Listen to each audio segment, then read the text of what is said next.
say the whatever you want. What's the word for it? Go. The recap? Oh. The recap. Thank you. I'll roll a d3. Not it.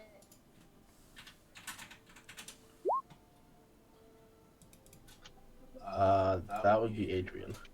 I did it last time. Okay, let me try to remember via notes as well. I know we went to visit, shit, what's his name now? Calypso, the, like, grandpa, not related to Arya. And, he's like a kooky old man. He lives in a wizard tower, and he's very mean. Especially to Azrael. Damn. He's not mean. He's mean. He's a mean old man. Azrael's boring. Yeah, like how's that Calypso's fault? He's like, so tell me something I'm interesting. Doing the recap. I'm And sorry. he's like, oh, I'm from the desert. Do you want to do the recap? Bitch, do you want me to? Do you want to? I'm going through my notes. So, hold on, I'm looking. So we went to the Calypso's tower. He showed us around. Arya and Azrael noticed this hand in a jar thing as they were passing by, but Arya got like really tempted by this hand thing. Something about it being like, yeah, cut off your hand and put me on, and it was like a little jerky hand. And she was like, okay. And she started to cut off her hand, and everyone like freaked out. And then Calypso came in and sealed the jar better, and he's like, yeah, that was some relic we got near the Nine Hells. Sorry about that. And poor Arya's like left with a hand half cut off. Then we were talking about things with Calypso. He started experiencing pain while trying to remember certain things, like about the big three and stuff, which is reminiscent of Eden also having pain when he tries to remember things. So that's a new mystery to unfold. We looked at some of his books that was talking about the big three. Agni was denying something about her mom being one of them, but her mom is one of them. And it was just a lot of that. And then I have a massive gap in my notes where it just says Arya's book, and then it's blank. And then it says, so we have the other half of the rainbow blade and the pommel missing the hilt and the other half of the blade. So we're gonna be investigating that, I suppose. That was the next thing we were gonna do. After we were gonna do, I think something from the Jade Quag for Calypso. Did he want the jade itself? I can't remember now. I didn't write it down. The jade, the half of the jade he's talking about, he wants us to get for him. And then there's our half, which is ours. He can't have it. It's ours. The end. Good job. Applause all around.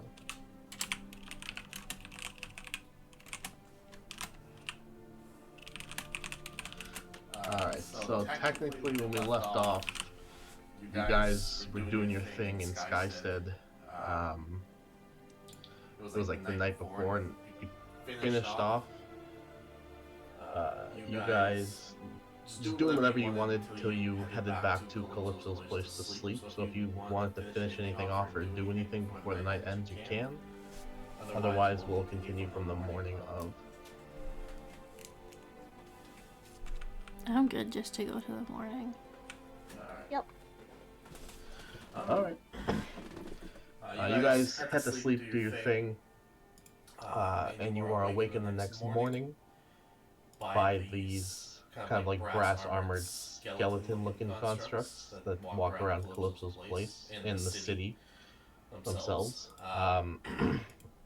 You're waking up early and they kind of arrive at. Did you guys get separate rooms? Did you just take one room? I don't remember.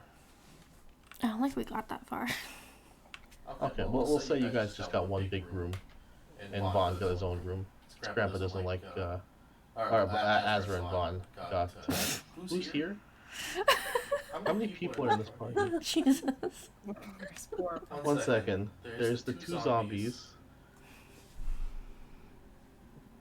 Okay, yeah. So there, Jesus Christ. So there's Azra and Agni. No, what, A's? Dillon, are You you okay? okay? Are you having a stroke? Yeah, I do. You good today? There's Arya and Agni. Are you high? There's Vaughn and Azra. And then Guy Stanley and Sasuke.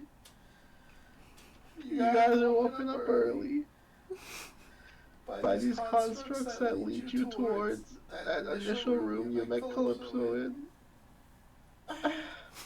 You okay? Yeah. It's a lot of A's. Calypso's in that large chamber where you originally met him. And he's in there. You see him playing with some of the kids, like the kids that live in the town. He's got a bunch of like small tables set up, and there's toys pretty much everywhere. It looks like a daycare center pretty much. And he sees you all approach the open doorway, and he heads towards all of you, and he goes, "Oh, up bright and early, are you? Good. How did you sleep, Arya?" I slept alright. How about you? Oh, I don't sleep anymore. When you get older, you don't need to sleep. I see. Maybe. You don't This sleep is- just for fun? I can't remember if this is a spell I'm under. We'll continue this line of conversation elsewhere. What about the rest of you? Desert boy?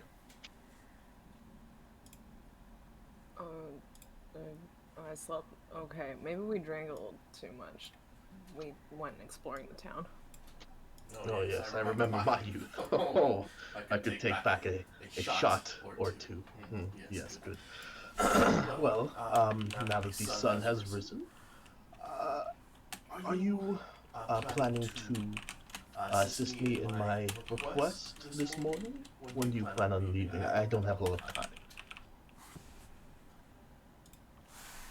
I don't think we were gonna go get it for you. Okay, well, let me know when you plan on leaving. And I will assist you outside of the town, and we can go from there. Yes? Anybody hungry? There is food being served. I can request plates for you. Tonight we are having, or today we are having, the children call them pancakes. Pancakes? No, you didn't listen. Penny? What do you mean? He yells over to like one of the small, like the little girl you actually originally saw the first time you came in here, the one that had like the wooden sword. You recognize her. She's obviously dressed in different clothes and have the sword with her. He yells over to her and he's like, what did you call them again? And she looks over and she goes, pancakes! So yes, pancakes. So get it right. Okay. I'll have those, please. Please and Good. thanks. Anybody else interested? Yes, please. Yes, please. Good. I'll grab a table. There's no regular sized tables, so I do apologize for the squatting you'll have to do, but I think that Vaughn one's can't have any, because he's allergic to gluten. with a sad, miserable man. He can get his own food then. He points to one of the smaller tables in the corner and goes, I don't think they've messed that one up too bad. I think you can take that one. There's child chairs, so again, I do apologize for the squatting you'll have to do.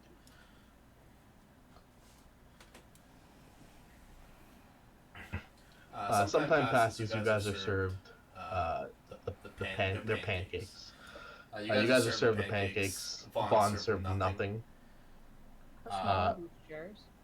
They're, you remember like the kindergarten desk chairs? My question is, how does Agni look in these chairs? Are you wearing your That armor? feels mean. Not yet, not until we leave. Okay, I mean you all look really awkward. Vaughn looks the worst.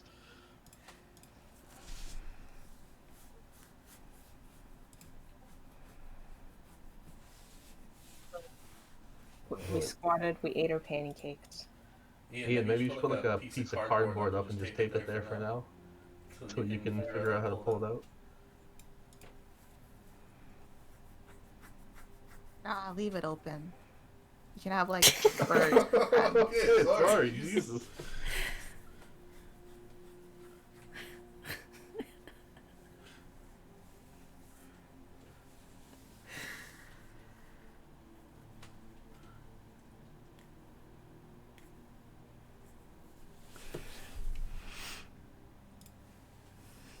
Are we all just watching the typing thing? Yeah.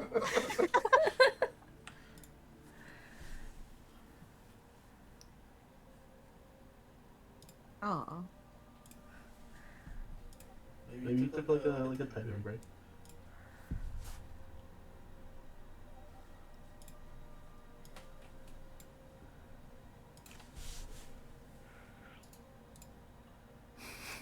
Oh goddamn, yeah! Look at it. So bizarre. Anyways, how were those pancakes? They taste pretty good. You can see there's like a little station set up like in the corner where those weird kind of like construct things that Calypso summons are cooking them. So I mean, it tastes as good as like a McDonald's microwave pancake. Not even a fresh McDonald's pancake. There's no such thing as a fresh McDonald's. Ah, that is very true. They're all microwave. This is sad. I used to really like their hotcakes.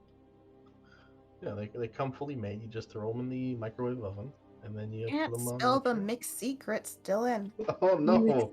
I'm gonna get Mick assassinated. But the breakfast is good. You guys take your fair share of food and drink. We'll say you guys spend like half an hour, 45 minutes, kind of like talking amongst each other. If you want to roleplay, otherwise I'll skip ahead. What'd you do last night, Azrael? We went to a bunch of different bars around and talked a bunch. And then I kind of passed out. I don't really remember coming back to the tower. Maybe Yvonne brought me back. But it was fun. What'd you guys do? I walked around town. I met this cool couple and I got their number. What? And well, they invited me to a threesome, but I was like, I got a fiance. He's not gonna be cool with that. And then they said he could come too. So I'm gonna ask Tobias if that's something he's down for. Wait. And then I just kind of hung out. You got their number. What is their number for? What Their is number. Their number is is their their number? address, you know? Like their how else am I gonna Their come home. back? You got their home address? No. Like their house number. So you got their home address, so you can just drop by whenever. I don't want to do in the woods. Like, ugh. Well, you guys know that inns have rooms, right? Yeah, why would I? I don't know. I wouldn't want to invite some random. Yeah, but I wouldn't want to invite some random lady I met on the street, to my home. What if she First of robs all, me? I am not a random lady. I'm pretty fucking cool.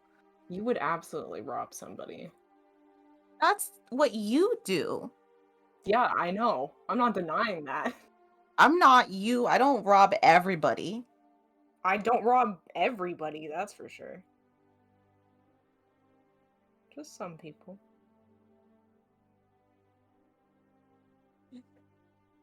It's all gone. No. There's a note that says Azrael was here. What? I didn't do nothing.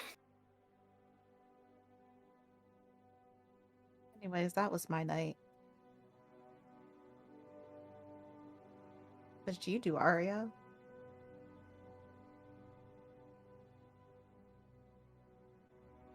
By yourself?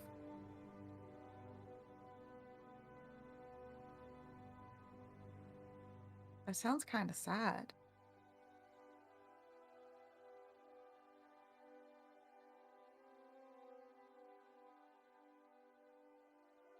I did no such thing. Oh. What the fuck, Azra? What? Why are you mansplaining things to Arya? She's like the smartest person here. I don't recall doing any of this.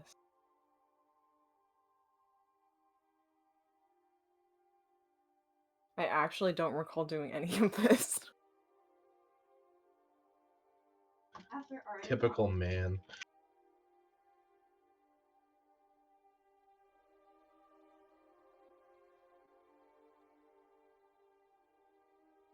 Oh, yeah. Okay.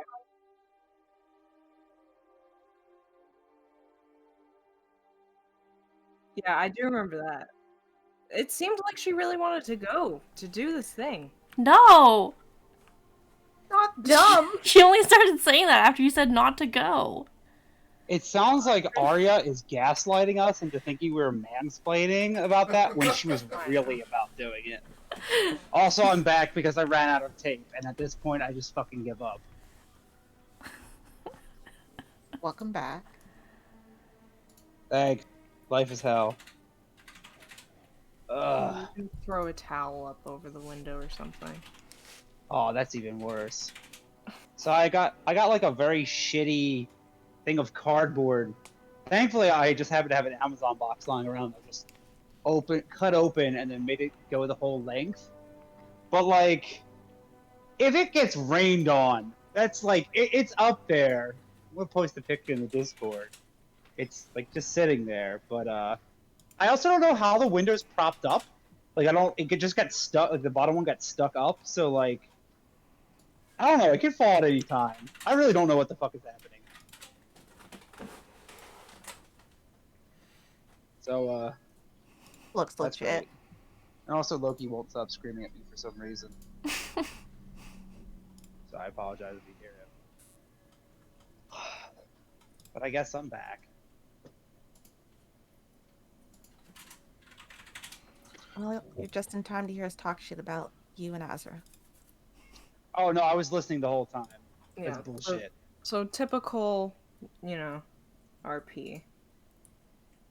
Oh my god, the background's moving.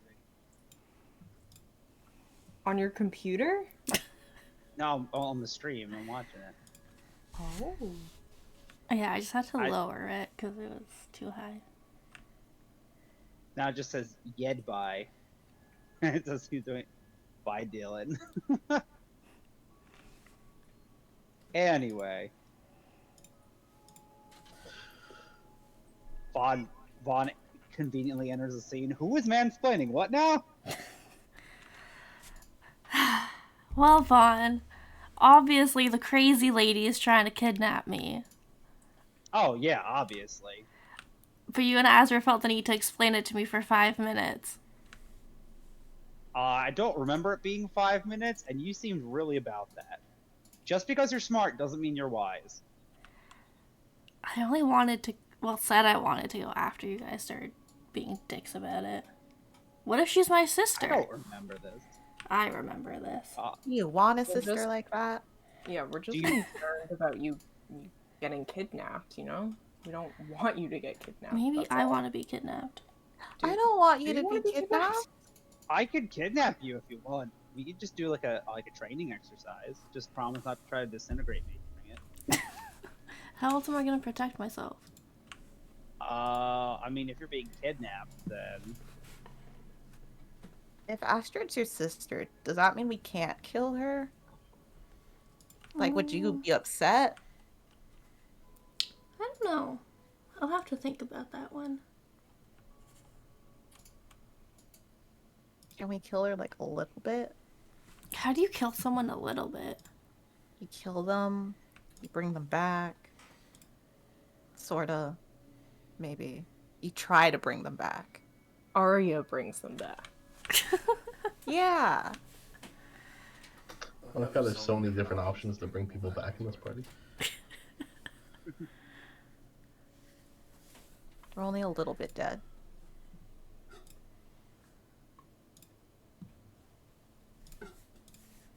Anyways, I ate your pancakes, Vaughn. Sorry, not sorry. Oh. Hmm. That's Well, okay. that's okay. I guess I'll What? have Hair of the dog, and he's gonna use a charge from his tankard of plenty and have a beer for breakfast. Well, I saved you some pancakes, but okay, if you want beer. Oh! Well, shit. Let me have some of that. Azrael will slide over half of his plate. Hell yeah. Bond will happily. Oh my god, Vaughn, look over there. You know the Agni, tankard's what like the in my fuck? hand, right? Like, it's in my hand. What are you gonna do? Like, get like a funky straw, lean over, and just sip really fast? Look over there, Vaughn. Vaughn's gonna finish the glass and like look over. Fuck off. I don't need you.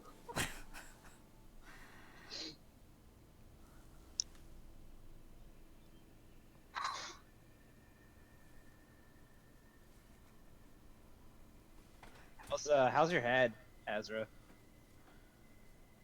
I've had worse, but I'm not at 100%.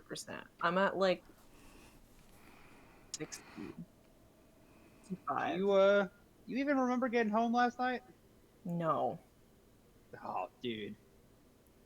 It was wild. What happened? Just if anyone comes up and like asks like anything about you and like, hey, didn't I meet you the other night? Just say no, that was my twin brother.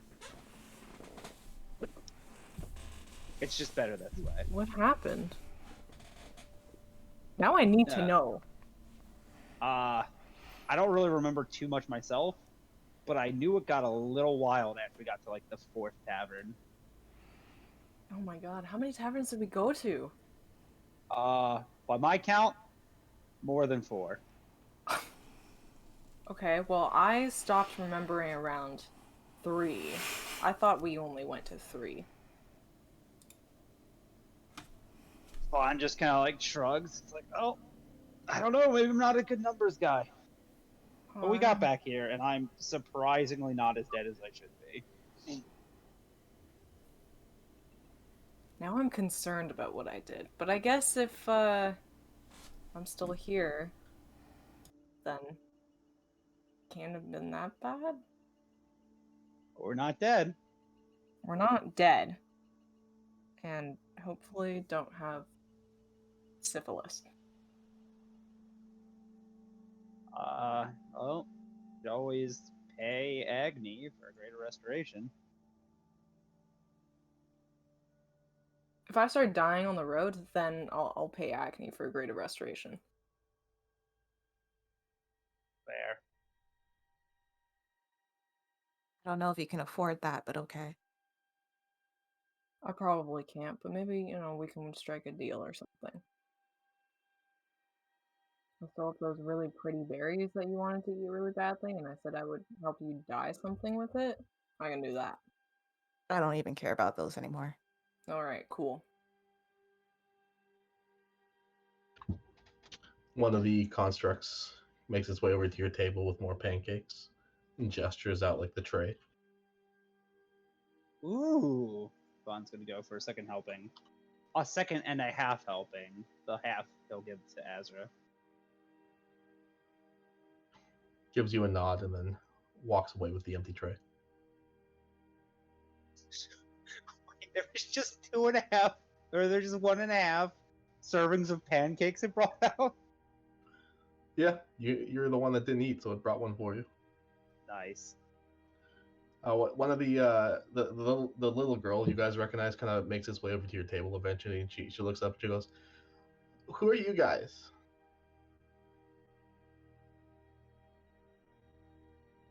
Who are We you? are... Good question. She looks over at you, Agni, and squints her eyes, and you see her kind of like gesture to her coat, and she lifts it up like she's presenting a weapon, and there's a wooden sword there, and she's like, "I'm asking the questions around here. You're in So my am turf." I. That's cool. Are you a cop or a ringleader? I'm whatever I want to be. I like the cut of your jib, kid. Well, I didn't. I'll cut your jib. You watch your back.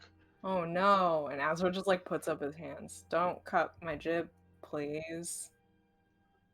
I'll figure out who you guys are. You better watch it. And you see her kind of like walk backwards, stumble over a toy, get back up, and just continue staring until she walks back towards the table.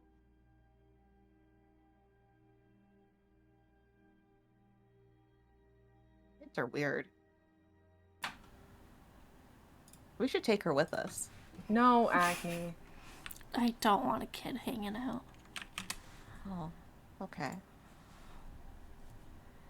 Agni, you seem to want to kidnap children a lot. Is there something going on in that head of yours? I don't want to kidnap a child. I just want to bring a child along for the ride, have some fun, show Why do them you the al- world and adventures and shit. Are you pregnant? No, what? No, Okay. no, You seem to always want a child around. in that's some not capacity. true. This is like the fourth one that we've come across that you just like, let's take this kid. Maybe she wants to be pregnant. Ew. Do you? I Do you wanna be have a mom? I have Osmond, who I mother already, and he is the most precious baby boy.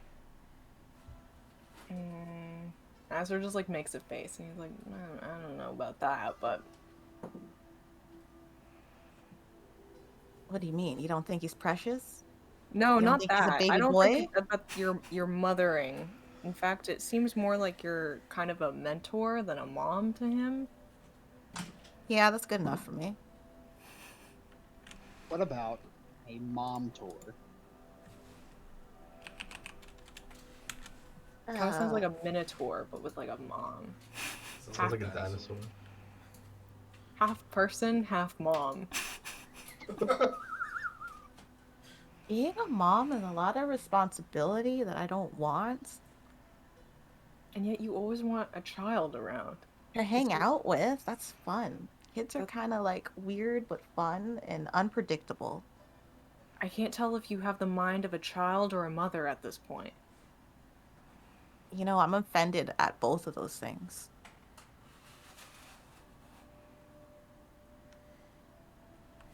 Fuck you, Azrael. As this conversation is happening, you guys hear the sound of like a bell toll, and you see a couple servants come in, start cleaning up the tables as some of the kids are kind of let out to different areas from this room. It seems like breakfast time is over, and the kids are being brought to different locations. You guys are the last ones in here as all the kids are cleared out and like all the tables are being not picked up but melded back into the floor. Same with the chairs and stuff, and there's about 2 or 3 of those servants kind of standing around your table awkwardly. Bond's gonna hurry and finish the pancakes.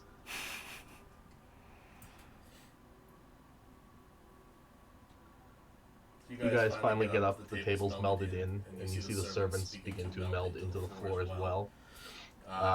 Calypso makes his way into the room as well with 2 other familiar-looking servants, the ones with the insignia of the spade, and the other one with the insignia of the diamond. He looks up and he goes, "Well, breakfast is now over. I hope you all got your fill. I don't mean to be a bother, I do, but I have hired you for a job, and I do expect it to start soon." Yeah, we can get right on that. Good. I like the cut of your jib. Thanks. There's been a lot of jib cutting discussion going on today. In front of the children. Oh, Mainly from the children. my goodness. I'll have to correct that. Oh yes, and he kind of like pats around his pockets and he pulls out like a nice silk silver bag and throws it towards you, Vaughn. You catch it and you hear like not so much metal clinking, but like it sounds like rocks clinking together in your hands, and it's a bit heavy. And he goes, "That'll be about 20% of your payment up front. Expect the other 80% when you get back." Bond's gonna just kind of peek into it really fast. See what he's looking at. With the light leaning in, you see the reflection of multiple different colored gems in there. The bag itself, as you kind of like weighed in your hand, it's got to be at least 10 or so pounds. Wow, that's whew. All right. That sounds good to me. Yes, I hope that's enough. I know the going rate for adventurers has changed in the past couple decades, but I assume that's more than standard right now. Definitely depending on what type of gems these bad boys are. This should definitely do the trick. Oh, good to hear. Shall I escort you out of town then? Sure. That's fine with me. Everyone else ready? I just need to get my armor on, and then I'm good to go. Right. Okay. Well, meet me at the front of the building when you're all ready. Miss Arya, may I have a word with you in private? Yeah, sure. Thank you. And he kind of pulls you aside to like a random hallway in the building. Now, I've been studying this area and this mountaintop for quite a while. I do not know how dangerous it is, but considering you are technically representing myself and my name, I expect you to return unharmed, or at least partially armed. I'm not good at these things. Here. He hands you like this oval-shaped stone. Half of it seems to be some sort of polished type of rock. It's gray with like these metallic sparkles inlet into it, and the top side kind of looks like it's half stone, like half resin, and it's like a greenish copper kind of color on the resin side. And he goes, when you get to the entrance of this mountain, like when you get into the caverns, just bury that into the dirt for me, if you will. Sure, what is it? It's more so just a tracker for myself in case I ever need to look into the area or deal with my magical pursuits. Alright. Yeah, let's do that. Good. And kind of looks around the hallway like he's looking for someone, reaches into his pocket and places something else in your hand. Don't spend it all in one place. And it's like a bundle of rock candy. Thank you, Calypso. Not a problem. Go meet back with your friends. I'll see you at the front of the building. Alright, Arya's gonna head back to the room. Alright. Does anybody need to do anything before they leave?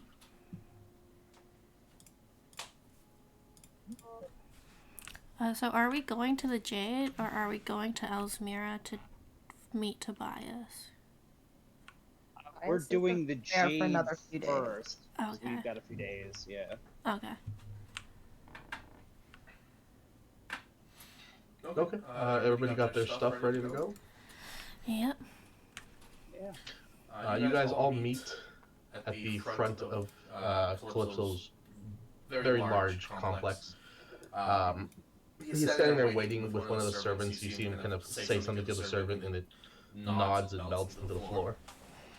And he goes, "Oh, well, 15 minutes. I remember it only taking about 10 minutes to put armor on, so I don't know what the slack was. Anyways, follow me. I'll lead you in the right direction, point out the roads for you." They head you guys kind of through town. You see a bunch of people are outside, obviously, because nobody works in this town. They're all waving towards Calypso as he comes by, and you see him actually, he knows everybody by name, and he's giving them all a polite gesture and wishing them well. And he finally brings you guys to the border of town. He goes, "Well, this would be the main road. Continue traveling down this road. You'll meet up with a fork in the road. Continue right. Once you get there, you should be able to see the cusp of the hill, the mountain itself. And from there, I'm sure you can discern your way. You have left and traveled before, correct? So I don't think it should be too hard for you. Any questions or concerns or comments before you leave?" You've been a wonderful host.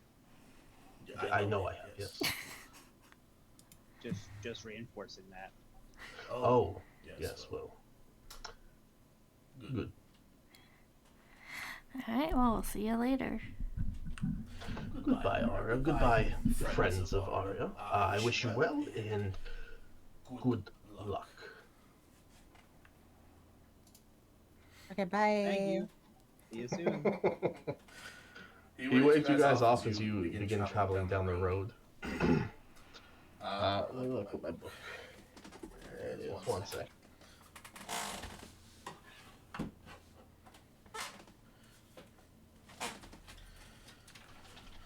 All right.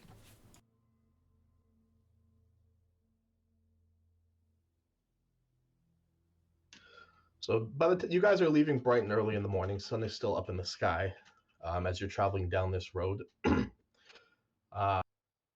As you get further along, the kind of like the empty grasscape, the brass city disappears in the background from you. And more kind of green colors begin to fill the area. It's a nice clear sky today. There aren't too many clouds, so the bright blue sky is showing up. The sun up and high, keeping you guys warm. As you make your way further down the road, a couple trees begin to pop up as like small little forest dwellings and such like that begin to kind of surround you guys in different areas, left and right, north and south. And as you continue the journey down the trail, leading away from Skystead towards the small mountain, about Calypso said about half a day or so when he originally asked you guys to travel here. You're half a day or so in distance. You guys come to a slow as you all notice kind of large animal tracks that suddenly appear on the trail. And as you kind of continue a bit further in, you begin to see smaller to medium-sized tracks along the trail as well. Humanoid and animal, possibly maybe 2 or 3 carts leading tracks too. Can I get someone to roll me a nature check? Maybe who's proficient in nature? That would. Wow, it's not me. Never mind. Wait, really? Yeah, I used to be, but then I got nerfed because of Tasha's. Oh. Do they look like cat tracks? Like a hungry cat that won't stop meowing at me for food? There are some cat tracks. Arya, as you're kind of looking at these tracks, because they're a bit, the larger ones at least are a bit unusual for this area. You recognize them as elephant tracks. Sorry? Elephant. There are large elephant tracks, as well as you see the tracks further down the road. You see as horse and cart and some sort of humanoid, 2 steps in tandem going down the road. And again, this isn't anything surprising to you, because they're just old tracks. But the one thing you catch unusual about the elephant tracks is, you know, Avexian history pretty well. Elephants haven't been in the area for a very long time. They used to be native to the area, but again, when's the last time you guys saw an elephant? Never. Maybe at one of the traveling circuses that you probably went to in the last couple of years, but never seen ones out in the wild.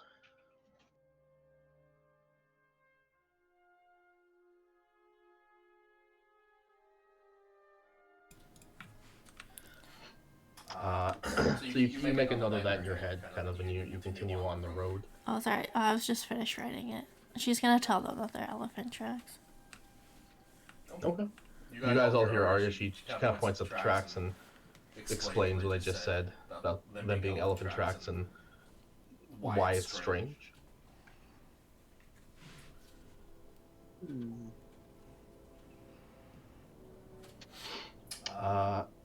And as you guys all continue to travel down this road, the dirt trail eventually leads to what you can see kind of like to the left and the right of the trail you're on are 2 large archways, like 3 big pieces of stone set up in like an H shape almost. So you see 2 large archways adjacent to the road on the left and right. The placement and body of the stones are very telling of their age. They look very old. The stones look very weathered down, but they're surprisingly still standing. You also find distant tracks kind of a little bit past the archways of two horses, a humanoid, and a cart. Whoever's proficient in history, want to give me a roll? Is it about Avexia? It is about Avexia.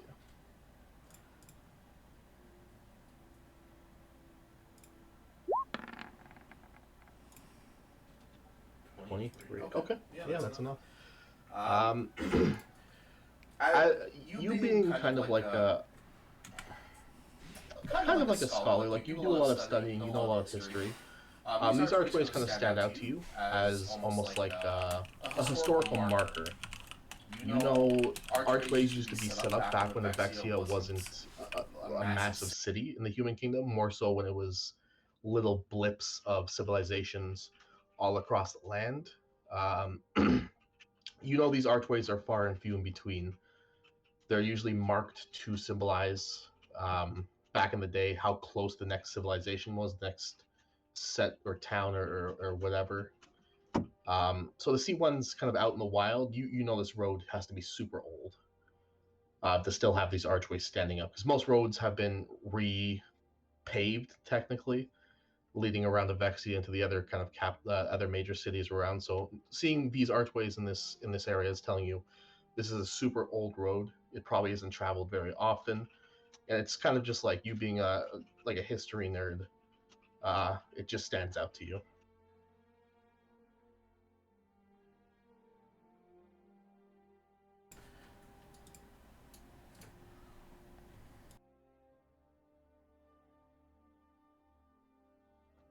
Forgot to move the map because I actually made a map for the archways.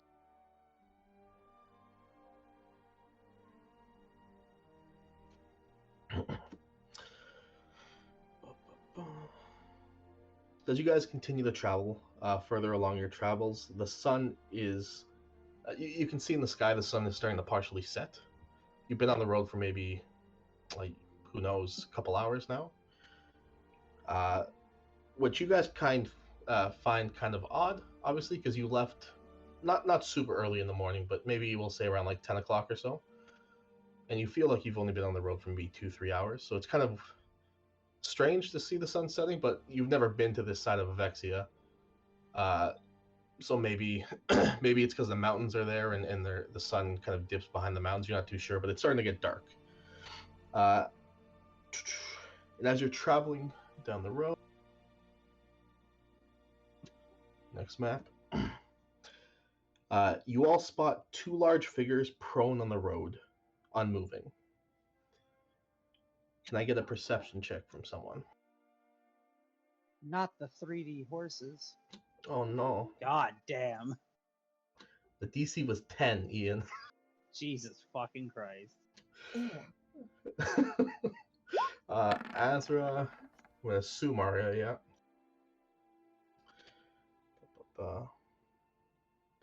You see two large, large for horses, two large dead horses further along the road, as well as traveling kind of down this road and around the horses, you see a set of humanoid tracks continuing on. As you guys approach the horses, you kind of walk up.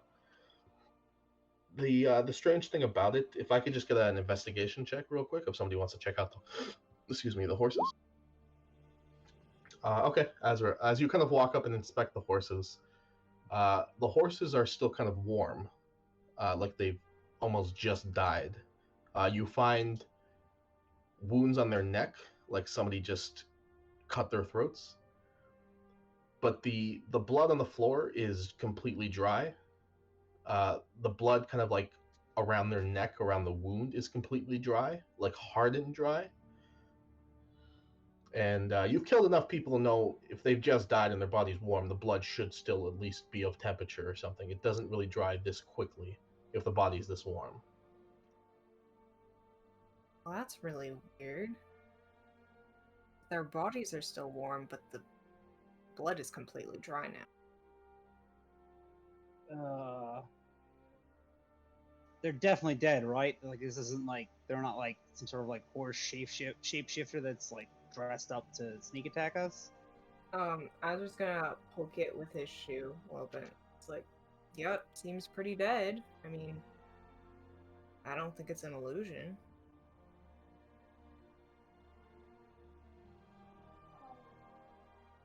Blood's dried though, and you said the body's warm. Maybe, Yeah. maybe it's like I don't know. Can I do like a quick medicine check to? Oh wait, I'm not proficient in that anymore. Never mind. Fuck. I hate my life. Is Can I anyone do an proficient? animal handling check to just fucking wrangle the horses back to life? You can make an animal handling check if you want. You can do a medicine check. Okay. With the animal handling check, Vaughn, you can tell the horses, they look like they were well tended to. They look well fed, they look well groomed. With the size of their like leg muscles and stuff, you can tell these were kind of carting horses, draft horses. Mhm. But they look like they were in perfect health until the killing of them. Agni, with the medicine check, looking at the horses, kind of like what Vaughn's described, you can tell they were very pristine, of very nice health. Whoever was taking care of them was spending a lot of money to keep them this way. Even with a 29, the fact that the blood is kind of dry, or that the blood is dry and kind of sunken into the dirt and dry in the fur, it is strange, obviously, because you know, if this thing is as warm as it is, this thing, you're feeling it. It still has its regular body heat, which means it had to have been killed within like the last 5, 10, 15 minutes. The blood shouldn't be dry. The blood should still be pouring from its neck, or at least dripping out of it. The horses should, at the most, be clinging onto life, if not just dying. But this is really strange to you. Can we check the tracks nearby? Yeah. You take a look at the tracks. The tracks actually lead from where you guys were traveling. You've been following. Well, you haven't been following them, but they've been with you this whole time. They look to be like regular standard humanoid size, probably about maybe Agni's or Azrael your size of foot. And it looks like they were traveling with the horse at one point. But there are dozens of tracks along this road as well. Again, with like the other animal tracks you saw before. But you do see a set of tracks like at the horses, and then walking around the horses and leading out down the trail some more. Do these tracks look fresh? Roll me survival.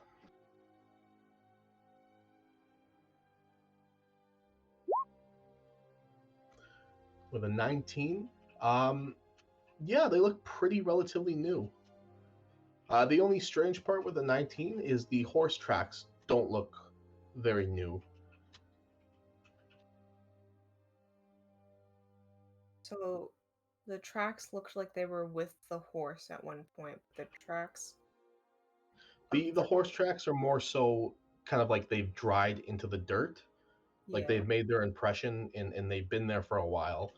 And the humanoid tracks with them look like they haven't really sunken in. They're more so like there's a buildup of dirt on the road, and whoever was walking kind of kicked up the dirt.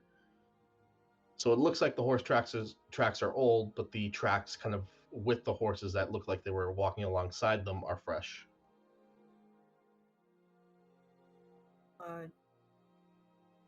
Do we think that the horses just died and the blood has dried early, or do we think that the horses have been dead for a while, but somehow they still seem warm? I mean, Agni, the way the blood dried doesn't look like it was like a flash dry. Like it got really hot and just kind of like burned the blood into dryness, right? I wasn't sure if she was still there, but still, it's either that or this funky time magic. Yeah, does it seem like it's getting darker way earlier than it's supposed to? At this point, the sun is partially setting, yes, and you someone roll me intelligence because none of you have keen mind.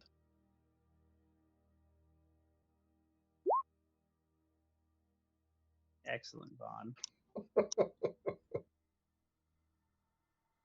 Hey, at least you handled those dead horses really well. Are we all rolling, or was it just one? Whoever wants to. Jeez, even Arya.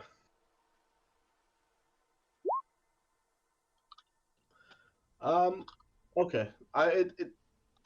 You guys obviously don't have like a working clock on you. But it doesn't seem like you've been traveling very long. I mean, you guys have traveled days on foot before, and it doesn't seem like the sun sets this quickly, especially since you only left maybe at your best guess hour and a half, 2.5 hours ago.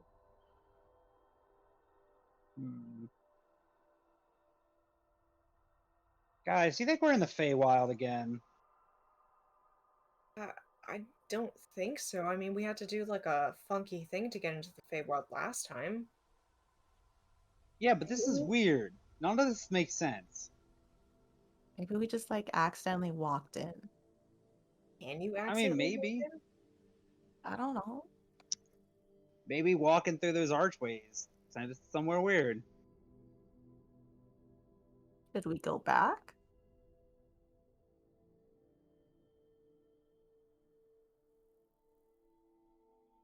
Do we have to come this way? Can we go like around?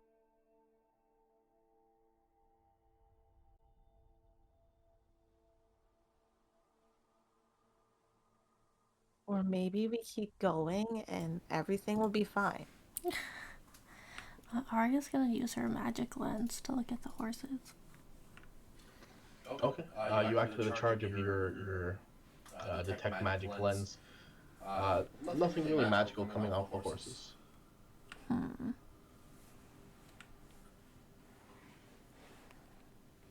If she looks around, does she see anything?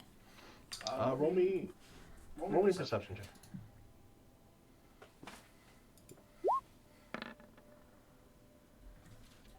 17. There are kind of like wisps of magic kind of along the road. How do I describe this? The road itself, you can see like little blips of kind of like piles of dust of some sort of magical essence. But it doesn't seem like it's like the entire road. Just every so often, you'll see like something on the side of the road that kind of glows in your lens.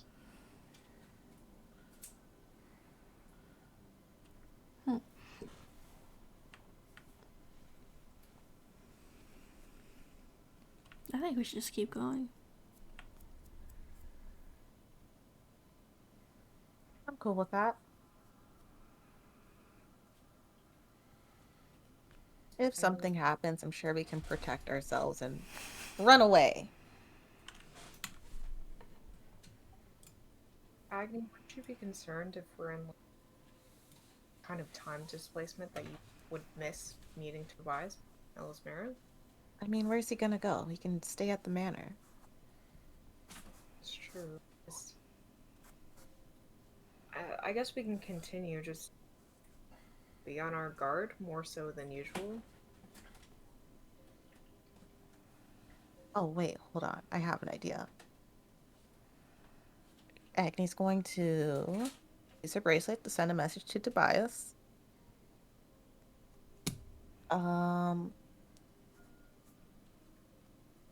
When was the last time I spoke to you? We're in like this weird trippy area and I think time is fucked. So, you know, how long's it been? When's the last time you messaged him? So I can't remember. It was right before we went to Calypso's place. Okay, so it'd be It's like been like a day. a day? Okay. You hear back. I mean, probably only been about a day and a half, I guess. Maybe. Yeah, it's about almost noon now. Yeah, I'd say about a day and a half. Why? What's Where have you found yourself today? You know, that's a great question. Not entirely sure, but I'm gonna check back in and see if like 10 years have gone by, okay? Cool, bye, love you. Uh, I'm happy you're checking in. I love you too. That's all. All right. So what's the plan? Are you guys moving forward? Going back? Moving forward? Yeah. Okay. You guys continue to travel. The road continues to wind. As the day is getting darker and darker, you see the sun pretty much eclipse behind the mountain at this point. Let me move over the map.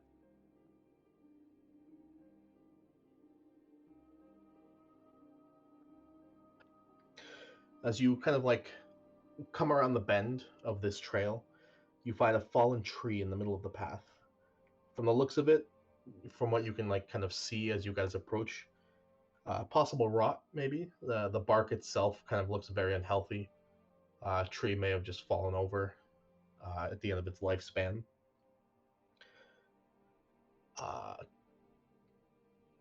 Passive perception, Azrael. Azrael, you notice kind of like as you guys are approaching the tree and going to walk around it, there's like a shiny glimmer coming from inside of the fallen tree itself. Can you take a closer look? Yeah, you can walk up. Roll me investigation.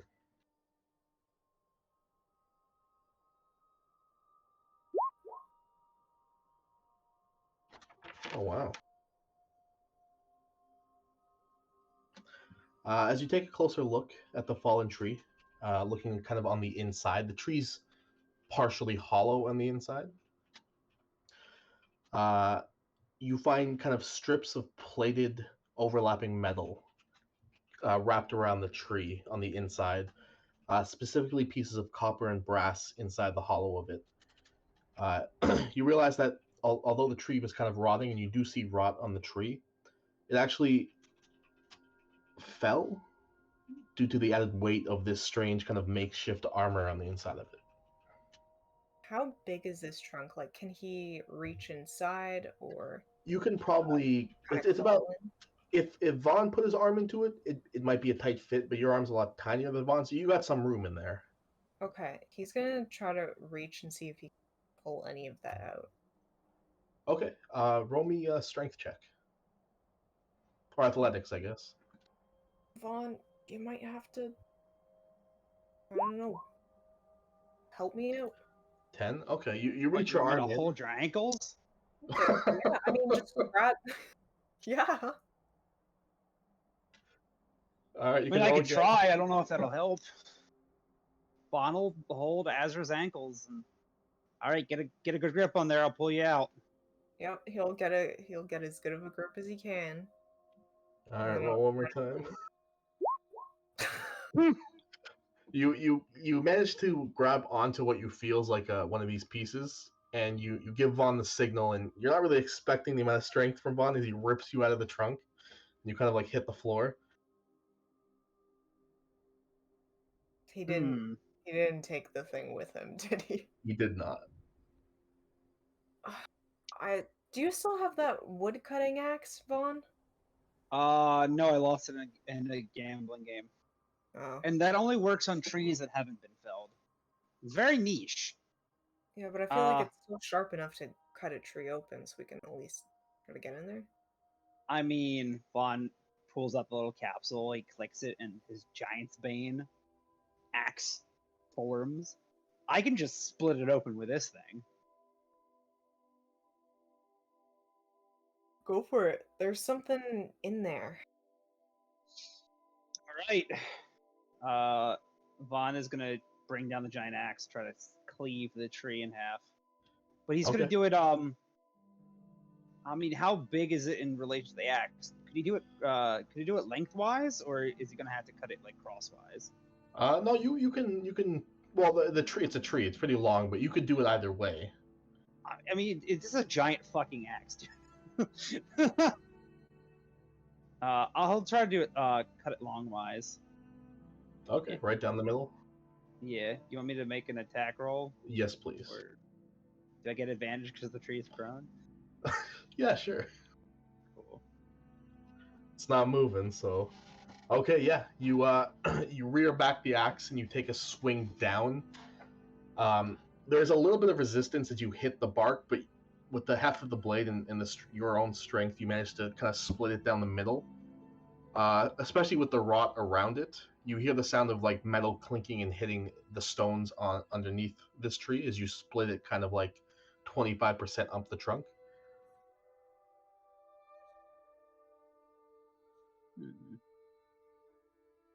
So I think I might have messed up my damage in this thing. Hold up, reroll.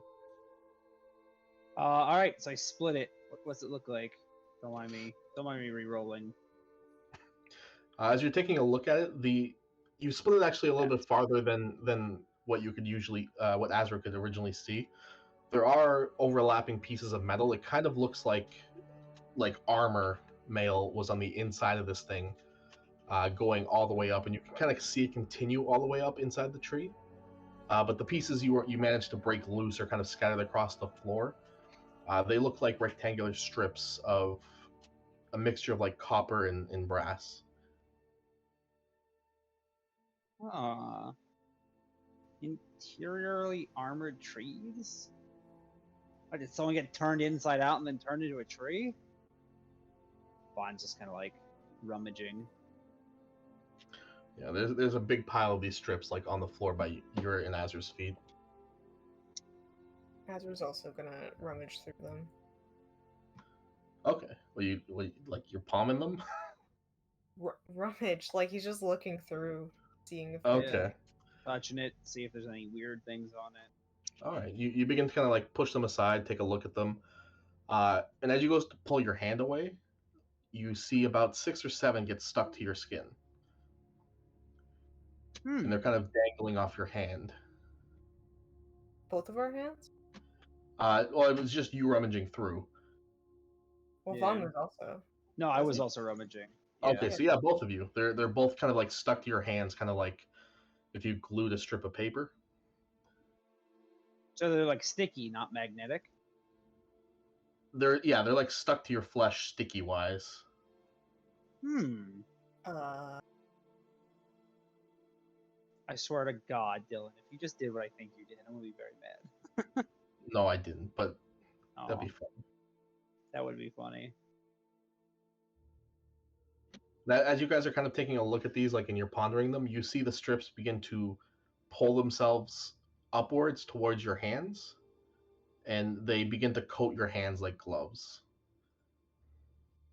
Okay, Azra's first gonna step back from the ones that were on the floor, and he's gonna call for Agni. As you step back and call for Agni, Vaughn, as this is happening, you kind of look down at your hands and you look down at the floor and you see the rocks that were kind of on the trail, where those pieces fell, are now coated in this kind of metallic armor. And as you look at your hands are now covered in this metallic armor. You can still move, like you can bend. It's like you're wearing armored gloves right now. Ah, shit. Vaughn is gonna just head towards the others. Guys, help! As of right now, you and Azrael have a +1 to AC. We don't like it. Like this. I don't like this. What's going on? Arya, Agni, we got metal on us and it's eating us. Help. Don't touch it. Is it eating you? So then how do we help? I don't know, just fucking blast it with magic or something. Agni's going to... do I have something I can poke you guys with? That won't affect me in any way. She's going to poke at Azra's hands with the end of her broom of flying. Azra's gonna pull his hands away because he doesn't want anything touching that metal. It's just gonna coat your broom. I mean, you can poke me with a broom if you want, but I hope you don't have an attachment to that broom. Agni, we're in a forest. Why don't you just pick up a stick? How do I know there's not some weird shit on the sticks? It's just a stick, man. Well, we also just thought this is a tree with metal on it. My mistress, I mean, I can poke them for you. no. Why not? Because we like him. Vaughn's gonna head over to this other tree over here, and he's gonna start he's gonna just try to rub his hands on the tree, to kind of scrape the metal off onto the tree. Okay. You begin to rub your hands off, and for a second, the metal on your hands is kind of like up to the beginning of your wrist. You see it slowly kind of swarm down towards the tree for a second, like it's about to attach itself, and then it slowly pulls back onto your arm, or onto your hand, rather. Maybe it's Can because I it's warm. can I still form my fingers through this liquid Yeah, metal? you're perfectly flexible. I'm gonna knock on the tree real fast, just knock and see how it feels against my knuckles. Okay, you knock. Has Vaughn ever worn armored gloves before? That is a good question. I mean, he used to wear a mithril half plate. I feel like I could see a younger Vaughn using brass knuckles, but that's not really armor. Okay, well, it's a similar feeling. I mean, it feels like your hands are protected. In fact, it actually kind of cracks the bark a little bit, as they are considered siege weapons. Okay. So it feels like you're wearing an armored glove, and you can bend your fingers, you can move your wrist. Doesn't seem like it's a detriment to your flexibility or anything like that. Vaughn feels like this might be a detriment to his life. Vaughn is gonna try to punch into the tree. Okay, yeah, roll me an attack roll. Do I have an unarmed attack? I do not. I'm just gonna make a strength check. Yeah, that works. Add +5 to hit, or +5 for +5 to hit. So that's a 20. Jesus Christ. You go to punch the tree. You guys in like a feat of strength, Vaughn fells the entire tree as it falls over. Ah, shit! That's not what I was trying to do. What the Vaughn's- fuck, Vaughn? Vaughn, what did the tree ever do to you? Yeah, man. Just trying to get my fist in the tree to scrape this off. Vaughn wants to inspect the inside of the tree. Is there any of this metal shit in it? As you kind of head towards the tree, you do notice your knuckles are a bit thicker, as more metal from you felling the tree attached itself to you, and it's now kind of halfway up your forearm. Oh, Vaughn. So there was metal in the tree. There was metal in the tree, yes. Damn it. Oh, you got some Well- cool armor there. I have a feeling I'm gonna be turning into a cool metal statue if I'm not careful. Yeah, so there's metal in these trees, and I just, I was gonna try to get it onto the tree, but it just kind of got onto me instead. So don't touch it. It attached the rocks over there. It's on the inside of the trees. Agni's gonna look at Arya. So I don't know what this is. Have you encountered? Have you read about this bullshit? I don't know. I definitely have not. Cool. There's no way this is not magical, right? I mean, yeah, it has to be magic. Oh, I could dispel it. Is it magical? Maybe it's like a living organism that just wants to help. Maybe. Well, if it was a living organism, wouldn't it be more like a parasite or a symbiote at this rate? Well, is it hurting you? I don't know, but it's scaring me really badly, Agni. Okay, come over here. No, actually stay over there. Spell magic has a pretty long range. You can stay where you are. I'm going to cast Dispel Magic on Azrael. Alright, a regular third level? Yep. Okay, roll for me.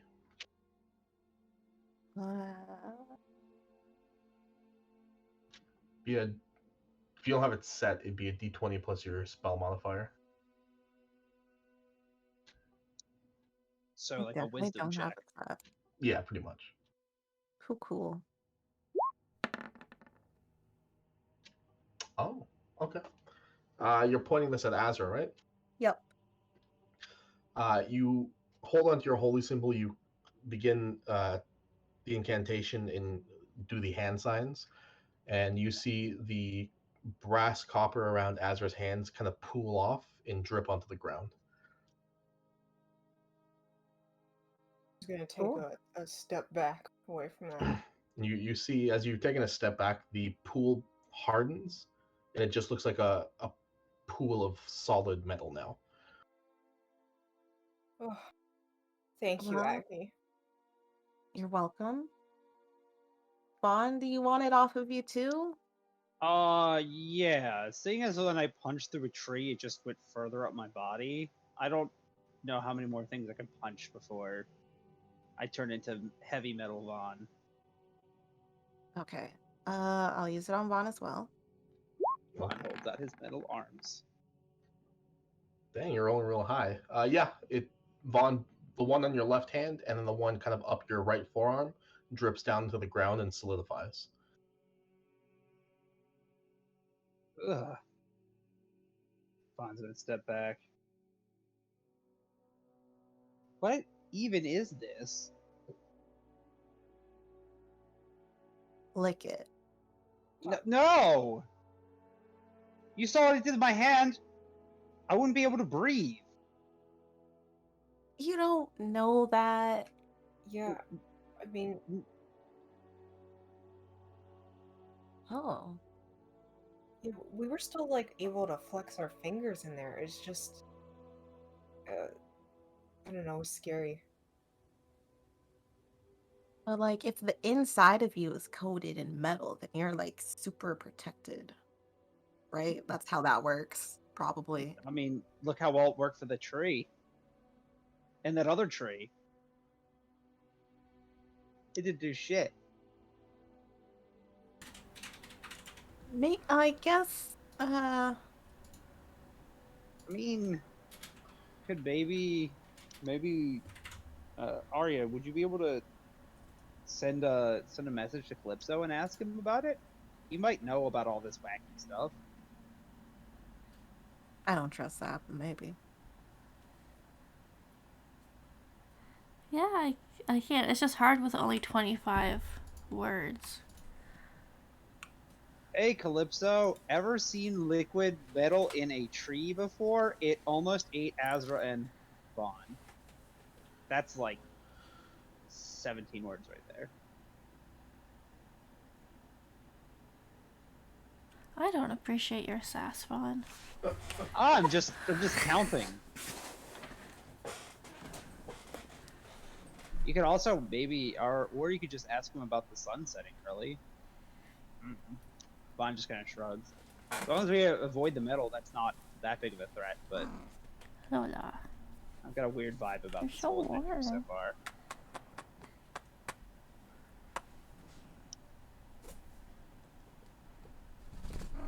Is the metal trying to like get closer to Vaughn or Azra right now, or is it just still?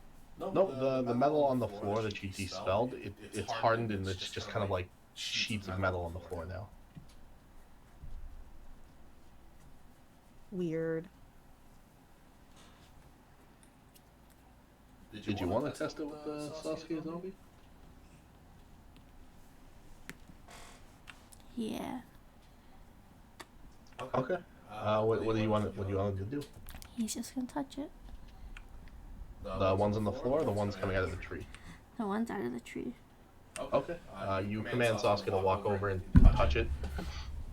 You see the metal kind of begin to crawl up his arm. It stops to about like his right elbow, as that's all the metal that was there in the pile.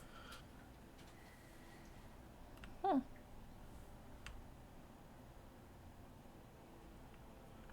Alright. Should he touch the ones on the floor, guys? I mean, if we don't really need them for anything, if you want to. Alright. You will touch the ones on the floor. Which ones? The spelled ones? Yeah. Or I thought those were the only other ones. No, all the trees are filled with them, and there's 2 knocked over trees. Then just, I don't know, I'll touch the ones in the tree, I guess. Okay, he goes to touch more from the tree. He begins to climb up his arm. There's enough. He touches enough metal for it to cover his entire right arm and kind of like half of his torso. That's good enough. Okay. Ew. Looks okay. Yeah, he looks fine. He's still flexible. He's kind of slumping on the right side because he's a bit heavier on that side. That's about it.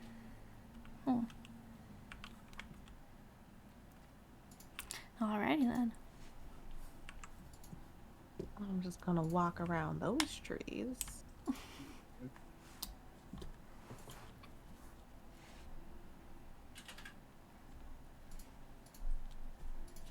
All right. Over here. Yeah, not too far from the original fallen tree.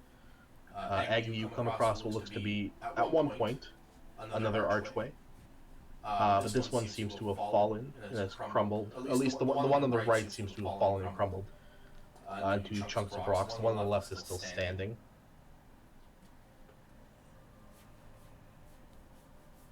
Okay.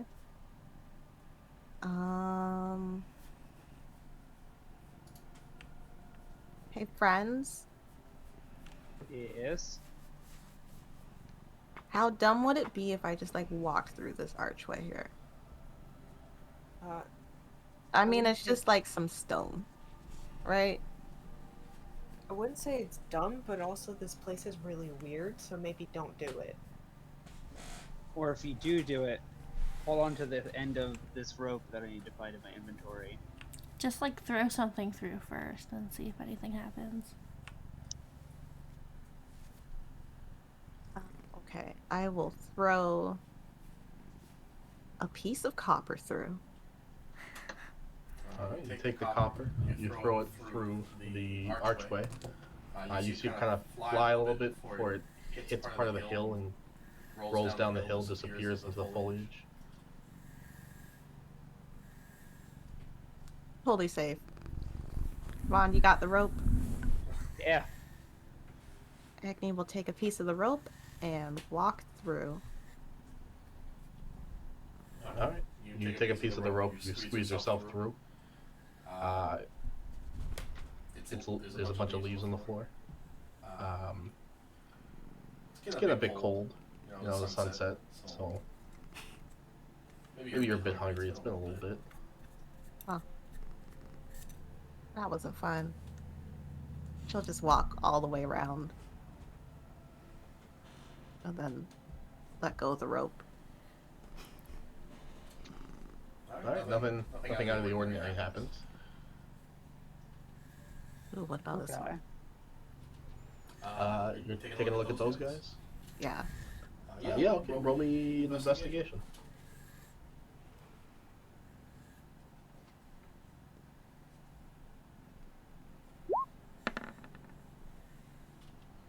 $16, nice, okay. Something seems a bit off with this archway when you take a closer look at all the rubble in front of you. Granted, the rock does seem slightly weathered. There are clear indications in marks on the rubble that it was struck by some sort of kind of pointed object and also a blunt object. You also see some of those same markings as you're kind of looking around now on the standing archway, like someone tried to hit that archway with some sort of implement. And as you're kind of studying this rubble, I already said this, but at this point the sun completely sets and it's kind of like almost night at this point.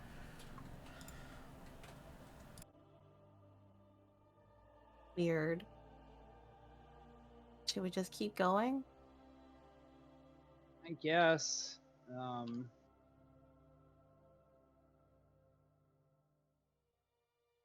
mean, unless someone else wants to take a look at these things and if they can deduce anything more than what you just found out, Agni, I guess we just keep going. It's dark.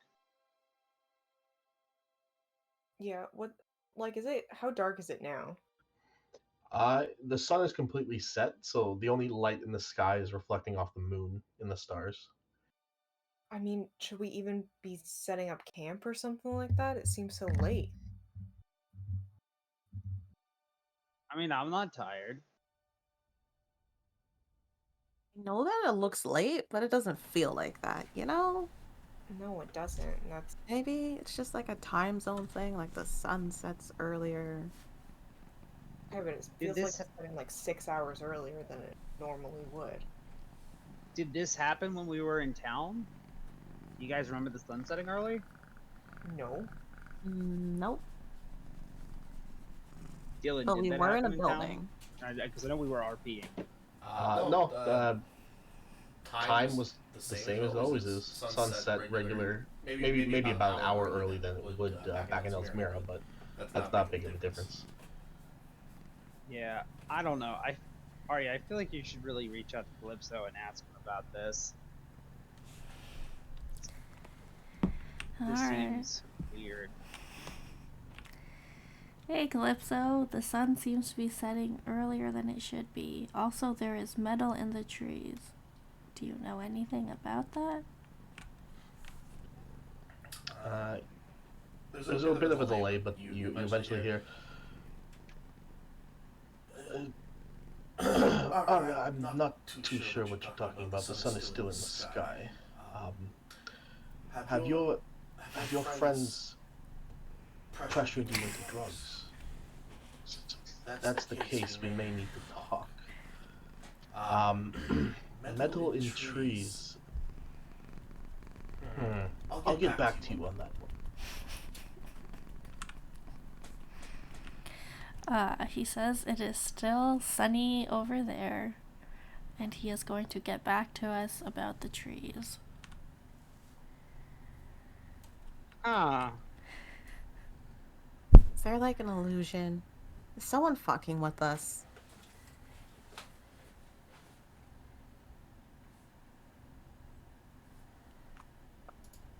Show yourself. I'll fight you. Well, wasn't Arya using her magic lens before? Did you see anything? There is like little puffs on the side of the road, but nothing like significant. Well, then I guess this whole place isn't magical. It's just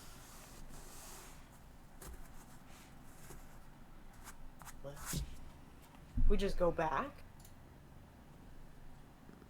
And do what? find We could another just- way. I mean, that's kind of interesting. I want to keep going. Same. This is really interesting. It's not like dangerous interesting, you know? it might be, but Our life hasn't been threatened yet. yet. Well, okay. That we know of. Speak for yourself. I mean, Sasuke's still doing fine. Look at him. I mean, he's also dead, so. Yeah, he's doing alright. I think you'd have been fine. I mean, yeah, sure, we can press on, but if it gets too weird, I'm out. Yeah, I guess we can keep going. Just I'm worried about it ramping up until it gets dangerous, you know? That happens. We'll figure it out from there.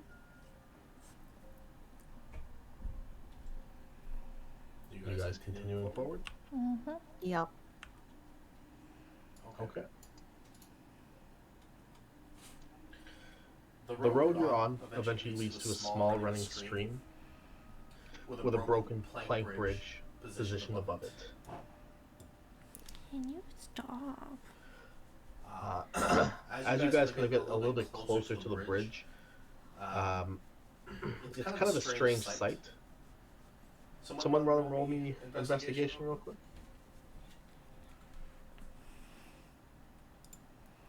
Okay, that's way more than enough. The bridge itself doesn't look normal. Like the planks don't look like planks you would use to build a bridge. It looks makeshift. Like someone tore apart a cart to build it. You find like little sections where like a window might have been at one point, that are nailed together with another piece of wood. There's still a wheel kind of attached to the underside. Like somebody built this bridge to cross the stream out of a cart, from the best you can tell, of a 25. Were there any of those tracks from those horses before? You, the last map and this map, as you guys have been traveling, those tracks have continued onward. The horse tracks actually did continue halfway up the last map you guys were on. Like they weren't on the road, and then they just appeared on the road and continued forward with the humanoid tracks and the cart tracks.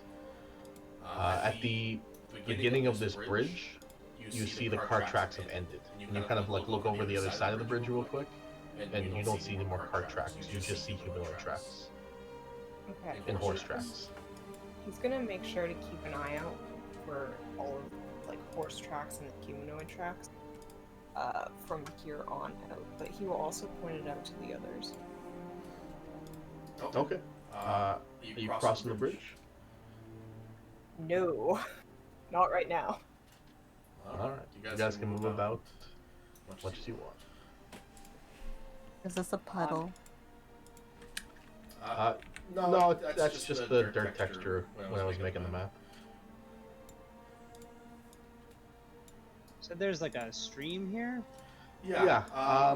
As you approach one, you kind of look at the stream. It's unusual as well because there's no like bank. It just looks like the water's kind of running over the grass. Like there's no dip, there's no like river bank, there's no pond anywhere. It just looks like there's a large amount of water that's spilled onto the grass and is flowing like a river. Are you guys sure we're not in the Feywild? Because this doesn't make any sense at all. I'm gonna go to the bathroom. I don't know, cause like the horse tracks just appeared out of nowhere earlier on the path. It's almost like things are. No. Like the only thing I can think of is like a time displacement thing, but that doesn't explain this weird ass river here. Maybe there's a flash flood. Well, why would this be the only part that's flooded? And I don't think that someone would have time to make a bridge for a flash flood. Like, it would have been gone. Bond's gonna pull out one of his javelins and he's just gonna poke the river with it. Are there fish? You catching fish in there? I want to see if it just overflows or anything weird happens. You pull out the javelin, you stick it in. The water begins to kind of like flow past it, kind of like you threw a rock into a river and it's like an obstacle. And then you slowly begin to see the water kind of like drag its way up the javelin. Vaughn is going to he's gonna pull the javelin out and he's gonna see if the water's still on it. It is still clinging to it, but it Vaughn's stopped gonna throw maybe the about a javelin. foot. Oh. Okay, yeah. Vaughn's throwing it. Yeah. Just like over to the other side, like right here. Try to stick All it in the ground, see what happens. That's the javelin. Well, not getting that back. He's gonna study to see if the water does anything. Agni's gonna put her foot on the bridge, just like some pressure to see how stable it is. You put your foot on the bridge. It does creak. It doesn't look like it's too stable, but it does seem to support your weight. You know, you could probably just running jump over that entire distance, Agni. I was just gonna like fly over it, honestly. Oh, that works too. A jump. Agni's gonna hover over it, just stop there. Okay. You get to the other side. No real issues. Oh, wow. Look at that. It changed how the river went. It's now flowing out to it. That's weird. Vaughn is Ecosystem. going to back up like 20 feet, and then he is just going to run. And the moment he would like touch the bridge, he's going to jump over to the other side. Okay. I think your strength's high enough that you're able to make that jump. Long jump. Agni, how high are you off the ground? 5 feet. Okay. Why is it trying to eat me? No, I just wanted to know what height you were at. Yeah, Vaughn, you make it to the other side. As you're jumping, Azra and Arya, you notice there's actually water clean under the bridge, like touching the planks, and like tiny little streams attempt to like fly up towards Vaughn's feet, but he jumped higher and landed on the other side, and they slowly just kind of like drip down.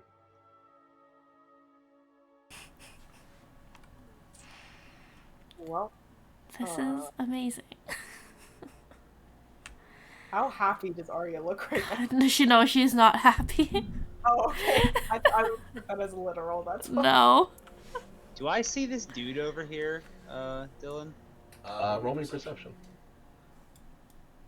My passive is a 16. That's enough. Yeah. Past the bridge, the road continues on.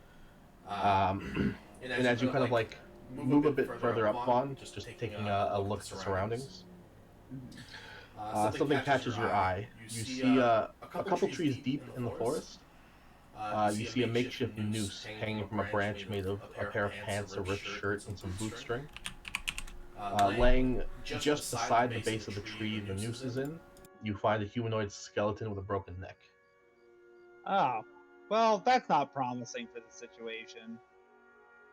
And with a 16, you see the tracks that were on the road that Azra's been pointing out lead towards that tree.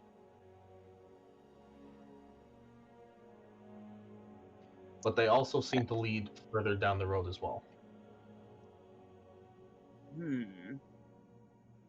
Vaughn's gonna go over, and he's going to. Well, he's like, "Hey, Agni, I found a dead body." He's gonna go investigate it. So it's like a skeleton. Does it have like anything on it? It's mostly just bone. The clothes hanging as a noose were probably on this thing, but roll me another investigation. A good vision, not a great investigator. What the fuck is this? What is happening here? Those are the tracks. Oh. So it looks like the exact same tracks went straight, and the exact same tracks split off at a different point. 5. You kind of like, you pick up the skeleton, you look around. You do find what looks to be a very well-preserved like leather pouch laying underneath the ribcage. And it's tied up with some leather string. I'm going to untie it and search for a clue. Okay. The first thing you manage to like pull out is a rolled up kind of like scroll that's kind of been encased in like a scroll protecting piece of leather, and it's labeled as like a merchant's license, mostly for jeweler. It's a jeweler's merchant's license, and it's signed off by an officiate, signed off by a lawmaster, and signed off by one second, let me find the other name.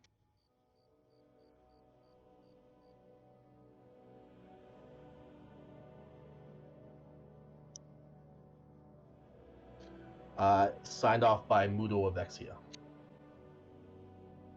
Did Mudo of Exia? Yes. Does that name mean anything to Vaughn? Roll me a history check. I don't know how well Vaughn's versed in the Vexian history. Not well at all. No, not well at all. You know the name of Vexia, but that's about it.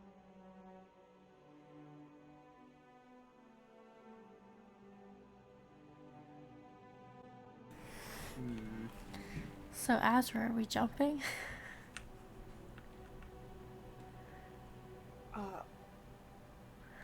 I don't like the way that water crept up. Like, what if halfway through our jump? Crap. How are you gonna get the zombies across? I have no idea. Vaughn, you also find in that little bag you opened up a transparent and very heavy, kind of like orangey brown gemstone. It's in the shape of like a tear. I'm going to look at that. And I'm also going to check the gems I have to make sure there's not any gems similar to it in that bag that fucking what's his name gave us. Okay. You take a look in the bag. They seem like standard cut gems. They actually seem pristinely cut. Oh wow. More so fancy than you've probably seen in payments before. But no, there's nothing compared to this gem. This gem is size-wise, it's probably the size of like maybe a tangerine, maybe a tiny bit bigger. And as I don't know, the sun's not out right now, so yeah, that's pretty much what it looks like. Got you. All right. Well, while they figure out what to do back there, Vaughn's gonna start trying to commune with nature because he's over this shit. Okay. It's a 10-minute ritual, right? Yep. Well, it's gonna take 11 minutes overall. Yeah. But Okay, no worries. While you're doing that, what's team behind the bridge doing? I have an idea for Arya. What? You can glide in the darkness, right? You just need more height. Nope. Oh, well, I was gonna say Guy Stanley could just hold you up and then you could just glide over from him. With pleasure, my mistress. No, that cloak isn't. Step on my back. No. Arya's gonna look at this bridge. Does it look like it can hold Sasuke's weight? Sasuke's a very big boy. The bridge held Agni's weight, and she wears full plate mail with her weapons. Yeah. Sasuke is probably double the size of Vaughn, no. but he's not wearing plate mail. He's wearing chain mail with a heavy right arm. I'm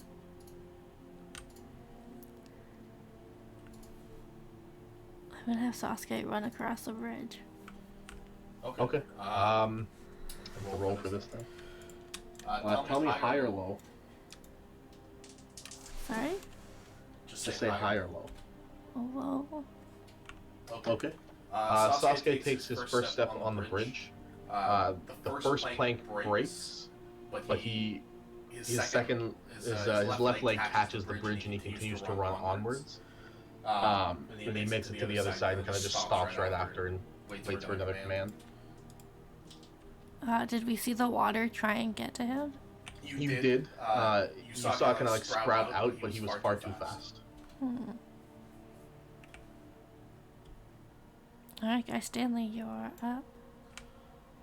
With pleasure, my mistress. High or low again? Low. Okay. You see Guy Stanley take a step on, and the water begins to like come up towards his foot, and he jumps over it. He's like, "Not today, water!" And he safely makes his way awkwardly to the other side. Alright, I guess it's Arya's turn. High or low? Oh, Or are you jumping over? Can she jump? Yeah, I guess she'll try. It's your strength.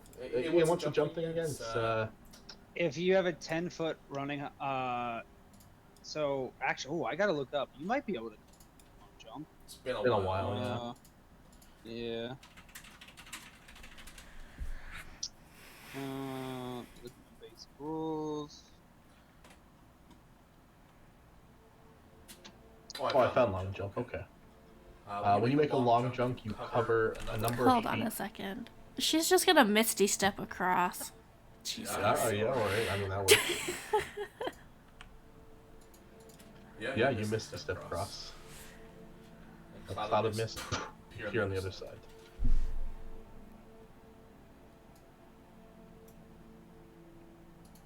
Azrael, I think, is just gonna take a running jump across. You can use your dex, I believe, as a thief instead of your strength.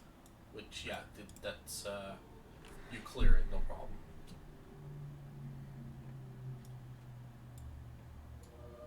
Wee.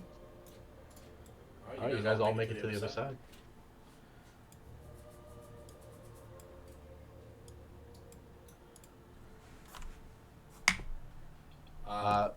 You guys wait for Vaughn, I'm assuming. Vaughn, the 10 minutes pass, and you see kind of like the bones of this body begin to rattle and shake. And they kind of crack and form into like a skeletal teddy bear. And you hear, "Hey there, Vaughn." Hey, Mr. Bear. How you feeling? I don't like this form, Vaughn. Yeah, sorry, bud. Hey, do you detect any influence from other planes here? Let me see. He walks over to like one of the trees and he puts his hand on it. 1 second.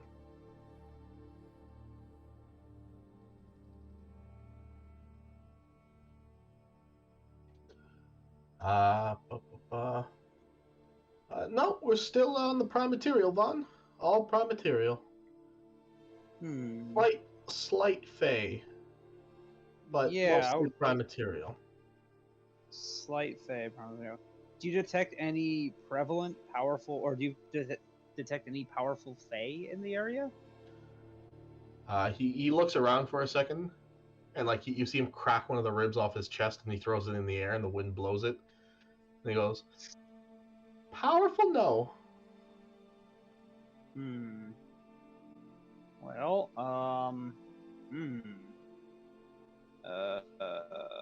let's see. Do you? How's the terrain in the next 3 miles? He kind of he focuses for a second and stabs 2 of the ribs into the floor. Looks like dirt road. And dirt road.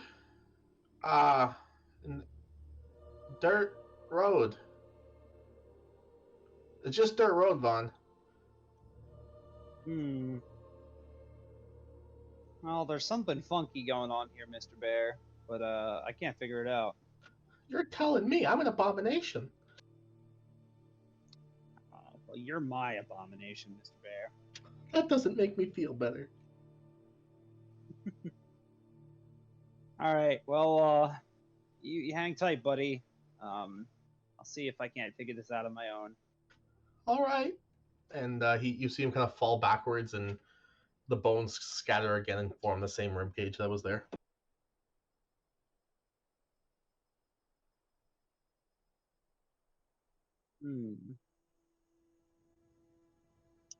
Well, guys, I'm stumped. Mr. Bear says there's slight fey influence here, but nothing powerful. Sounds like nothing to worry about. So I guess you were kind of right about the Feywild part, but it's not like it's full-fledged or anything. Yeah, it just seems kind of like a bleed over. The blot necklace isn't going crazy or anything, is it? No, not at all. Okay. Well, I mean, aside from the light coming off of it because of Azrael's dagger. But... Yeah. Or sorry, no, yeah. it wouldn't go off. The dagger doesn't have blood. Never mind. Yeah, nothing. All right. Well, fine. Shrugs. I guess we keep going on. All right. As you guys continue to travel further, Agni and Vaughn share the front. They're rolling perception.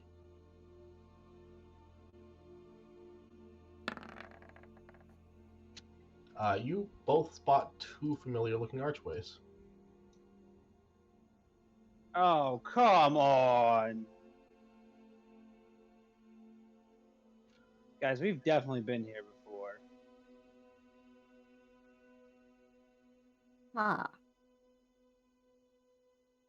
Is it just one big circle? We're in a loop. Azrael's gonna look behind Mr. him through the one we just went through. Yeah, it looks the same. Like you guys are only now like 20, 30, 40 feet away from where you just were. Agni is going to fly straight up so All she right, can see better. you fly straight up. You see the long winding road behind and in front of you.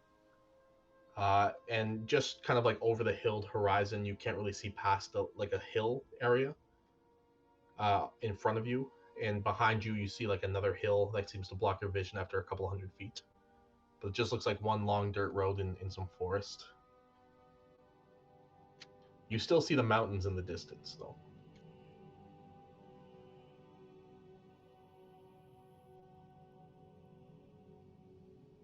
Well, I don't know what to tell you guys. Did we like turn at some point? I think so. We just I mean, headed down the road.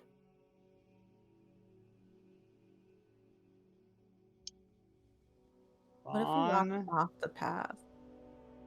That's what I was thinking. What if we just start walking left? Left. Up this dirt road. Like Like off the path? that way. Yeah, off the path. I guess. We could try that. Everyone heading off What the did path. okay, before we head off the path, when we got to this part before, what did it look like behind us the last time we were here? When you first got to this area, you could see just like the remnants of the probably the tallest buildings in Skystead, like out far in the distance.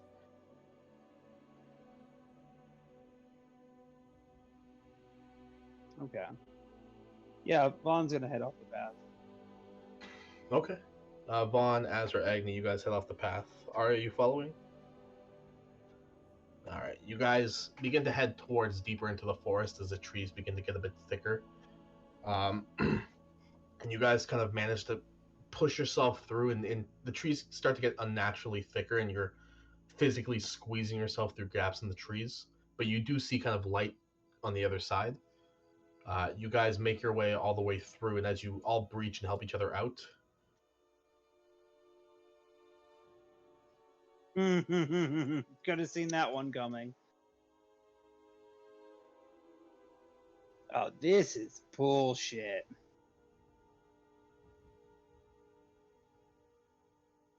Okay. What's that? now there's an elephant.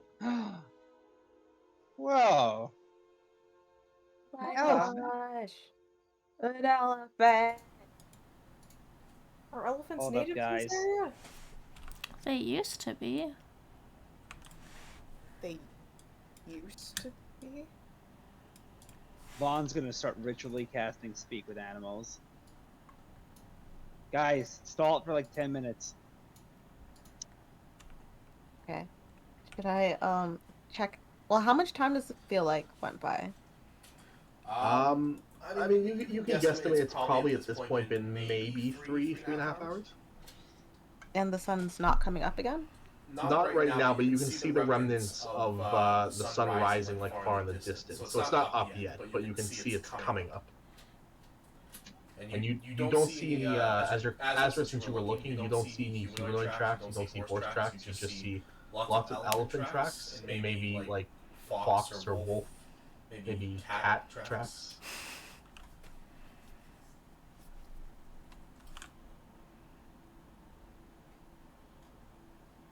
The elephants don't seem to pay you guys any mind. It kind of looks at you and looks towards its little baby there, and then just starts pulling leaves off the trees. Pet elephants. But not the baby. It'll kill me.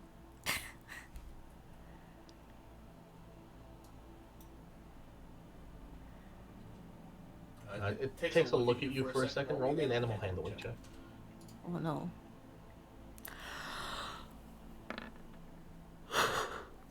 Okay. It takes a look at you for a second, and you see kind of like it moves its trunk towards your hand, like it's trying to open your hand because it thinks you have food. And when it sees there's no food, it kind of looks back towards the tree and continues eating the leaves. Don't eat from the tree. There's metal inside. Unless you're like a metal elephant.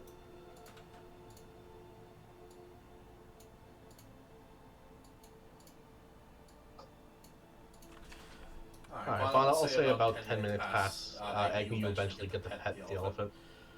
And your speak with animals is now going off. Hi, my name's Vaughn. Vaughn says to the mommy elephant. Or daddy elephant, I don't know, parental elephant.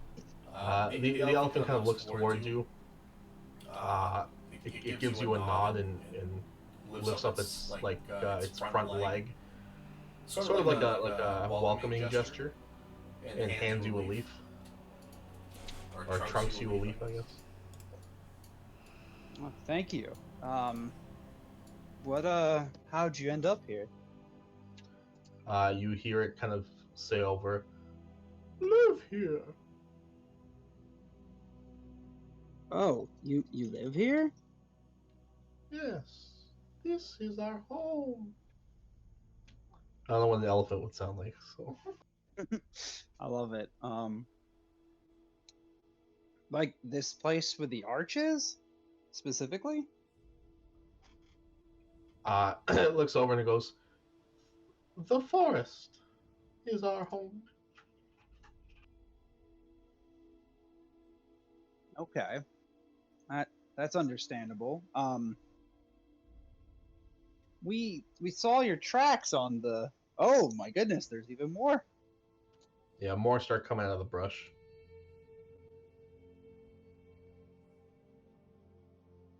Yeah, How long have you lived here? All my life.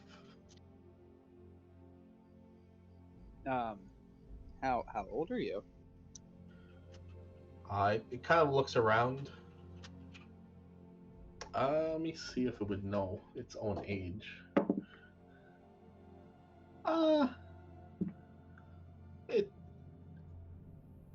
It kind of stomps its foot down about 14 times. And it goes in like a gesture of that many cycles of like the seasons going around. Okay. Well, my friends and I just got here recently. We think we're lost. We tried to go back where we came from, and we just ended up here. Have you noticed anything strange about your home recently? Nothing strange. Always food. Always safe.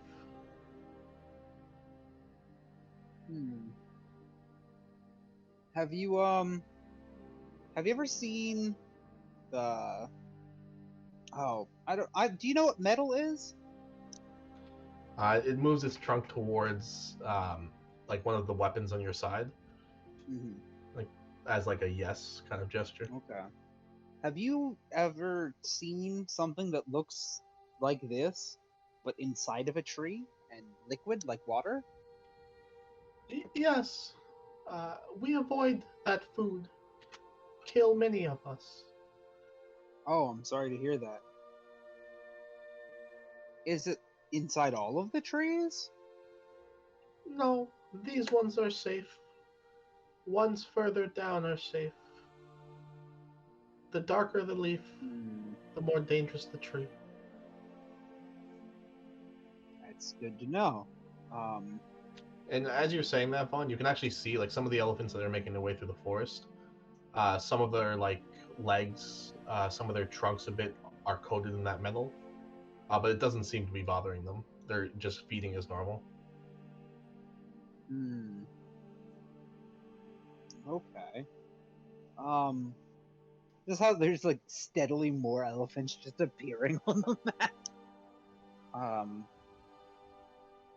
You haven't happened to see a man go by recently, maybe with 2 horses? Yes, not too long ago. Did he go that way? And Vaughn points up the trail. Yes, he did. Nice man. Feed us.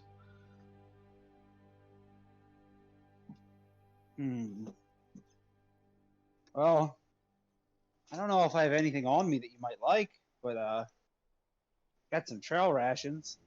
I don't really know what elephants eat. Oh my god, Agni!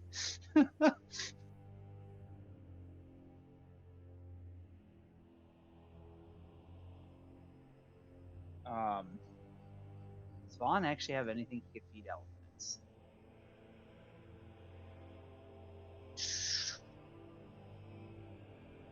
He does not. Well, I don't have any food you can eat, but I can. I don't really know what I could do for you other than offer conversation. I apologize. That's fine. Nice to see new faces. Hmm. I might talk to my friends about this. See if we can't head up the trail and see about tracking down that man with the horses. I think I have something of his. Nice to see you. Pleasure to meet you. Vaughn's gonna walk over to Arya. I don't know if you understood my side of that, but something weird is going on. Would she have understood what Vaughn was saying? Or does she just hear elephant noises? It's just like elephant noises. Vaughn, I have no idea what you guys are talking about. Okay, so she says that she's lived here all her life, which is about 14 years. And she was talking about the metal stuff. Probably a good thing we didn't lick that, by the way. I don't know if you noticed, but there's a lot of the other elephants have it on various bits. Apparently, the darker the tree, the more dangerous it is. Okay. They didn't seem to know what it was, other than it was not good. Apparently, she saw the man with the merchant with the horses go by. Oh, there was a name, by the way. You know people. You know stuff about Avexia, right? Yeah, I was gonna say, what merchant? That. Ooh, my Amazon orders. He was I didn't really see a name on it, but that corpse I found. Apparently he had a merchanting license. It was signed by a few people, but there was a name. I think it was Budo Avexia. Did you take the paper? I assume I did. I assume Vaughn took that stuff, unless there's a reason why Vaughn wouldn't have taken it, Dillon. No, you have it. Can I see it? Yeah, of course.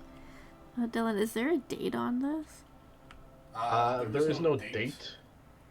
But you, because of your Avexian history thing, you know most recent documents would either be signed by. One second. Let me find the names again. They would either have the signature of Tiberius Avexia, the king that's missing, or the current king. Mudo's reign was about. The Avexian family bloodline have a longer lifespan than most humans.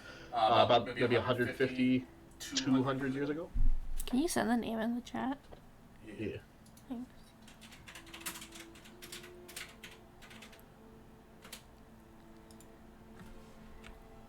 We have to be in some kind of time bubble. If he's probably been dead like 200 years, or he was like in power 200-ish years ago.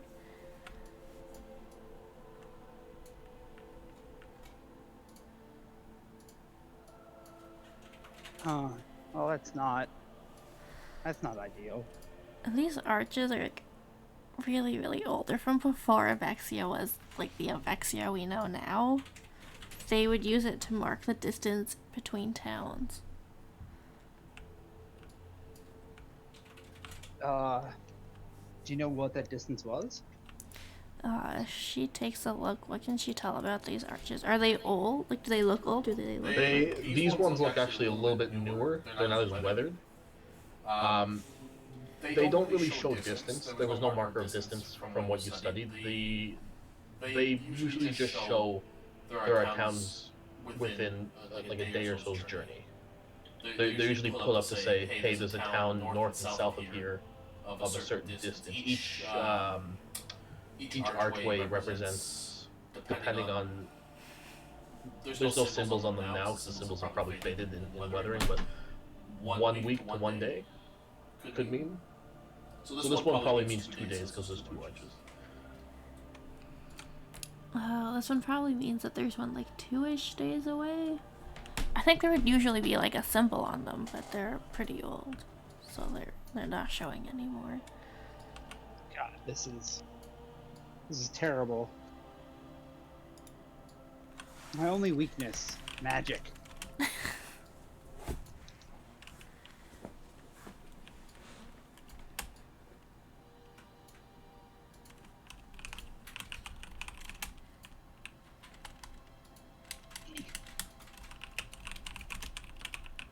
Well, I mean, we could probably... What the hell is this?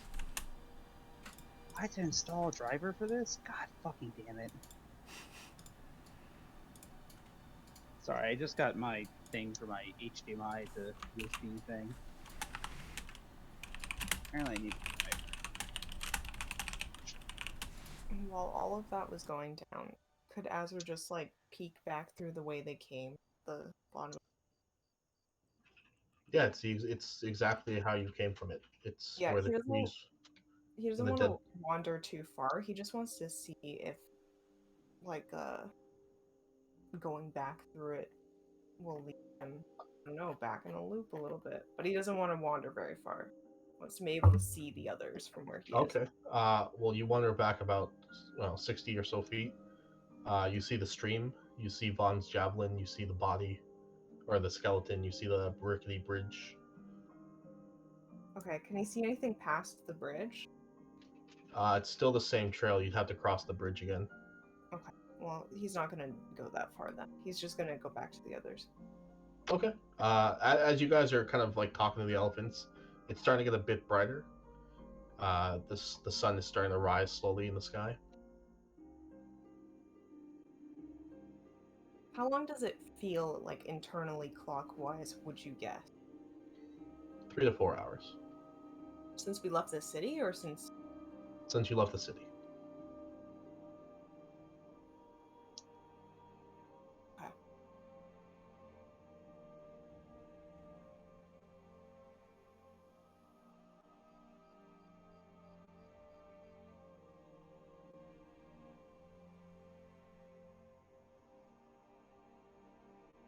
We would like to send a message to Tobias.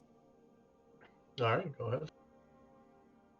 Hey, you. How long has it been this time? Also, there's elephants everywhere. Have you seen one before? Holy shit, dude. He goes, since you last talked to me, probably an hour, I guess. Is everything all right? Should I come over there? Where are you? She's not gonna reply. But she will yell back to the others. Apparently, it's only been like an hour. Can I, like... Agni's just gonna pick up an elephant. She's not even gonna finish asking. Roll me a strength check. Okay.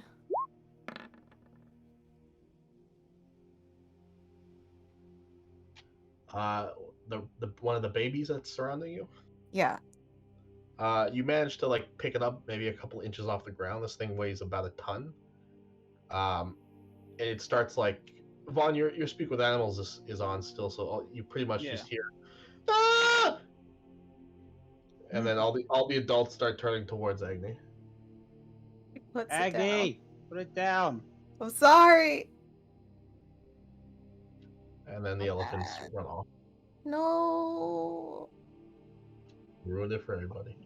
Oh, we can be Agni, what friends. the fuck?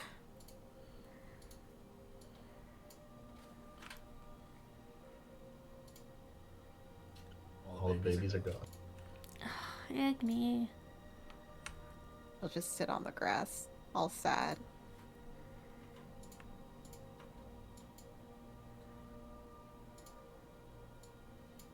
So, what's the plan?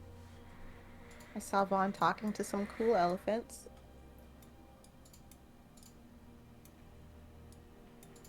Trying to figure that out right now.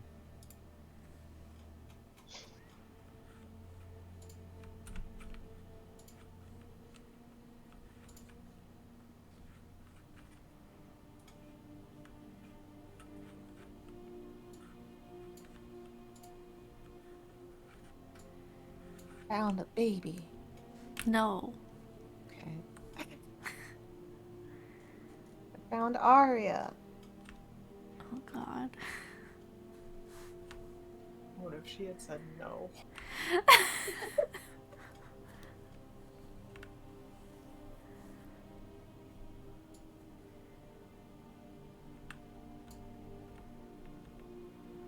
He is going to pick up Arya. Ah. What are you gonna do with Arya? Now what? I'm gonna like fly her around like a plane. Oh, Jesus. Yeah, not an issue.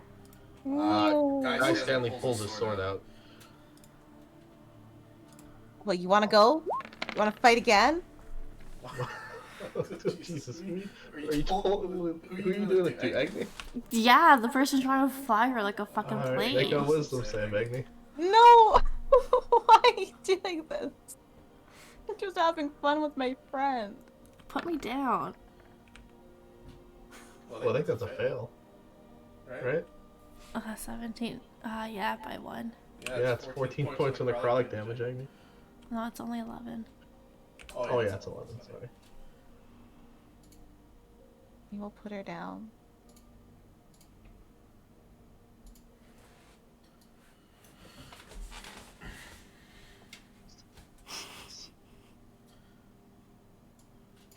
Are you alright, my mistress? Yeah. Shall I enter her into her sleep? She's already killed you once. I don't think she needs to do it again. That's fine, my mistress, as long as you're here. Oh, God.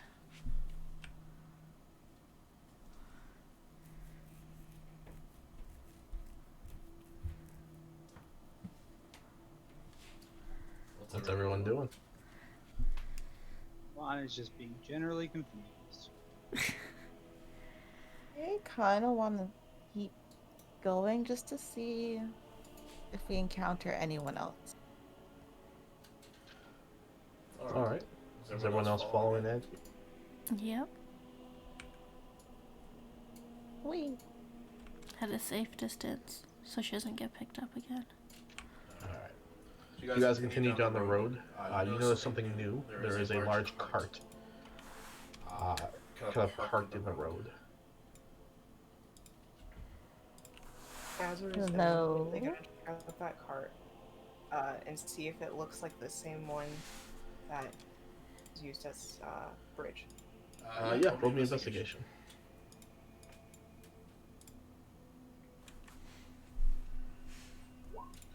Yep, down to the wheel and the window shape. It looks like the exact same cart. Well, we found our bridge. He's also gonna just investigate the inside, because why not? Okay, I'll use your same roll. The door does seem to be locked, but there's like a little cutout in the door. And it looks like there is a light on inside. He can try to pick that lock. He'll knock first, but he'll pick the lock. Okay. Yeah, you knock. There's no response, so after like maybe 20 seconds or so, you just begin picking the lock. Just roll me a thieves' tools, please.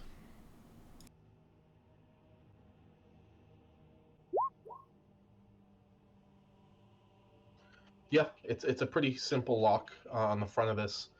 You manage to click it open, and the door swings open. You do see like a lit lantern this place is pretty neat and organized. There's like a little bed set up in here in the center of the floor. The bed seems to be made. There's some clothes hanging in there, hanging on the side off of a bar, and there's some more clothes folded on the side. Seems to be like a small small bag that's tied up on a desk. And on another desk, you see what looks to be a very large kind of wooden box that's kind of like built into the wall. And there also seems to be like a little chest that's stuck on the floor, maybe a couple of feet away from the bed at the end, at the far back of the cart. Okay, first thing, he's gonna check out the bag. Okay. You take a look at the first bag. It's pretty hefty. It's like it looks like like a full garbage bag almost, but it's made of not plastic, obviously. You untie it and you take a peek, and you get the smell of like different spiced meats and cheeses. Some hardtack in there. It looks like traveling food, rations. Okay, he's gonna. What were the other things again? Sorry. There's some clothes that are like folded. There's a bed. There's some clothes that are hanging. There is like a very large box-like thing on top of one of the desks, and then there's like a small chest a couple of feet away from the bed that's on the floor. Okay, he's gonna check out the box. Okay. You get to the box and you open one of the drawers up. There seems to be a bunch of jeweler's tools in the bottom row that you've just opened up and taken a look at. There are several very tiny gemstones kind of like laid across in like a little section that was built in for them. It looks like this is like a massive jeweler's kit. Okay. He's gonna put that aside. He's gonna check the chest now. You walk up to the chest. It looks like the chest is like adhered, almost like bolted to the floor, and there is a very ornate looking keyhole in it. The chest is probably about like the size of like a laptop, like length and width wise, and maybe about as tall as like up to halfway up your leg. It's not Okay. that tall. He's gonna check first if it's booby trap at all. Okay. Roll me investigation.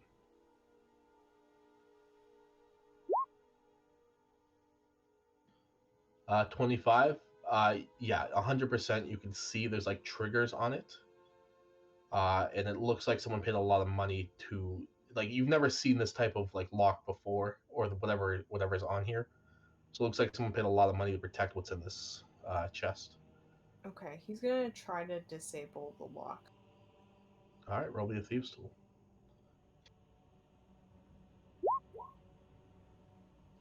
Oh fuck. Okay. You managed to get in there, and as you're kind of working your way out, feeling your way around, you managed to get most of the pins before they reset, and you do it again, learning the sequence in which you got to go through. But eventually, you hear a click, and then you hear the sound of a couple different gears turning, and then you hear another click. In that original kind of trap you found when you did the investigation, you see it kind of go taunt and then go loose and disarm. But you managed to unlock it. The chest is still closed, obviously, but the lock's unlocked. You can tell you disarmed whatever you saw before. Okay, then he's gonna open it carefully. All right. As you open up the lid to go take a look inside, one sec.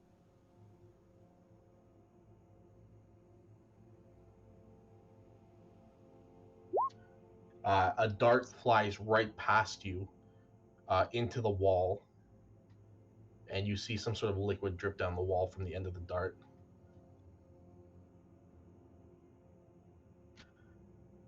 Anywho, on the inside of this thing, there are two small red baggies. There is also a very small, kind of like rectangular shape that's wrapped up in cloth. And then there is sort of like a metal box with another lock on it. Okay, he wants to check out the rectangle. Okay, you go to grab the rectangle and pick it up. It is very heavy, but you manage to like bring it to your chest to hold up some of the weight, and you unwrap it, and it is a quarter bar of platinum. Wait, he'll just put that aside. He's gonna look at that other locked chest. It's not a chest. It's like You know what I mean. someone formed like a metal box with like another lock onto it. The lock doesn't seem as complicated as the one on the chest that you just opened. Okay. He'll check it for traps first as well. Okay. Roll me another investigation.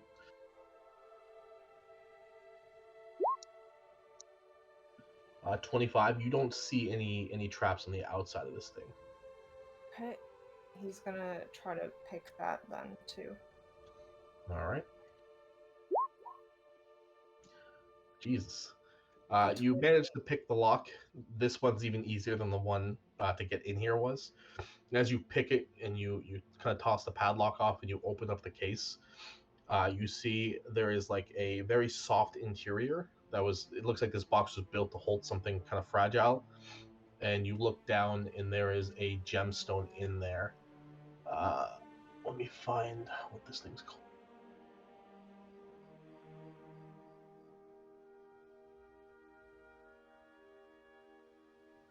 called. Sorry, no, it's not a gemstone. You see it's like a rough, perfectly dark green rock that's in there. Like a jade? No, it does not look like a gemstone. Like a rock? You can roll me history. Unless you have proficiency with a jeweler's kit, then you can just roll that. He does not, so. 20. You've seen this once before, back in Rotadia when you were just but a wee lad. This looks like a piece of adamantine. Can you refresh my memory on how much adamantium is usually worth? Because, like, why is it in a locked box? Let me find that for you.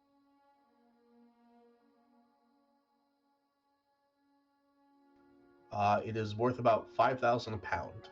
5,000 gold a pound.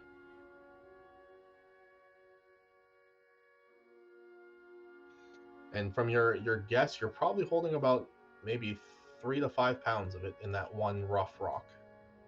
Okay, so it's just stuff.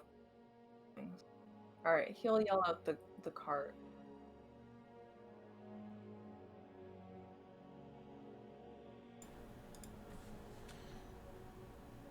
There's also two red baggies in there that you saw, which are just filled with small gems.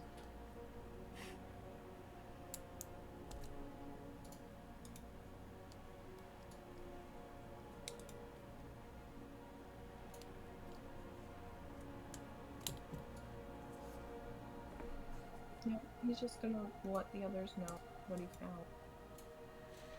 Alright, you guys hear Azrael kind of call out and say what's in there.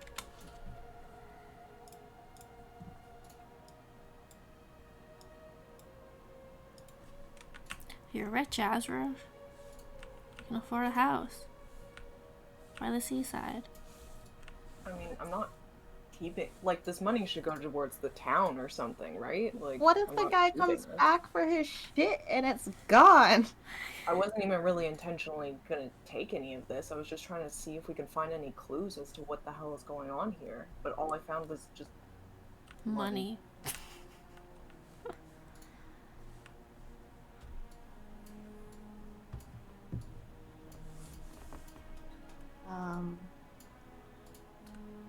Agni's gonna check out the horses because they're still dead. Yep, they are still dead.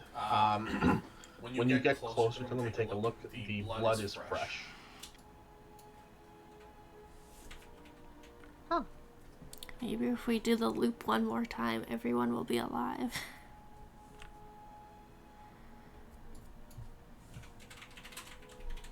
You know what? I agree. Maybe we gotta, like, stop this weird shit from happening, and the horses live, and the other dude lives, and everyone lives. the end. Let me get out of this loop. Or not. I don't really want to live here. It's not cool. No. I prefer our house.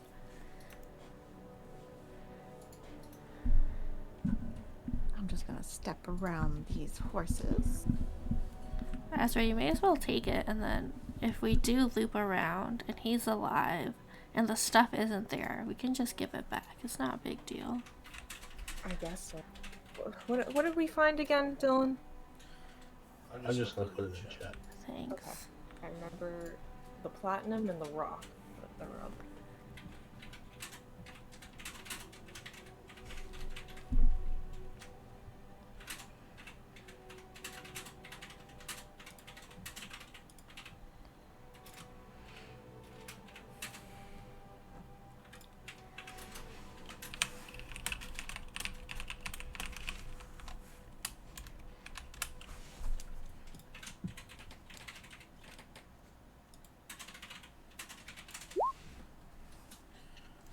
There you go.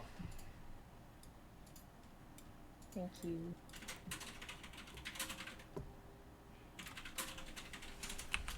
What are you guys doing? You can take that jeweler's kit too. It's absolutely massive. But if someone wants to strap it to their back, they can. Yeah, it just looks really big. That's the only reason I don't want to take it. It's like the size of like a hiking backpack almost. We can strap it to Sasuke for now, and then we can always ditch it later. That's Yeah, very there- true. Because there's some really nice jeweler's tools in there. There are jewels in there that aren't cut very well. Looks like they were set up to be cut. And there's still like 3 other drawers nobody's taken a look at, but they probably contain the same thing. Yeah. Azrael's interested more in the tools, but we can, I guess, strap that to Sasuke if that's what Arya allowed. Yeah. Man, he's finally useful for something. Alright, you guys strap it to Sasuke. And what are you doing now? Gonna keep looping? I guess. Yeah, if you want. Okay. Yeah, just add jeweler's kit XL to Sasuke. You guys make your way back to the forest, down the trail. You see the sun is about a quarter of the way up. You can feel the warm sun in your face as you continue down this road. The first thing all of you notice is the tree that had fallen is still fallen, and it's in the middle of the road. And the tree that Vaughn fell is still broken on the floor. Oh no. You've ruined history.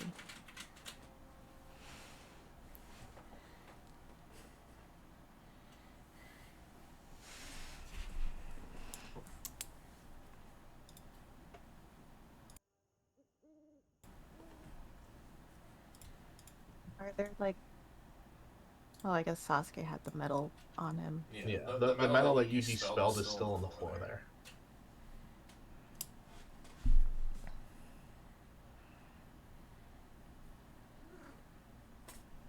Huh. Okay.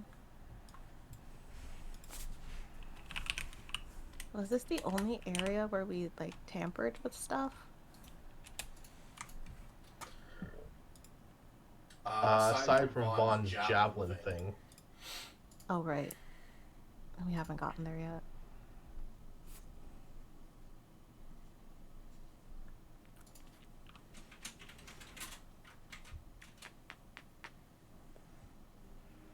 Agni's just gonna keep going. What's everyone else doing? If nothing looks different, Arya will just follow Agni. Okay. Yeah, honestly, same.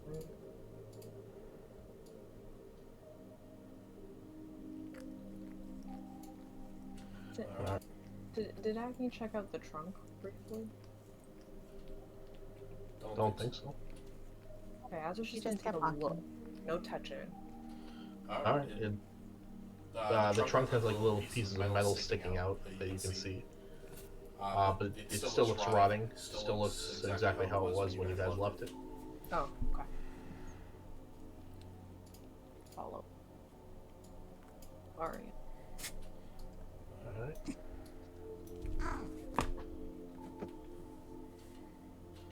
guys make your way even further. First thing you guys notice is the bridge is gone, and somebody shitly drew over it to match the water and the grass and the dirt. Okay, so it's like water there. Yeah, that's water. Oh, okay. All right.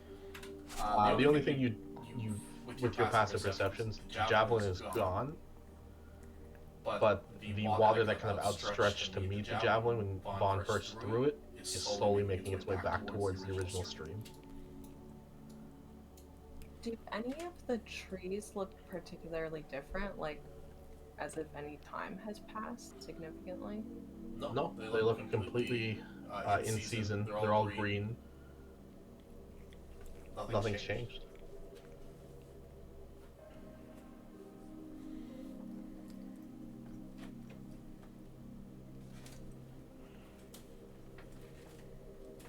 Going to die here.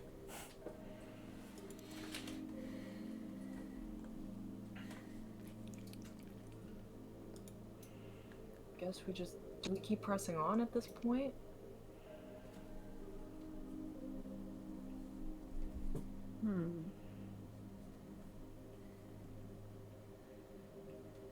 Yeah. I mean, there was like a body on the other side, right? Maybe it's not there. Go check. It disappeared in the dirt. Agni, no! She's been buried alive! Agni's gonna fly over like 5 feet over the water. Okay, no worries. Yeah, you make your way across. You see that after you see the water like slightly ripple, but Agni's far too high for it to reach out and grab.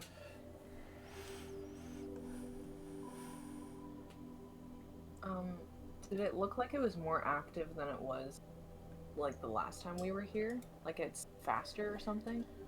No, it looks exactly the same.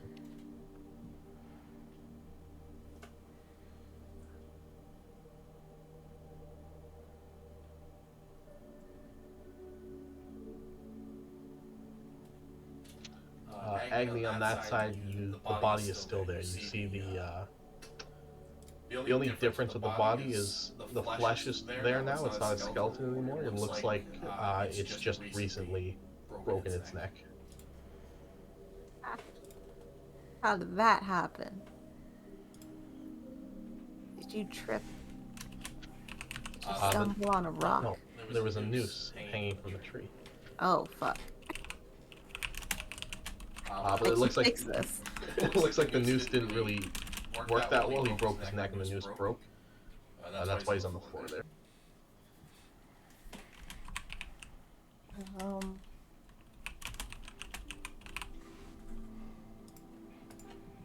I will check this guy's pockets. Do you have money on you? Can you afford the spell? Roll me investigation.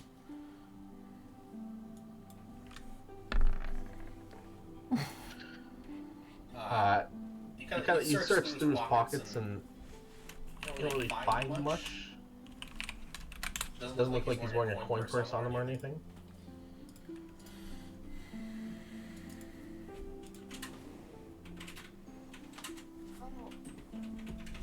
Guess you get to stay dead, and we'll catch you on the next loop. Hopefully. At this point, the sun is like fully in the sky. Does the sky look normal? Yeah, sky looks the same. There are clouds in it this time, though. I'm a dumbass. I've been fucking talking with my thing muted. No, I thought you were just like AFK. I thought you were just Sorry. dealing with your window or something. No, so that I just got the delivery for that HD or USB 3.0 to HDMI adapter, so I get my second monitor to work, and it burnt out. It literally just burnt out. What? It's insane. I am so mad. Refund. So I just lose, I guess. What was I gonna say? Yeah, no. If I was gonna ask, or I was gonna ask if I could check out the that gem I had that I got on the first loop from this guy. Yeah. Look Yeah. at it through the light. Oh, Yeah, you hold up the gem to the light, and it projects like a perfect silhouette of rain falling. It looks like a bunch of tiny teardrops are kind of like falling, and each kind of like shadow holds its own color. It looks very beautiful. That's neat.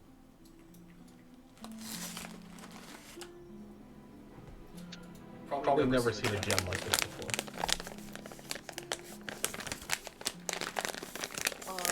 I don't know. Has the sun been rising and setting in the proper directions? Oops. Hear my cat. Roll me perception. Good question.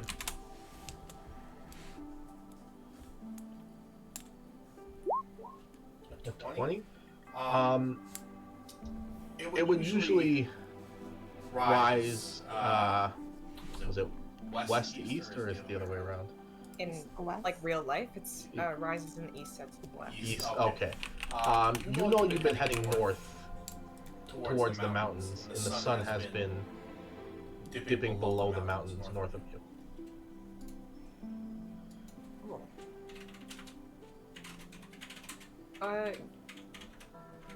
You guys? Yes. The sun is not where it's supposed to be. What? Well, like, okay, I know it's like the middle of the day, I guess, here right now, so we can't really tell, but it dipped below the mountains. And the mountains are north. But the sun normally sets in the west.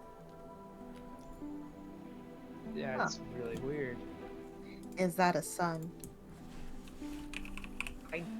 Guess so. I don't know why it wouldn't be a sun, but it's definitely not where it's supposed to be.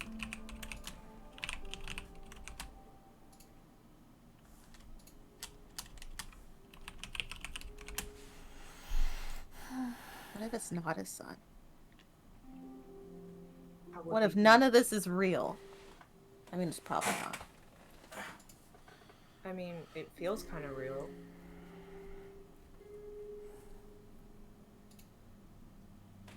Also, get over here. It is. I don't want to shout from across the non-bridge.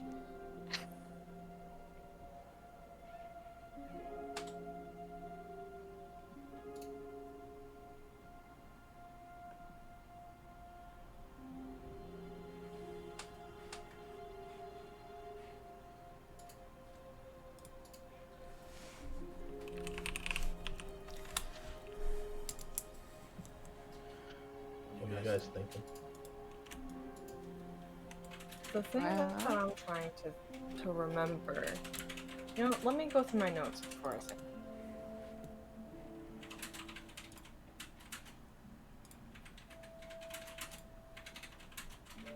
Agni's thinking of attacking the sky.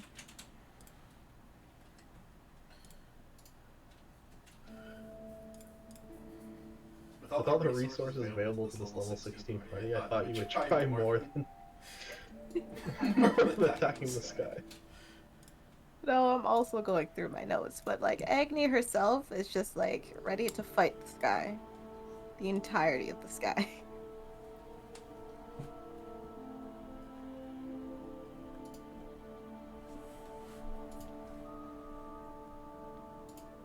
What I'm specifically trying to remember is that all that talk about. Oh, let me check my notes before I start to just talk out my ass. Do it anyways. What are you looking for? I'm trying to remember the information about like the cycles and this like apparently that like our world is essentially in a bubble, and it was like a conversation Azrael basically had when he was doing a commune thing, but he was talking to Teddy about it. I'm trying to find when exactly that happened. It couldn't have been too far from where I am in my notes right now. It's also really dark in my room. My light hasn't warmed up yet.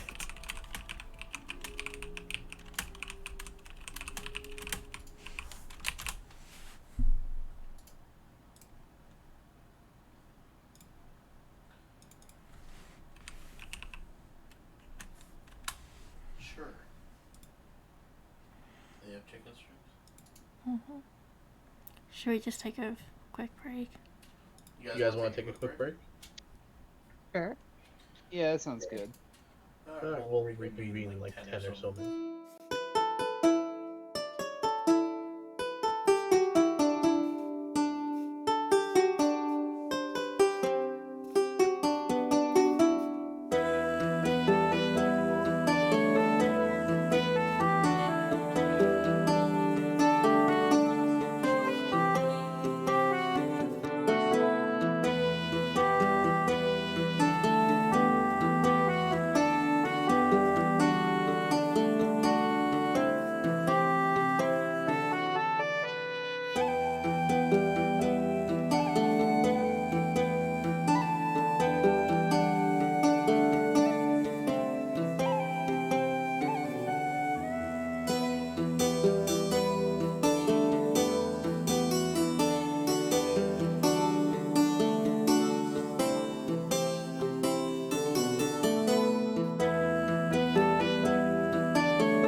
continue on from the living stream.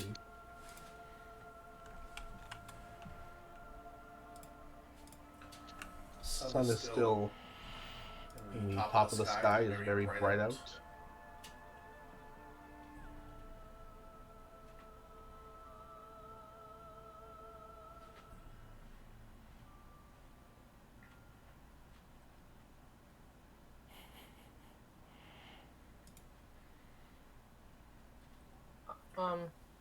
I was gonna try throwing a rock or something, a stick, across the lake, the river.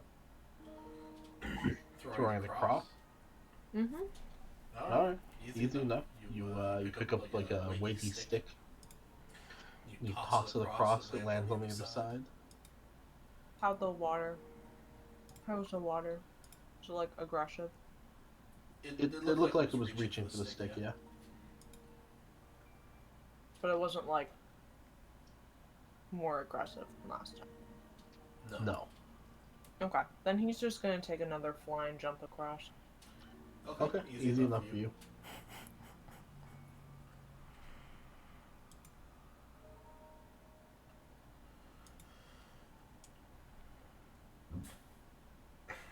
Well, hey, Azra. Did you find anything? No, but look at me for a second. What? Just look at me for a second, okay? Okay. Agni is going to really quickly poke Azra in the eyes. Jesus. True seeing.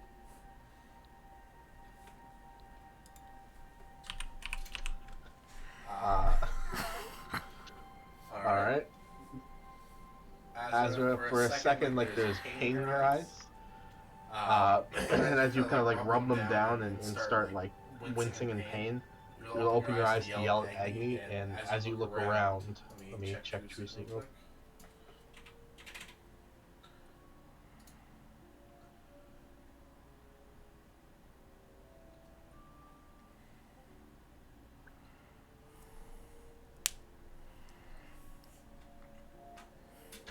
Okay.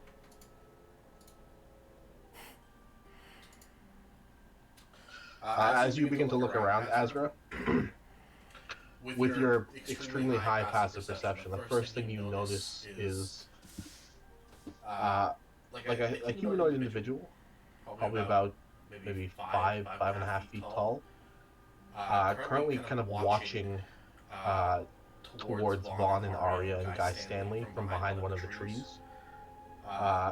This individual looks to be like partially flesh, partially metal, as their like part of their body's covered in this metal, but the other part is covered in flesh. They have long pointy ears. They're wearing most of their clothing is covered in metal too, but they're wearing like a breastplate. They got a cloak on, a sword by their side, and they're currently just staring towards like Arya and Vaughn, and kind of like not paying you any mind. They're just staring in that direction, watching what they're doing. Agni, what the fuck? Can you see that guy? No, see, I cast it on you specifically because you got like crazy eyes. So whatever the fuck you're seeing, you're gonna have to tell me about it because I don't see shit. Okay, I see a guy. Cool. And he's like staring at Arya and Vaughn. Okay, you know what? Just like point me in that direction and I'm gonna beat the shit out of this guy, okay? Wait, Where is he? wait, okay, don't beat the shit out of him first. I just Dillon, does this guy look like the body that we're sitting right next to? No. I don't know, he doesn't look like he's being aggressive, he's just watching.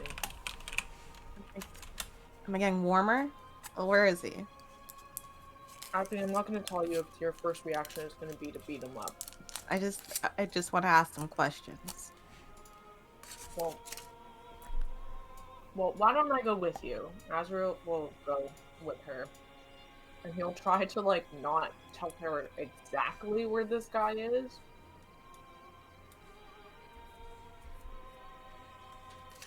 Alright. Then I need you to roll me. I guess. Are you verbally telling her, or are you gonna like physically point? He's gonna direct her a little bit, but he's gonna direct her just a little bit off, so in case she takes like a swing or something, she'll miss. So, like, are you doing this verbally or like body? No, like pointing with his hand.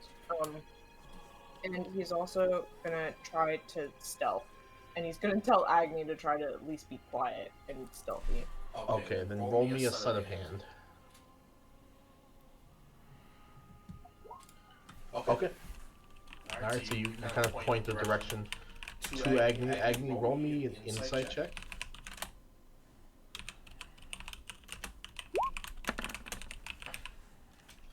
Okay.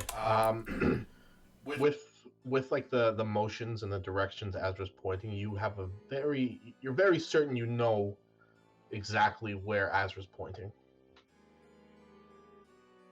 Okay. Where are you pointing, Azra? Oh, and I almost choked on my apple, and I'm trying to fight off a cat. Yeah, just maybe don't leap at him right away. We just want to sneak up on him. What if he like runs as soon as we get there? Simpson, why would you want an apple? Is it here? I'm gonna stand here. Okay, how about you stand guard in case he attacks, and I'll let you know if he does, okay? Sure. I mean, I can't see him, so I don't know how that would help. I will point him out to you, and also I'll yell if he tries to attack. The figure is now currently like moved around the tree and is staring at Agni as she approaches the river. Okay, well now he's staring at you, Agni, so he's noticed you. I'm sure he's noticed all of us. Fuck you want, dude? I don't know. Azrael will just keep approaching and keep motioning for Agni to come with him. All right, Agni, with a 26, you get the idea that whoever this is around this tree. I know you're here. Just want to say hello. Maybe you can help us. Why are we in this loop? Are you in this loop too? Azra, as you see Agni approach within 10 feet, the figure kind of takes a step back into the shadow and disappears and reappears almost next to you, staring Agni down from the tree line in the shadows. Wait, he appeared next to me? Yep. Azra startles a little, and he's like, who are you and what are you doing? It looks towards you in like a panic that you're talking to it. And it is going to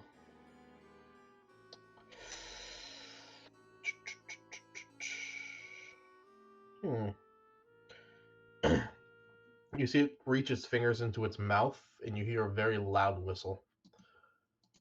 And it is going to take a step back into the shade and disappear into the forest a little bit more. You roll a stealth check for it.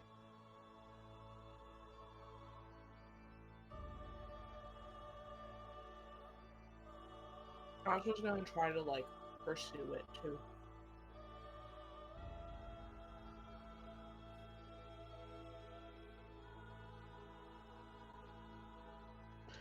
Okay, what's your passive perception again?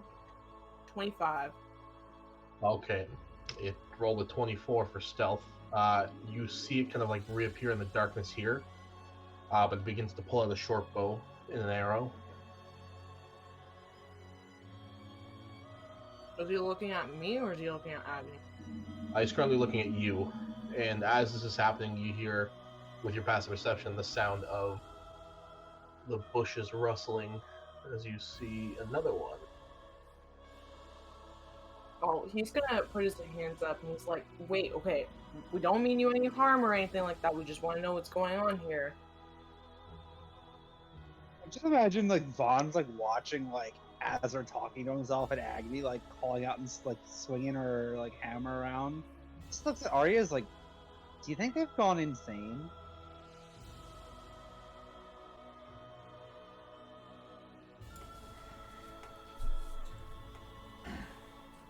What are you doing, Azrael? I'm currently trying to fight a cat. Well, he just put his hands up and said that, and then is this guy just still not backing down? No. They all three of them now have their weapons drawn towards you. Okay, Agni, they have their weapons drawn, and they don't look very Alright, friendly. you're calling for help. I need to roll 3 attacks. Where is he? Behind the tree? Like, I just walked around there, Azra. He's gonna prepare himself to dodge. This is a surprise. And I need everyone to roll initiative. Don't forget to click your character.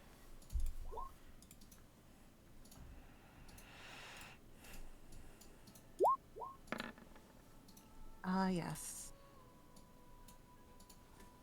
I just saw what you rolled. Oh, Agni. What's your AC again, Azra?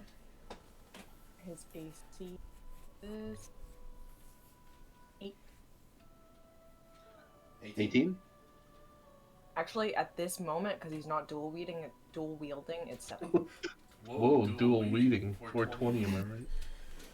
Okay. So the original one you saw shoots an arrow towards you and it misses. But the other two managed to strike you with their arrows. The lowest being a 20, the highest there being a 28. Doesn't he have these gloves that can catch arrows? Can he use his reaction to catch at least one? Yeah. Which one? The first or the second one? I guess the first one would make sense. Alright. How does that work again? Read that to me. Hold on. I have to find it now. Jeez. But wait, did I write it down? I might have actually written.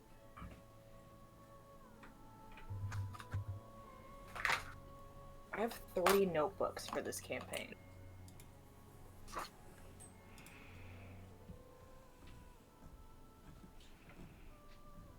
No, I didn't write it down. Fuck. Okay. I just Google. No, I think I sent it to you in your chat. Yeah, you sent it to me. I just gotta. Gloves are missile snaring. It's Found basically like Yeah. the monk. There it is. I found it. It's like the monk ability, but you can't send the missiles back. Yeah, it says these blah blah blah. When a ranged weapon attack hits you while you're wearing them, you can use your reaction to reduce the damage by 1d10 plus your dex mod. Okay, sounds good. So, one sec. The first arrow is going to do 12 points of damage, and I need you to roll a con save for the first arrow. Okay, that's the one he's trying to Catch. Yeah. Yeah. So let me do that con save first.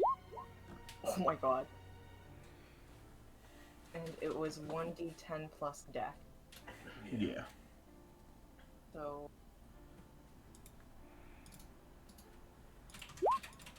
Oh my god, are you serious? Okay, well, then it's 6 damage. I think all your crits went to the lockpicking. Yeah, I know. Alright, so yeah, 6 damage, and you failed the con save, so you were going to. I'm just going to roll this in chat. As the arrow kind of strikes you in the shoulder, you feel your shoulder begin to get extremely heavy.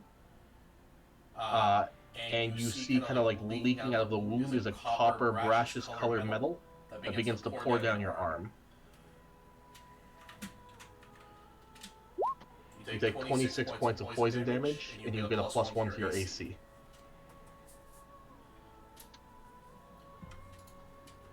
Okay, but he's not poisoned, technically. No, it's not a poison. It's just poison damage. So you're being injected with stuff. Someone want to play something more fighty? Sure. Give me a minute. I don't know why I'm searching for YouTube. Yeah. Why I'm looking for YouTube on here. A berserk workout mix? What?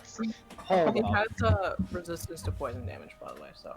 Okay, so you take half of that then. Yeah. And then the second attack, you take. 1 second here. 22 points of piercing damage. That's 35. Alright. And I forgot to add their initiative order ones.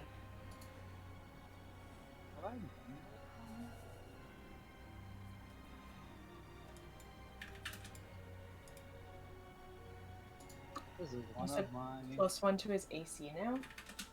Yep, just mark it as like a, I guess, a temporary thing. So you have your entire right arm is now covered in that metal.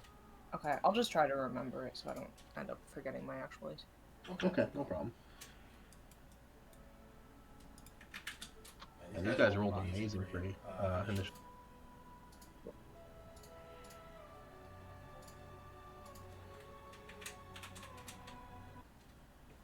Dude, that's really weird, Dylan, because what you were playing came up in my recommended on YouTube. Weird. Alright, so you guys see as you're kind of standing there, he puts his hands up, right, and says something out in the distance, and you see 3 arrows fly towards him. The first one misses as he ducks out of the way. The second one he manages to kind of catch, but it still kind of pierces a part of his chest. And the third one strikes him like right past the neck, cutting a big a wound into it. But it looks like Azrael is under attack right now. And we are starting off initiative with these guys. The one in the far back, Azrael, is going to cock another arrow towards you, as nobody else sees them right now because they're in darkness. He gets to make... Okay. The first attack is a miss, and the second attack is a 24. Yeah, a 24 will hit. That is 2 plus, that's 6 points of piercing damage. And I need another con save.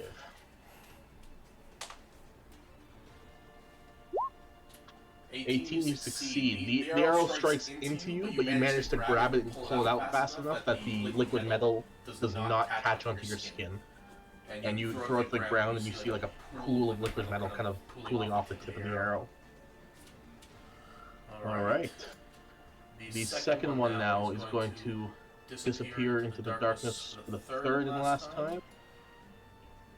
And appear here and begin to watch towards Agni and Vaughn. This one now is going to run a little bit closer to you. It's going to attempt to strike you. Wow, that's a lot. With its ranged attacks. Yeah. Dylan, Okay. Yes. could I use my reaction to try to see, like, where the shot is coming from? Don't even use your reaction, just roll me a perception check. Okay. I'll say with your danger sense, do it with advantage because this is technically Thank danger. God. 17? Okay, yeah, you clearly see an arrow fly out to the tree from the right of Azrael, so literally this way. And another one fly out, obviously from there. Got you. Alright, the first attack is an 18, Azrael. The second is a miss. The third is a miss. The fourth is a 20. Not a natural, just a 20. So The 2 out 18 of... just hit. Okay, perfect. 2 out of 4 hit you. Okay, his AC currently is 18. So that's Oh yeah, with the metal, nice. Okay. Mhm. When he gets So- to dual wield, it'll be higher though. So the first arrow, you take 8 damage, and these are arrows flying from the right, Vaughn. Okay. And the second arrow does 7 damage. 8 and 7, right? 8 and 7, yep. And then, does she have the same ability? Oh yeah, sorry, and you will take sneak attack damage, actually. From the first arrow, so an extra 12 damage on that first arrow. Fire damage, sorry. So with half damage with your resistance.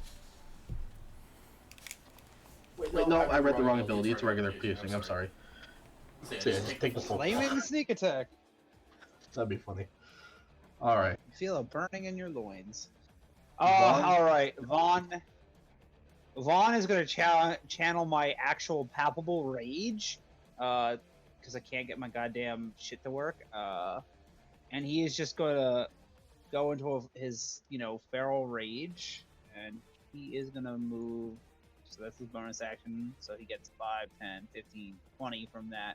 He's going to move 5, 10, 15, and it was from around the tree. So he's just going to fucking attack where he saw the fucking arrow come from. Okay, no worries. Yeah, recklessly. Then With regular giant attack. Spain. Like a big angry boy.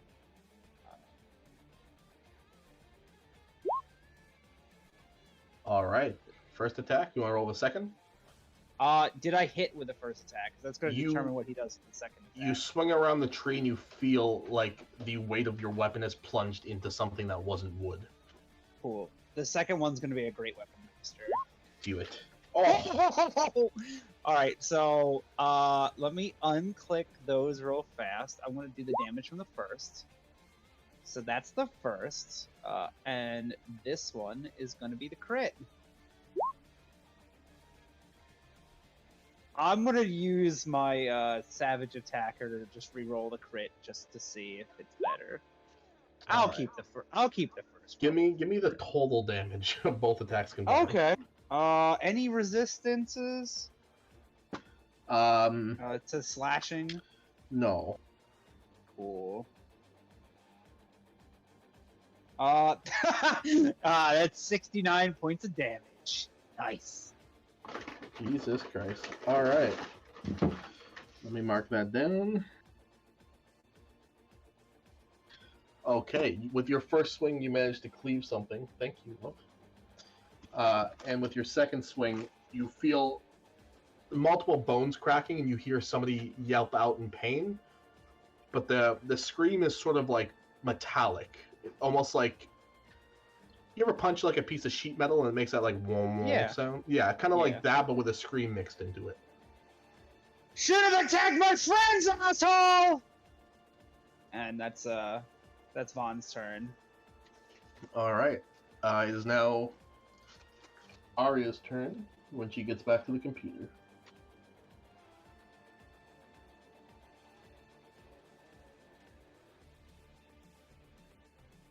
Right now, you saw Vaughn run towards a tree and just start swinging. And you can roll me a perception check as well.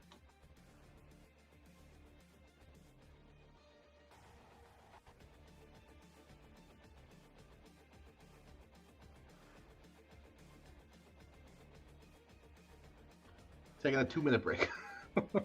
Nice.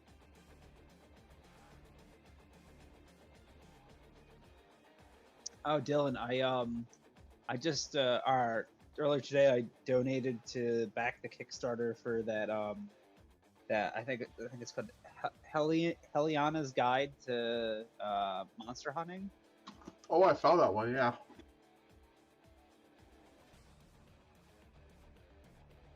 Cool. Maybe you can send me the PDF this time. Maybe. Oh, come the fuck on. Did your window fall out again? No. Worse. Is this metal goo thing technically count as being poisoned? No, you are not under the poison condition. Ugh. The saving throws. Yeah, Arya, you before Vaughn kind of charged up, you saw arrows came from this direction, in the top left of the map, and from the tree area where Vaughn is swinging at. Over there. Oh, all she can really do is set the whole forest on fire. Do it. Think of the elephants, but also do it. Because for most of her spells, she has to be able to see them. She'll just hold a spell in case she sees someone. Alright. What spell you can hold? We'll do Chill Touch, because I think that one's 120. Yeah. Okay, fair enough. Azrael is now up to you. Okay. Let me read one thing very, very quickly.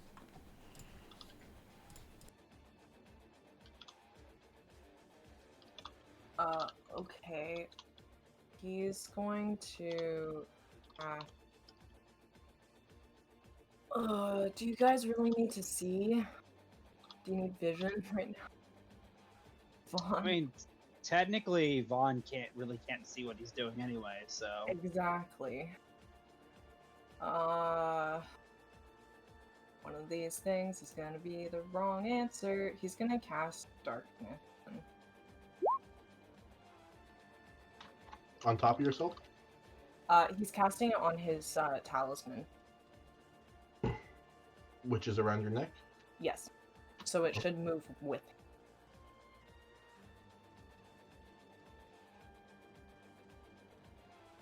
him.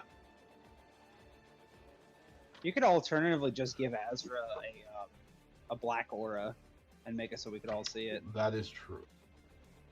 He can see through it, so. Oh yeah. That's What is not it? that It's a means. 20 foot, 15? 15-foot radius. Yeah, 15-foot radius. And then, yeah. And that was an action. What can you do as a bonus action? It doesn't have a lot of bonus action stuff. He'll cast Hex on this dude here. Alright, Vaughn. You see some like golden ivy begin to swirl around the floor He here. doesn't see it. It's dark. It's darkness. Never mind, Vaughn. Azrael can see it, so you can still describe it. You see what looks to be golden ivy like sprout up from the ground and begin to like ensnare the feet of this elf and like wrap around. Okay, cool. And then he's gonna move. Actually, maybe not next to Vaughn. He'll just stay where he is, I guess. Okay, fair Actually, enough. no. Hold on. He's gonna move there. Alright, sounds good. He's gonna move there. Sorry. Alright, even better. I don't want to be next to Vaughn. Agni Kai. Agni can't see what's happening over with You Azrael and can't see Vaughn. shit. No. But I know there was something going on with the tree in front of me. So I'm gonna burn the tree down with burning hands. Burn tree. Which tree? Oh, that's the wrong thing. And how did you know that? When Azrael had directed me, and remember you said that I knew that there was someone behind the tree. So Agni had walked around. No, because she teleported it back. Okay, fair enough. That's a dex save, correct?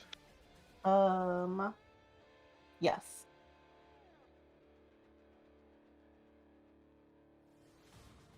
One quick sec. That is a 21. Ooh, okay. That's half damage, correct? Yep. All right. Is the tree on Sounds fire good. though? Yeah, the tree is now on fire.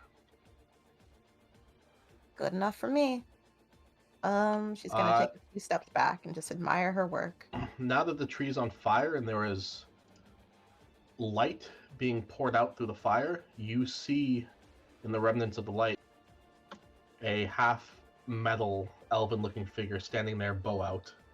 Oh shit. Okay, maybe this direction still can't shoot me. But not so close to the oh my god. I'll just stay there. Alright, sounds good.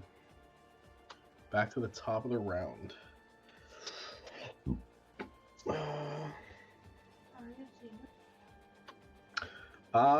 With that angle, no, just because like the whole tree trunk is blocking his body. But you do see like Agni reacting, look up, go, oh shit, and start backing away. What can this guy do? Okay, fair enough. So this guy at the top here cannot see in the darkness. It's going to...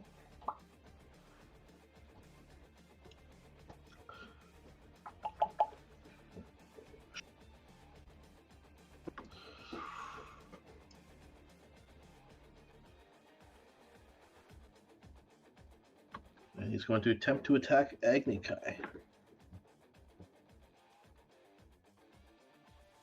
The first attack is a 23. Hits. And the second is a 20. That misses. Alright. You see an arrow fly by and sink between the plates in your armor. I need you to make a con save for me.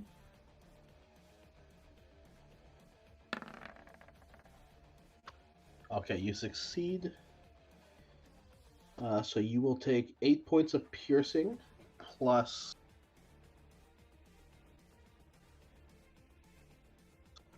Man, I forgot this guy had sneak attack too.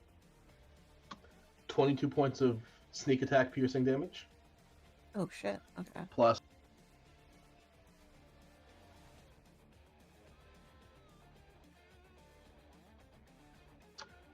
13 points of poison damage. As you feel kind of like where your neck area is and your shoulder and part of your torso begin to be coated in metal. You would normally get a +1 to AC, but you're already wearing plate mail, and that metal isn't really guarding your flesh. It's all plate, so your AC stays the same. Okay. And the metal is just on... It's like not piercing my skin or anything, right? It's just on the metal itself, like with my armor? The arrow went into your body. No!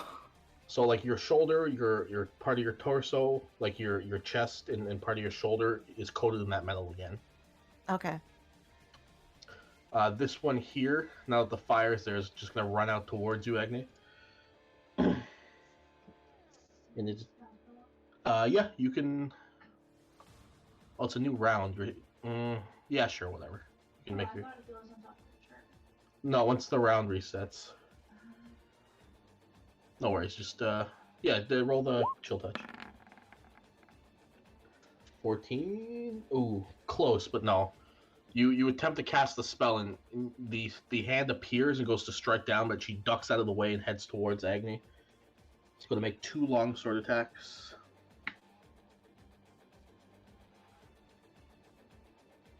That's a miss. And that is I think it's another miss. That is a miss as well, yeah. She clangs into your armor with the first one, goes to swing again, and you manage to swat it away with your shield.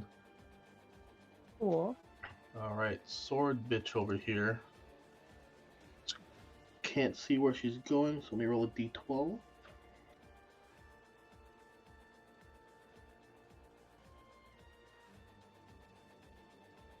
Alright, she is going to use Archer's Step and disengage as a bonus action. It's going to run this way.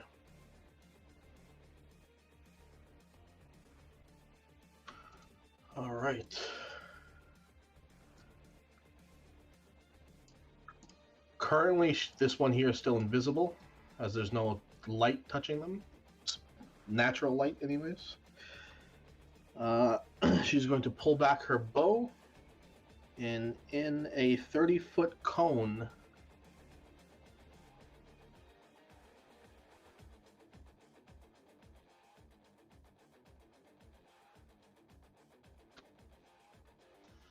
fire into the darkness.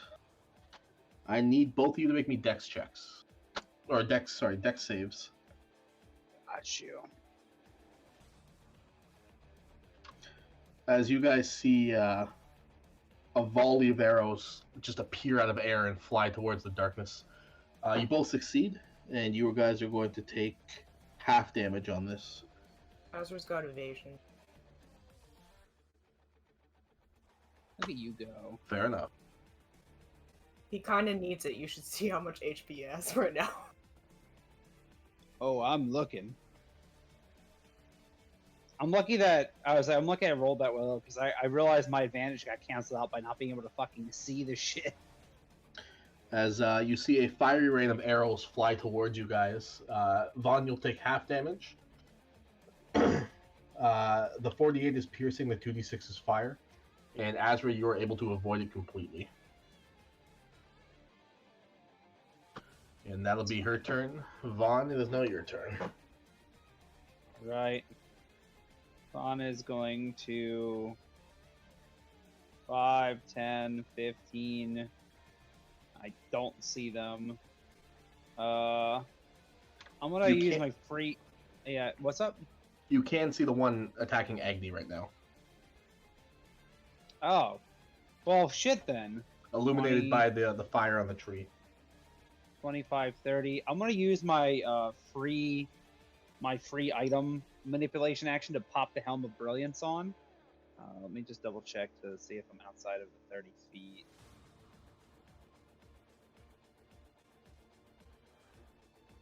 Just so I can harass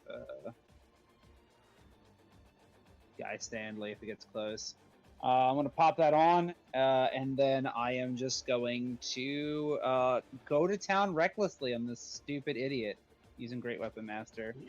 Yeah, go for it.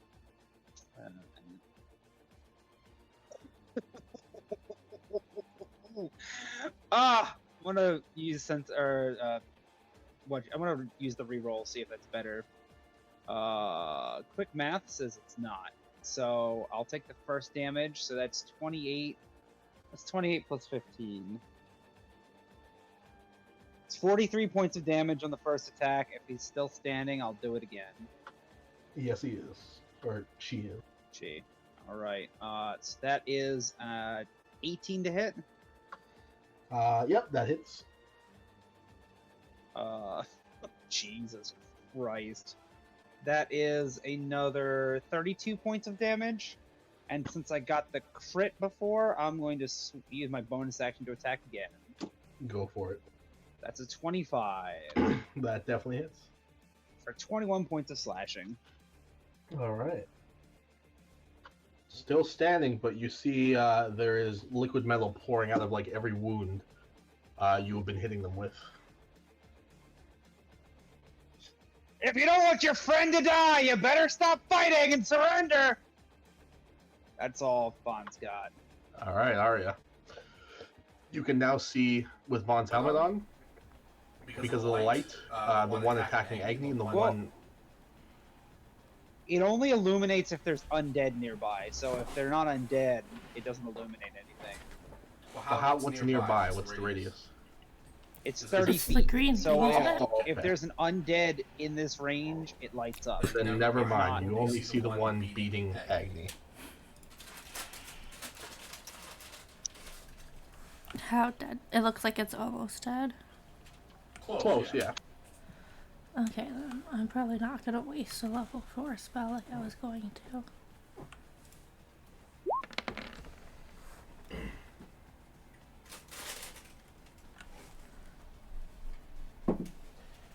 That is a fail.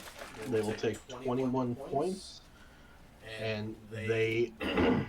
you see them begin to violently shake as all this liquid begins to pour out, and they crumple into a heap of metal and flesh. Well, that's not really what I was trying to do with the negotiations, but nice kill, Arya! Is that your turn, Arya? Yeah. Alright, Azrael. Azrael going up to this lady. Stab him.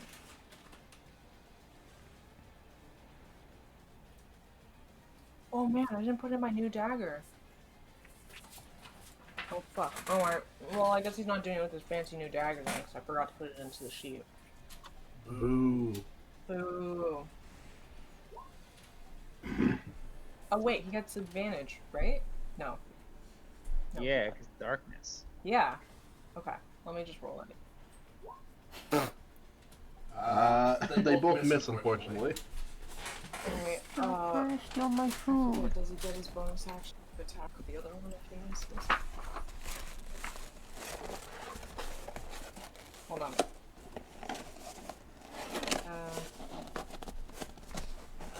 Yeah, he should be able to. He's got dual wielder. So, Alright, try again.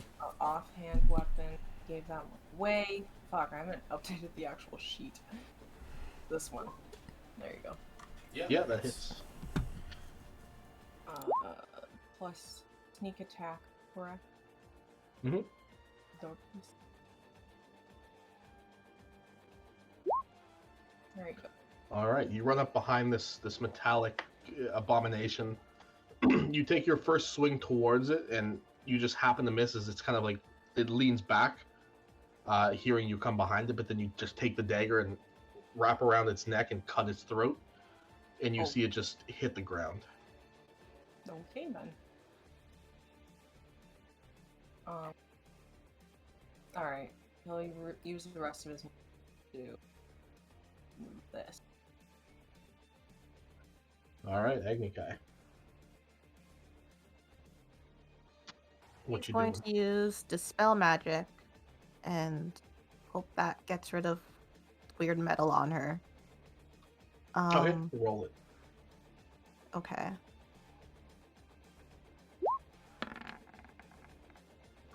Oh, yeah. You cast the spell magic on yourself, thinking of the metal, and then you feel something slowly dripping down your leg. Ew. That's all she's going to do because she can't see what Azra's doing right now. Alright, fair enough.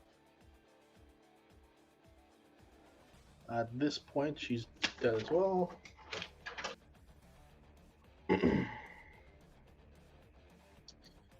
Now in darkness, he will use Shadow Traveler again. Travel 30 feet.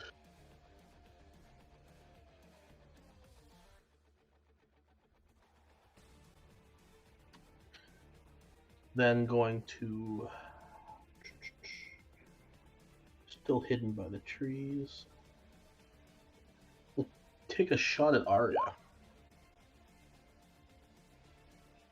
Please ignore that. Does a 22 hit? Yeah. Alright. And I need a con save, Arya. This is ridiculous. She's innocent. She's innocent. She's done nothing wrong.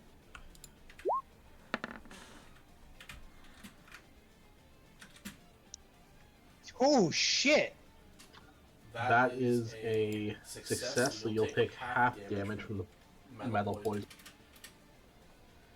Which I will roll second. So 25 points of piercing.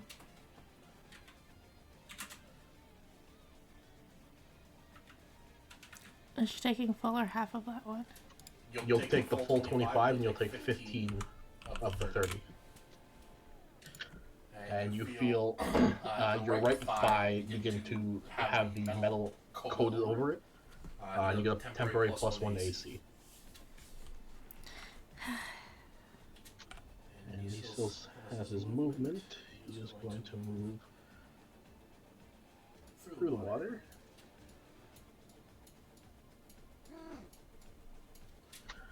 Roll me a perception check, Arya. It'll be a DC 15.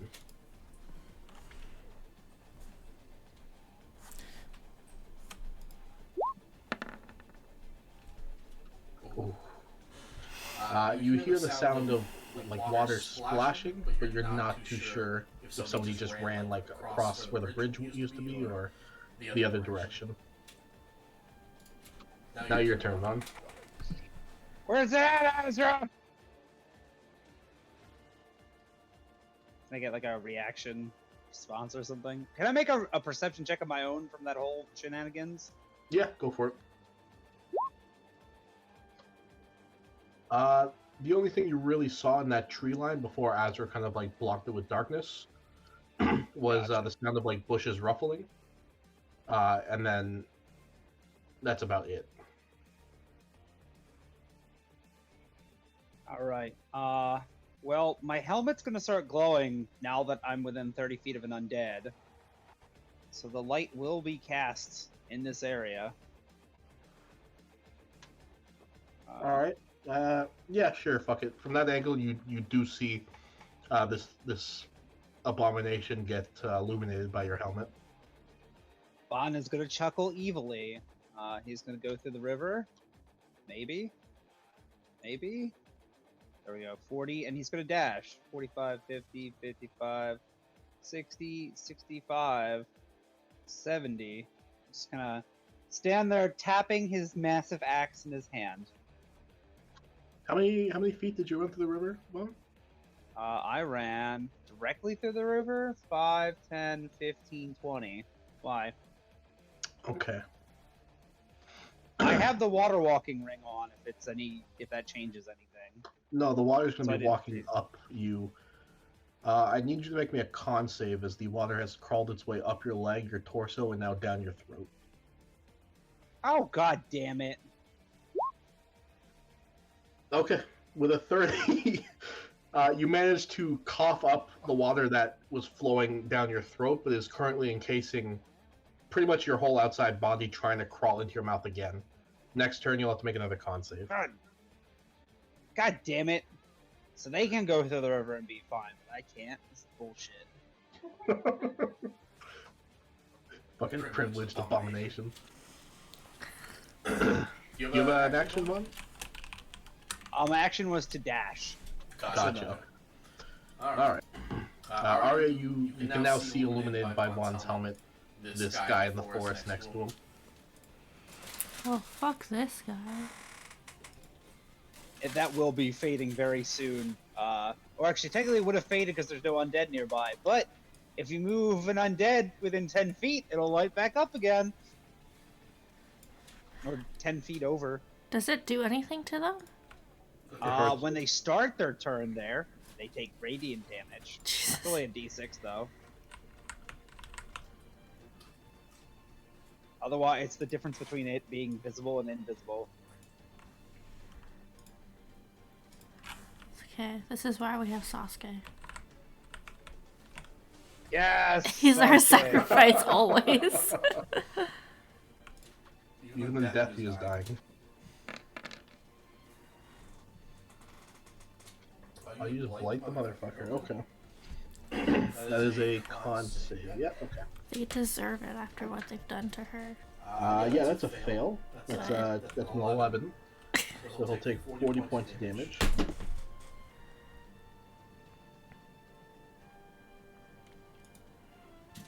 Alright, you see his body begin to like vibrate and shrivel as this liquid metal starts like pouring down his nose and down his eyes. And he lets out like a very metallic screech. Oh, actually, hold on. You use your feet to toll the dead, okay? That is a fail as well, take an extra 31. Sounds good.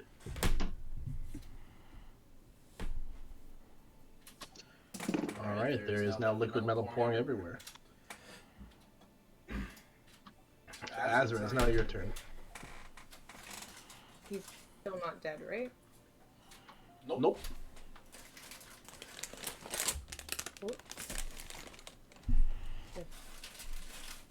I'll move there. Can he see the guy at all through the trees? I'll say from that angle, no, because there's a tree right here. Okay. I see him here.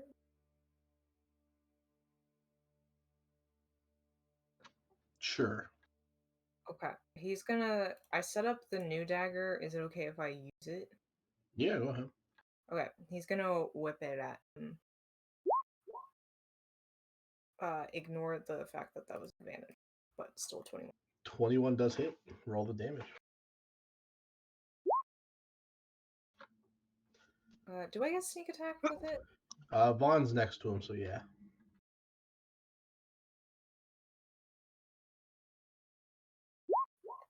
Aw. Was that 13? 22? Yeah, okay.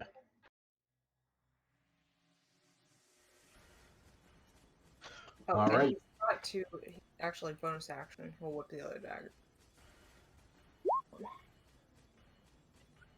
17 does hit. All right. He will take 4 points of piercing. Okay. Yeah, that's it. All right. You see, like the poison that usually ejects from the dagger from that distance. You see it hit the body and just pour out the wound. Doesn't seem to affect him. Agni Kai, you are blind in darkness. Yeah, not fun. Agni's just going to float up. Do I have to be 15 radius up? 15 Well, feet? yeah, to get out of the darkness, yeah. Okay, she's just gonna float up until she's out of the darkness Okay, and look so around. we'll say 20 feet of movement to fully bring yourself out. From that angle, you can see the light from Vaughn's helmet. You just can't see Vaughn or the guy because of the tree line. Okay, then she'll use the rest of her 10 feet to slowly go towards Vaughn. So I guess she'd be like there. All right. That's it. Sounds good. This now very broken creature going to whip out its long short sword and just attempt to attack you, Vaughn. All right. The first attack is a miss, and the second attack is a 23. That one will hit. Make that con save for me. Oh, that's a dex save. Whoops. That's a success either Damn, way. that would have been so good. So you'll take half of the 86 poison. Cool. That's 7 points slash. Got you. 29 half will say 14. Got you. And I'll cut And then that half down again to instead of 7. raging, yeah. Yeah. So you you take like nothing. Alright, it can't do any of its abilities because it's in the light. Huh. Yeah, it's fucked. Alright. How much health does it have left? Oh, it can do that. You see it drop the bow on, and as a bonus action, it is going to rush you. I need you to make a Okay. dex save. Shit. So not only are you covered in this water, you are now slathered with this metal that's pouring out of its body. Let me roll, see how much of it. Ooh, okay. Vaughn, give yourself a +4 to AC. Jesus, that's not good. You are now neck deep in water and metal. Vaughn looks like a freaking Avatar, the last airbender. It's now your turn, Vaughn. All right. Vaughn's going to try to take a deep breath before the water rushes itself back into his body. And he Good is just call. going to recklessly slam the living shit out of this thing with Giant Bane. Do it. Yeah, don't even roll your damage. But I kind of want to. I kind of want to, Dillon. How do you want to do this, Vaughn? Like, literally, after he slathers Vaughn with it, as he rushes, Vaughn basically just swings Giant Bane, like, upwards. And, like, he was going for, like, a shot, like, in between the groin and, like a straight cleave upwards. But he vastly underestimates how fucking strong this axe is. And he literally just fucking slices the dude in half. And just, like, there's, like, a, like, grinding noise as...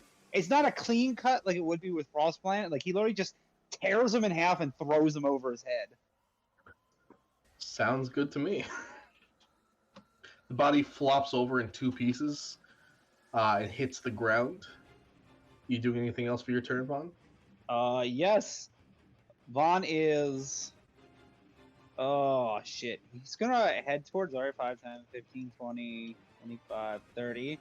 And just, like, start pointing at, like, he's keeping his mouth shut. He's gonna start pointing at all this stuff on him.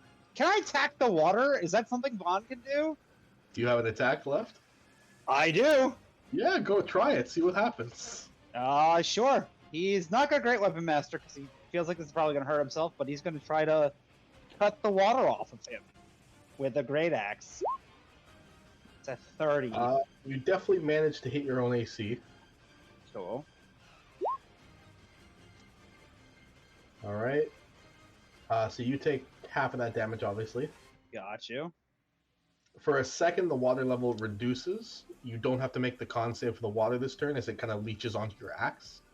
It lowers itself and then goes back to your body. But you do need to make the con save for the metal. Oh shit! Metal con save.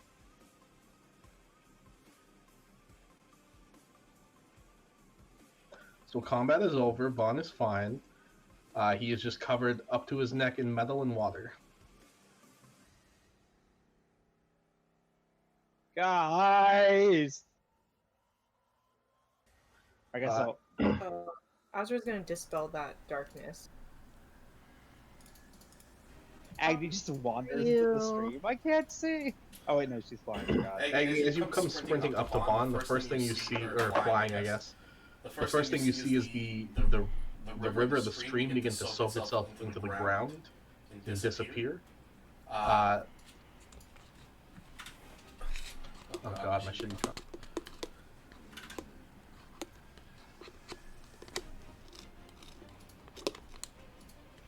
There you go. The bridge reappears. The bridge is still there. And Vaughn, as Agni's kind of reaching out about to try to help you, the metal in the water just slowly drain off your body and disappear into the dirt. Metal and the water? Yep, you're perfectly fine now. It's all gone. Woo! Wait, is the metal in Azrael then gone? Yep. Anybody with metal or water, it's just disappeared. Alright, Vaughn's gonna pop the helmet back off. And stop raging.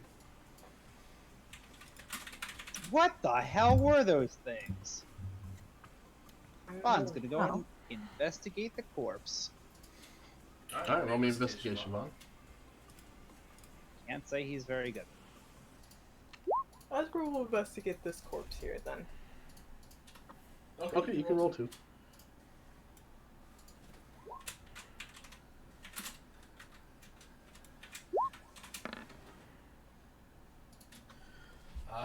What do you Arcana checking? She wants to see if they're magic. Okay. So start with Vaughn. Vaughn, as you go to take a look at the body, like you grab it to flip it over, all the flesh is pretty much mummified. The part of the body that's metal is still there. It looks like it's almost like a cyborg, half metal, half flesh. But the one thing you notice, kind of like the chest cavity kind of opens itself up, and you see what looks to be almost like a dome shape, black ichor type object with very tiny tendrils sticking out of it. Oh god damn it. It's more deep shit.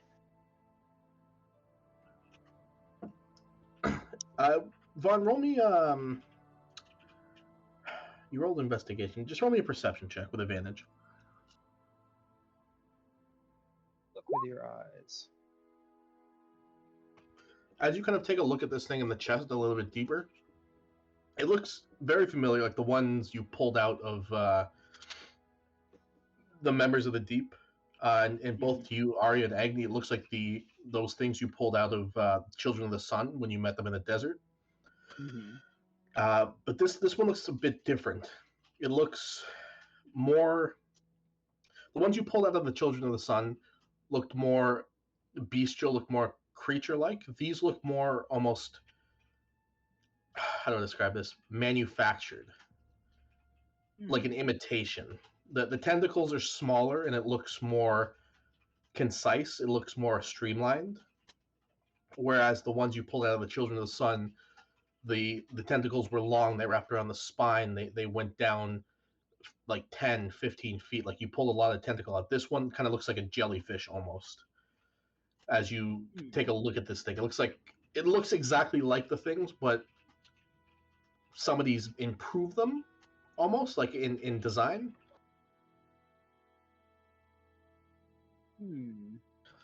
Same with you, Azra. As you're kind of getting there and looking at that one, the flesh is like mummified. Half the body is kind of wrapped in that brassish copper metal. And you see kind of like locked in the chest cavity, as the chest cavity kind of like opens itself up, as the flesh kind of departs from the metal, you see another one of those things in there that I just described.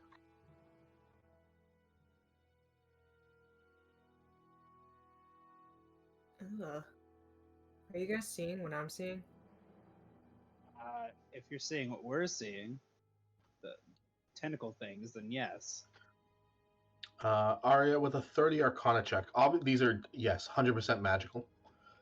Do you... I can't really give you much when it comes... Arcana, it is magical, 100%. Yeah.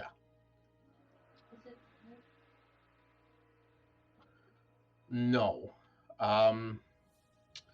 With a 30... When you produce your magical effects, Arya, you sort of... When you raise the dead, you sort of create necrotic energy and weave it into usable, tangible...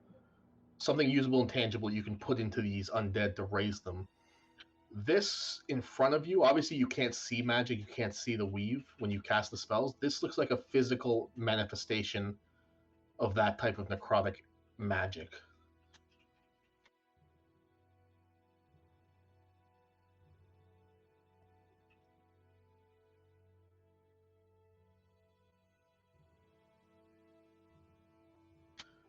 Yes.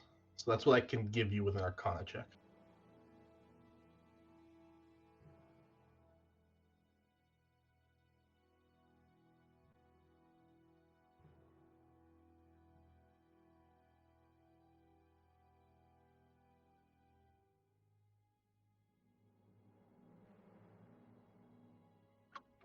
Azra, as you're kind of standing there, can you roll perception?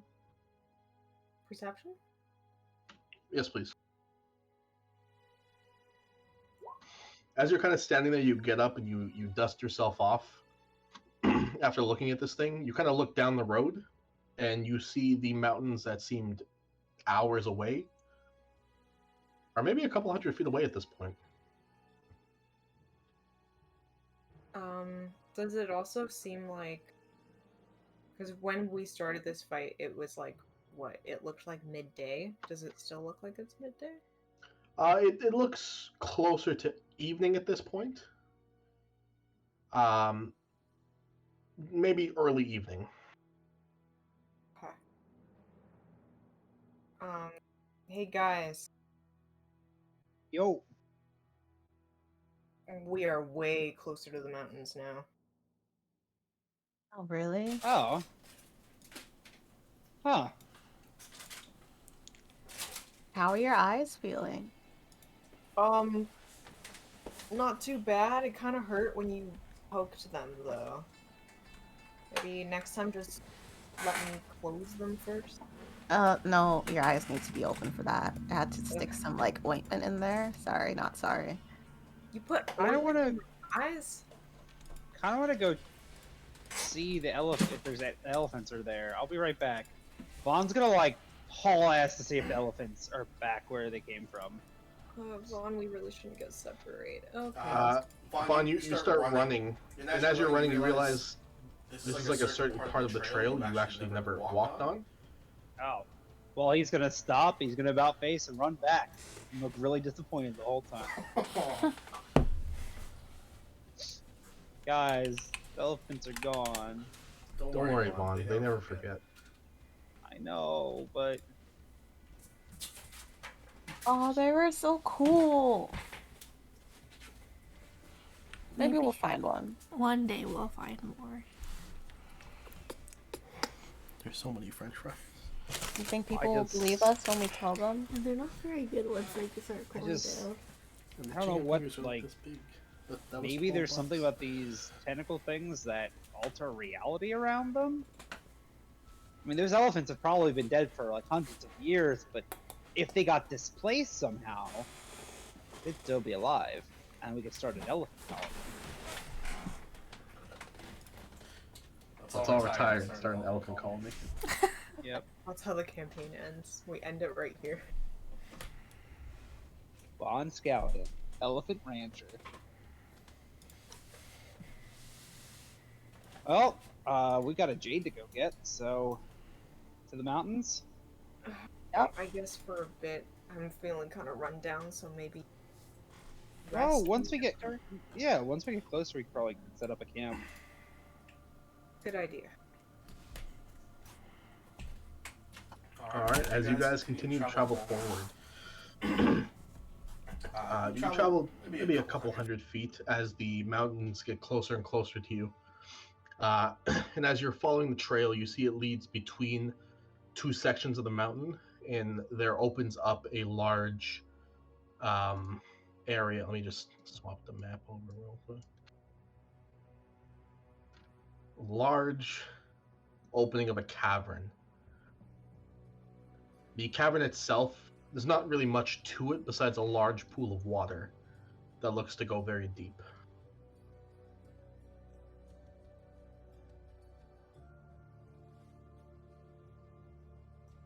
Do we trust this water?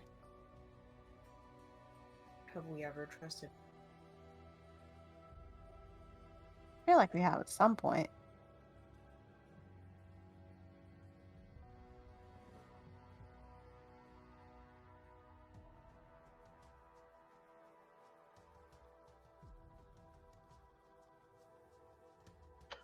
Agni, as you get to that crack in the ground,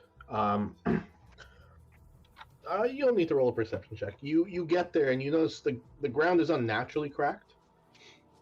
It looks like at some point something very heavy hit the ground, cracking it asunder, and just years of rainwater has filled up these deep trenches. Weird. She's gonna look up.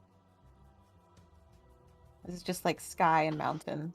Yeah, pretty much. There's like mountain, you see like rock and stuff like that. It looks like you're between two sections of a mountain. Landslide? I don't know.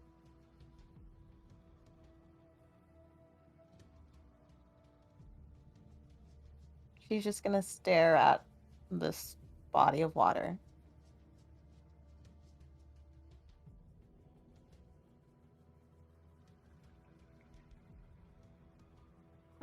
You look into the body of water. It looks like it goes down a lot deeper, but it's very dark in there.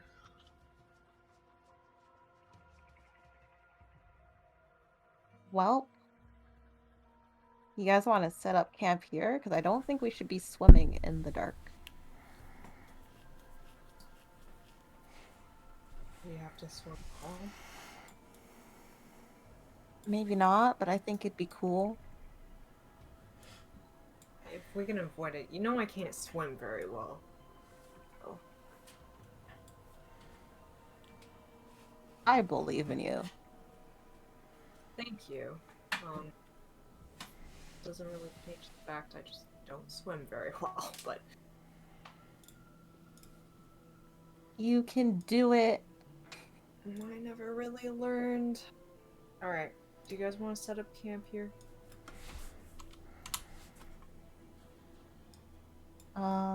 Yeah. I mean, I'm good for that. Behind this tree. Yeah. Alright. Yeah, you guys set up camp for the night. As the sun is like setting at this point, it's gone from early evening to late evening. Set up a nice fire, get your tents and your bedrolls going. If there's anything you guys want to do, or roleplay, whatever, go ahead. Arya wants to identify the thing Calypso gave her. Okay. Yeah, you pull out the that like resin stone he handed to you, and you cast Identify on it. There is a multitude of spells on this thing. Some range from teleportation, some range from what's the spell name? You get the sense it's sort of like a beacon. He can use it to watch through it, sort of like I believe the spell's called Clairvoyance. he can use it as a marker to teleport to, similar to Agni's teleportation spell, where you need like a certain area that's marked. Pretty much that. It's pretty much like a marker or a beacon for his audio, visual, and physical teleportation too.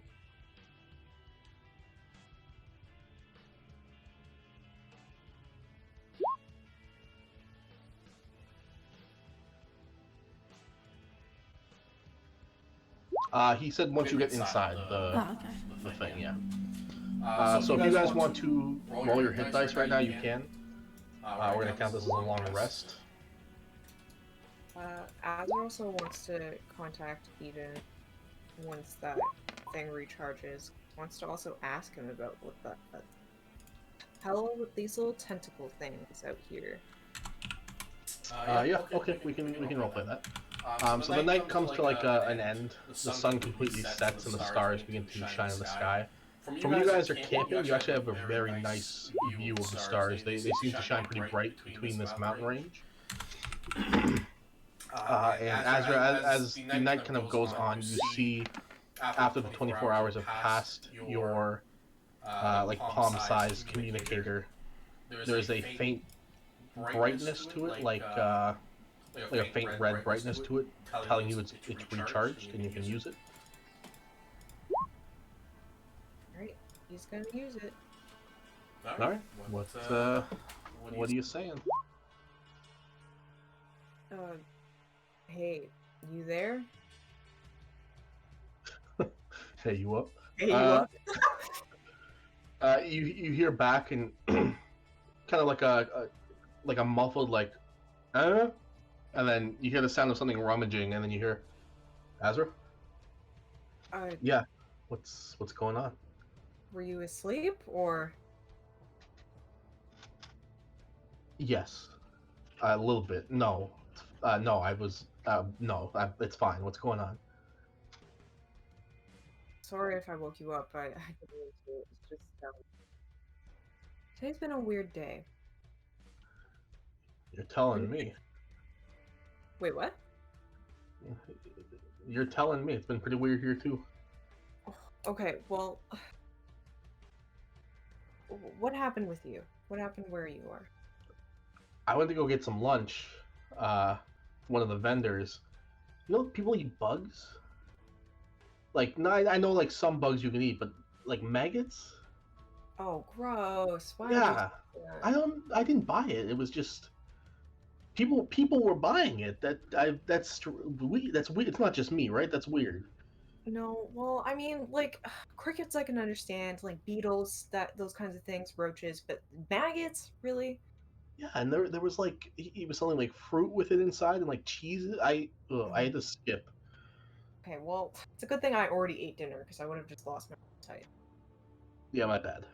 Yeah, but no, sorry. What's going on? You sounded like you wanted to ask me something. Okay, so you know how we were visiting Arya's adopted grandpa, and then he sent us on this journey to the Jade Quag and stuff like that? Well, we didn't even really get that far outside of town, and time started to get really, really weird. And so did this place we were going. It kept looping, and it was like things were going back in time, and it was really weird. And then we came across these like half metal, half people things, and they started attacking us. And when we defeated them, we took out these like tentacle things, the same ones that we've seen before, but like smaller and more efficient, I guess. It seemed like they just were better. Do you know anything about this?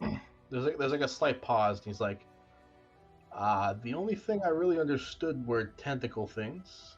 I've seen those before. The ones the Deep used to use to, track people, keep them on our side. Not too sure how they worked, but I'm glad they didn't put one down my spine.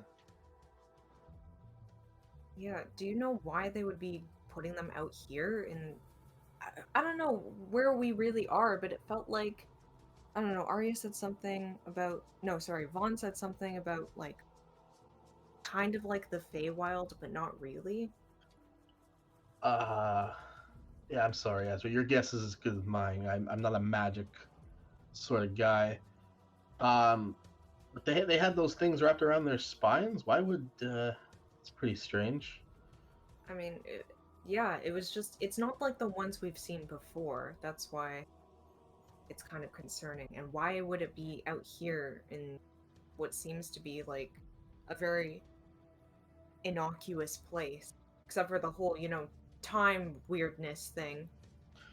I'm not really sure. The deep well, Astrid didn't waste those things. They seem like they were hard to get or hard to make, or I'm not too sure where they came from. But no, she would only choose special people to put them on the back of their neck and let them take control. So I'm not too sure what the people you're talking about had them for. Well, I mean, I guess I got a hunch, but my hunches aren't always very correct, so. Sorry, what do you mean by more efficient? They were, the ones we've seen in the past were like, they looked like natural, and they were really long and gross. These ones were smaller and like, what's the word? I don't know. It just looked like they were not natural, you know? The only ones that the deep uses were, I guess, long tentacled. I don't know of any other ones, and never seen any other ones either. Well, do you think they would have started trying to manufacture them and, I don't know, just like start to create an army of some kind? No, those weren't to like enslave people. They had magic to do that. These were to uh, ones they used were to take control of like powerful people. So I mean, in my head there'd be no reason for them to make more of these. It'd just be a waste of time and energy, considering how long it would take them to get the ones they used. Okay. You sure it was the same thing? They looked really similar, and they were basically, we found them in the bodies the same way we would normally find these tentacle things. So Well, what do you mean in the bodies? They're we planted found on it. the outside of the spine, behind the neck. We actually found these in the chest cavity. There's a slight pause before he comes back, and he says, "No, that's not how they worked. They had to be on the spine to take control of the nervous system. It'd be too much of a hassle and a waste to put them in the body." It just seems like it's such a weird coincidence that they're both weird tentacly things that you'd find in a body. I'm not too sure. Sorry, Azrael. No, it's fine. Have you found out anything new on your end? I've only been gone a few days. I managed to get a couple towns out, but I'm still probably about a week and a half away from the first safe house.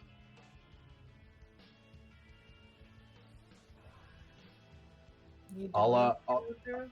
yeah, I'm fine. I still got some of the rations you gave me, some of the gold and stuff. Once I get to the safe house, so I'll message you immediately when I get there. But yeah, I'll keep calling you the days I'm not there too. If you don't hear from me one day for a little bit in the morning, it probably means I'm getting to the safe house and just saving the charge for you. Yeah, that seems like a good idea. I do gotta catch some sleep though. I'll call you back when this thing's I don't know, charged back up. Is that what we're calling it? Yeah, that seems about right. All right. Sweet dreams, Ezra. Too. All right, and you just hear silence back.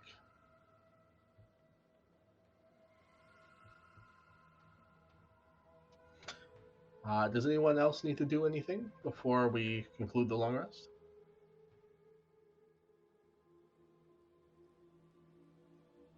Nope. No, everyone's good? Okay. Um, Yes, Vaughn. trying to feel. I feel like I want to ask Arya if she could identify the king's tier to see if it actually does anything. Also, where'd my token go? Oh, I'm all the way down there. I didn't think I was up here. Yeah, she'll do that while Azrael is talking to his boyfriend. Husband. Sorry, what's she doing? I missed that part. She's identifying the king's tier. Okay. You get a faint aura of enchantment off of it, like very, very, very faint. You can roll me an Arcana check because it's not inherently a magical item. Okay. With a 24, you probably assume it's some sort of supplement or additive that could be used to make or manufacture maybe a magic item or maybe potions or something like that. It might be an ingredient that's used to enhance something. Alright, she'll hand it back to Vaughn and be like, honestly, I don't know what this is. It could be some kind of ingredient to make something, but it's not really like a thing on its own. Okay, so it's not really a magic item. That's fine. I was just curious because if it does something else other than exist, but just looks like it's something fancy we can sell later maybe. Oh, yeah. All right. Anybody else?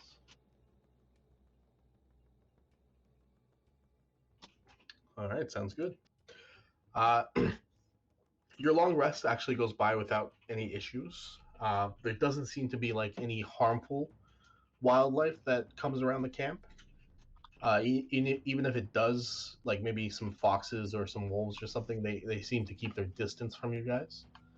But you guys all wake up the next morning refreshed. If you need to choose new spells, you can. But yeah, it's the next morning. You guys are woken up kind of bright and early because it is very cold between the mountains here. It doesn't look like the sun really hits it that well. So you're met up with a chilly morning. There's frost on the grass and frost all over Vaughn. Hmm.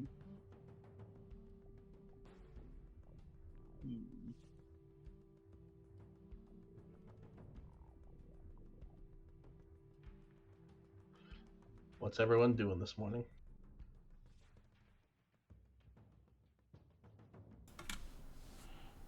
I don't think Vaughn's changing it 2 minutes to anything. Keeping it as is. You guys ready to keep going on? Get some jade? Hell yeah, let's do this. Yeah, we've got a wedding we need to get back in time for, or a proposal, engagement. I don't know. You got whatever it is that Agni. I'm just gonna hang out with my fiance. I can't propose, okay? The ring's not ready yet. I don't have it. Agni. I thought What? that was the whole point of him coming. No, he's just coming because he got worried about me, I guess. I mean, maybe there were too many near deaths and stuff. That's besides the point. He's gonna come and hang out with us. I thought this was like a whole engagement thing. Well, I mean, if the ring gets to me sooner, then sure. It's not my fault they take so long to make. We just have to stall him for like 2 weeks. They'll be fine. If he can be able to take that much time off work. I don't know what he does with his life, to be honest. You put in the proper vacation for him? Does he have that much vacation time? I mean, what are they gonna do if he just doesn't show up? They could just assume he's dead and I could steal him for myself. Imagine if you don't show up to work and they just assume he's dead. I don't think the church likes when you do that. I feel like you, Or of like- all people, should know. When I steal my own fiance? For myself? Yeah.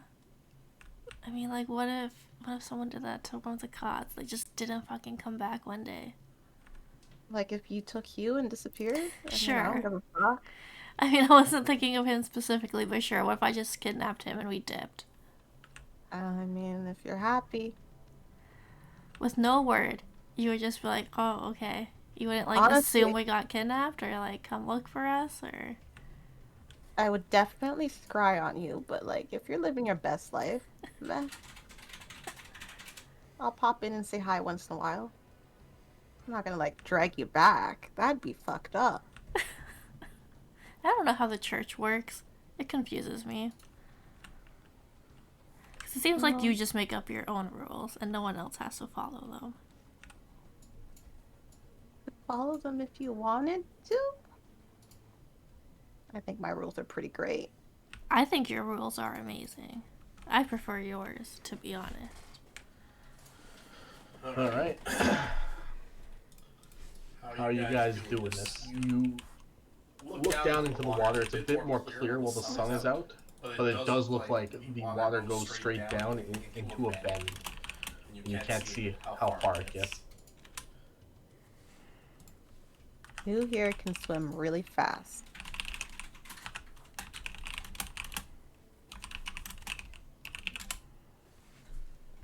I can walk on water really fast. No. You need to go in the water. Can't bears swim super well? Vaughn, can you swim? Not especially, not better than anyone else. How long can you hold your breath? Give or take 5 minutes. Yeah. Well, you know what? Do you still have your rope? That's only 50 feet, but yes.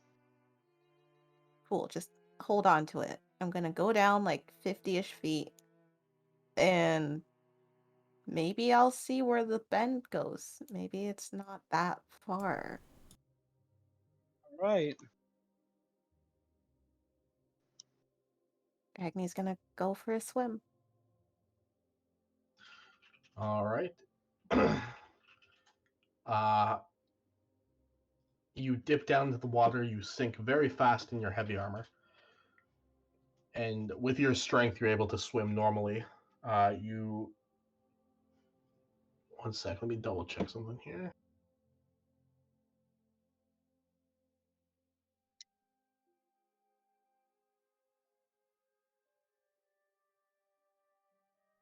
What's your con modifier, Agni? Question. Second.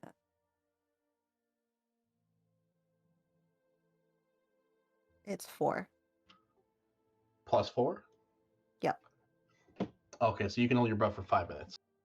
Oh, All right, yeah. so you jump down, you begin to sing, and you sink and begin to swim. As you reach the bottom, which is about 50, 60 feet down, you begin to loop around the bend. And as you get around the bend, are you holding onto the rope or is it tied to you? So She's holding Yeah. on to it. Okay, so Vaughn, you feel a tug as Agni's trying to move forward, but you're at the end of the rope. Vaughn is gonna look. It's like, well, Agni's at the end of the rope. Should I pull her back? See what she says.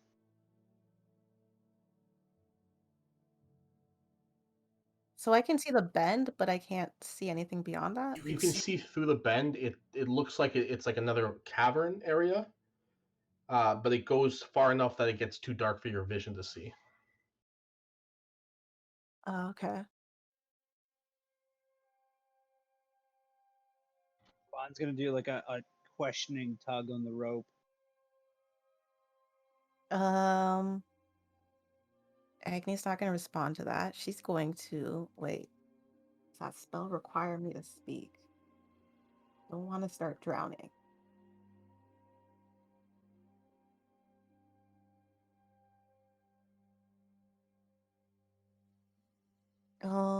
You know what? It does, but I trust Vaughn to pull me up fast enough. I'm gonna use guiding bolt and see how far I can, well, how far it goes before it hits something else. Okay, roll me. 120 feet. Roll me a d20. Ooh, okay.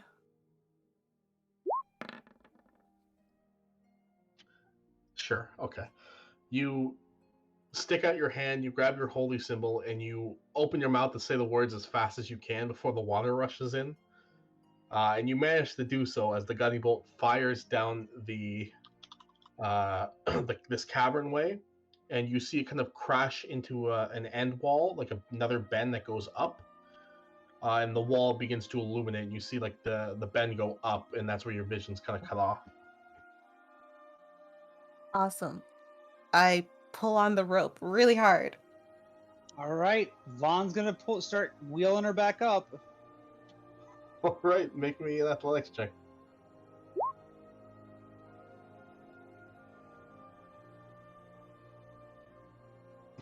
Uh, 15. You manage to pull about 25 feet of the rope. Agni is quite heavy in her full plate armor. You want to roll for me again? Sure. Okay. Jesus. You manage to pull Agni out of the water as fast as you possibly can. As you get her to the surface, and you kind of like tug the rope towards like the where the water meets the land, you see Agni's kind of just like face down in the pool, unconscious. And you pull her out, and she is still unconscious. How did that happen? Jesus. Vaughn is going to start. He's going to use a charge of, or he's going to use one of his medical kit, or healer's kit charges the stabilizer. All right, yeah, fair enough. You manage to stabilize her. Does that give her 1 HP or just keep her stabilized? Keep her stabilized so she's not making death saves. All right, you perform medieval CPR. All the water kind of leaves her lungs, and Agni is there unconscious at 0 HP, stabilized. Guys, I don't know what happened down there, but it knocked her out pretty quickly. Doesn't look like there's any signs of physical trauma. Wait, do you think that idiot just opened her mouth underwater for some reason and she just drowned? Honestly, I would not be surprised.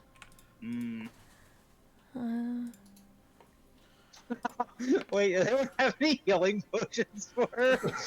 Before you healing word, Arya, you just hear like a whisper in your ear, and you just hear, "Mistress, now's my chance." Oh my god. And then you tell her to get up, and Agni, you heal back 7 points and slowly regain consciousness. I was not fast enough.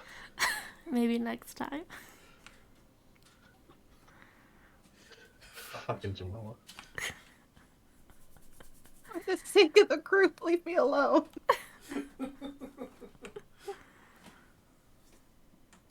Okay, anyways. Hey guys, what happened? I don't know. You tell me. I tugged at the rope. There was no reply, and then I got frantic tugging. By the time I got you up here, you were unconscious. And I got a whole bunch of water out of your system with CPR. Oh, weird how that happened. Agni, if this is like some like weird play for me to give you mouth to mouth, Ew. Oh my god. I'm kind of upset by that. I'm actually seeing someone right now. Okay, first of all, no. That's not at all what I was trying to do. There's no second to that. That's no, Vaughn. Why do you think so little of me? Anyways, Vaughn just squints at her. I used a spell underwater and I needed to talk, and then I didn't have any more air to breathe, and I guess I passed out. Well, I thought you'd pulled me out faster, honestly, so I'm kind of disappointed. yeah, I didn't think... it didn't feel like you were being attacked by anything, otherwise I probably would have raged to drag you out. I was being attacked by the lack of oxygen in my lungs, Vaughn. Which you did to yourself. You know, I could probably send a scout. How long can you scry on something for, Agni? That's a great question. I don't know. Does anyone know if earth elementals need to breathe? This is Vaughn asking. Oh, okay. Oh, would Arya know? You can roll me an Arcana check. Can scry up to 10 minutes. Okay, cool. With a 32, I don't know if that's, Dillon. I would say no. I don't think they are creatures that breathe oxygen, considering they can earth glide. So no, they wouldn't. Alright, Vaughn, you're good to go. Cool. Vaughn's like, alright. He is going to use his ring of summon earth elemental to summon an earth elemental. Alright, you pull up, you grab onto the ring, and you focus onto it, and you see these tiny glyphs begin to light up. Your finger gets very, very hot and very, very heavy, and about, I think it's a minute.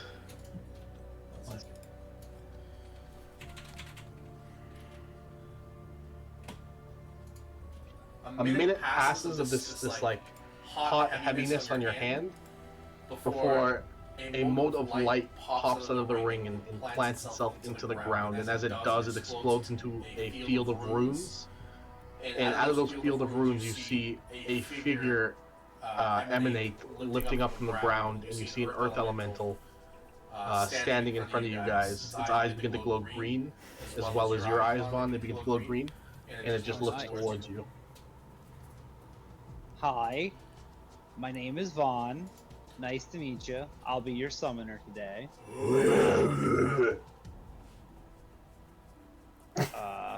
Vaughn looks at Agni.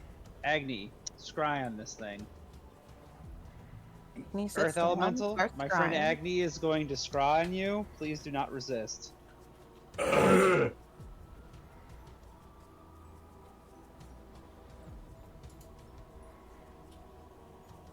We'll just say the spell goes off without a hitch if Agni took scrying today. Yeah. Alright. Vaughn is then going to command the Earth Elemental to go down through the water and follow the tunnel to see where it goes. You see it kind of like take a couple steps towards the water, look at you, put a step over the water, and just all of you get splashed as this heavy Earth Elemental sinks to the bottom of this cavern. Agni, you watch it slowly trudge across the floor of this cavern before it kind of stops for a second, sinks into the earth, and then glides across the cavern. You see it get to the bend and start staring at the glowing wall that you hit with your guiding bolt for a bit. Touches the wall a couple times, and you see it look up, and then earth glide through the earth straight up, and it finds itself into a very dark cavern entrance where the water kind of like pools onto a shore. How long was that swim? It probably took him about 2 minutes. With Earth Glide, he can move pretty fast. Yeah, it probably took about 2 minutes, you would say. Okay. I'll let the others know. Took 2 minutes, but the elemental used Earth Glide, so it might take a little bit longer for us. Alright, well... Azrael can move pretty quick, so I assume that's probably about the same for him. Arya, do you have land, not in water? I mean, I assume it's the same concept. Guess kind of, but I don't swim very well, so take that. Any of us swim well? Arya, you don't happen to have any spell in your bag of tricks to help us breathe underwater, do you? I don't think so, no. Okay. Well... I'd like to request that Agni heals herself before we go. Oh yeah, that's a great idea. No, I'll be fine. I only drowned a little bit. There he is. There's You're, that guy. like, barely standing. How are you supposed to swim fast? I'll get my broom to pull me. Do you know how many spells it's gonna take for me to heal. Well, I mean, you don't have to heal all the way, but more than barely standing would be good. Do you need a potion? No, it's fine. Are you sure? I'll just use heal, and that'll be something. Heal is level 6. Cool. There's nobody punch me in the face. I'll try my best.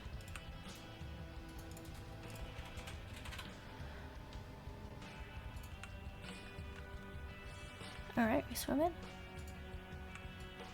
Yep. Yeah. I guess we're swimming.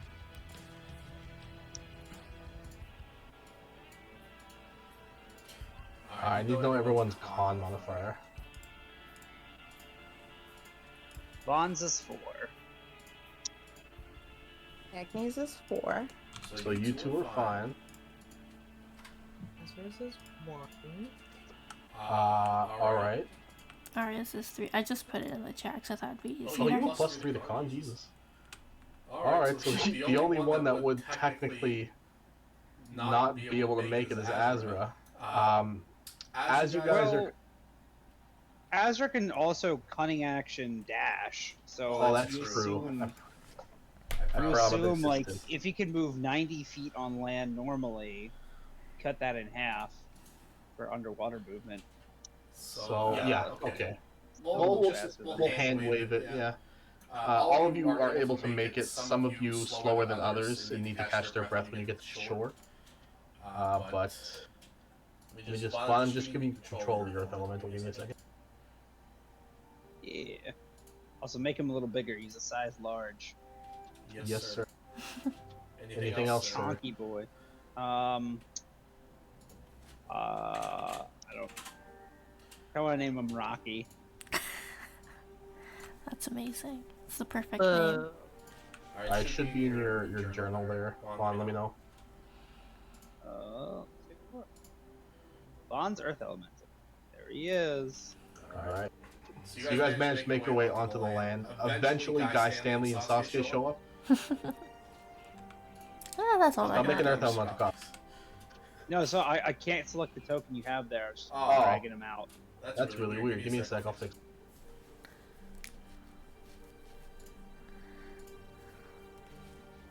Alright, cool. There you go. Again.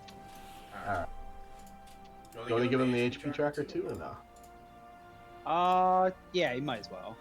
I mean, Guy Stanley has a +3 to con. No, they don't have to breathe. Yeah, I know.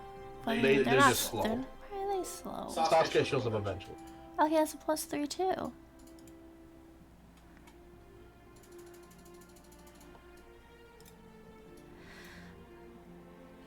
You guys should be on the bottom right. I should be able to see. If not, let me know. You might have to scroll out a lot. Yeah, it's a pretty big map. We know when everyone's good. Oh, I am good. sure. Let me just drag Gucci. Rocky back out. He's tiny again. Baby Rocky. Yeah. So is Arya supposed to put this like here then? Her little tracker thing? 1 second. Fixing something. Which tracker? The only one she has. Her health? Above her head? No, Calypso. Oh yeah, he said once you get inside, just bury it for him. Alright, I guess she'll do that here. Okay, you dig up like a pretty shallow hole, and you plant that like resin stone in there, and you bury it with the dirt. And yeah, it's covered. So as you guys kind of like breach your way onto the shore and you're dripping with water, you see a little bit of plant life kind of like pouring out of the walls.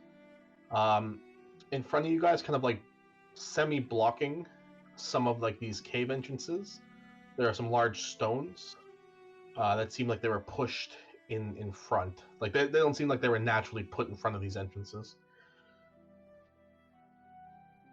Would like to push one out of the way.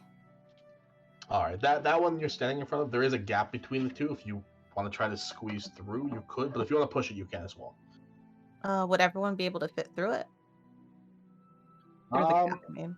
I think Vaughn would be the only one that would have trouble, but if somebody like pulls him through or pushes him, I think he should be fine. I'll just push the rock. Okay, left or right? To the right. The one on the right? All right, Yeah. fair enough. Roll me athletics.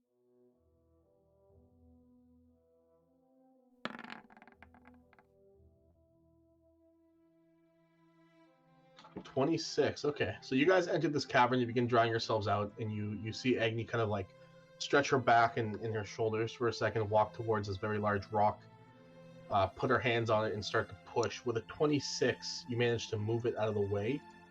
And as you go to pull your arms back out, you realize you're stuck in the stone. In fact, the stone's crawling up your arms. Oh no, not this again. I need you to roll me initiative. What? I fucking hate this place. I need to move some stuff. I'm just gonna delete the rock.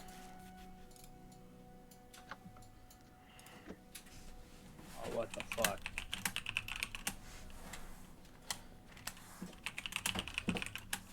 Alright. Ian, battle music if you could, please. Sure. Agni, you are currently encased in this ooze. Oh. I just wanted to help my friends. This whole day has been bad. Oh and shit! Never mind. started. Rocky shares the same initiative as me. Nice. That's pretty cool. Does the ring maintain the concentration on the spell, or am I maintaining concentration on the spell? I will say.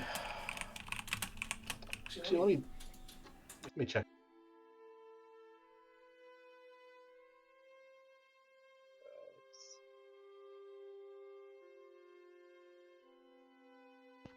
It would be as if you cast the spell. So Okay. you have the spell in your concentration. Okay. So yeah, consider it just like conjure elemental. All right. No, because I always check because I know some items the concentration's through there, other times it's through you, so I always double check. Oh, let's see here.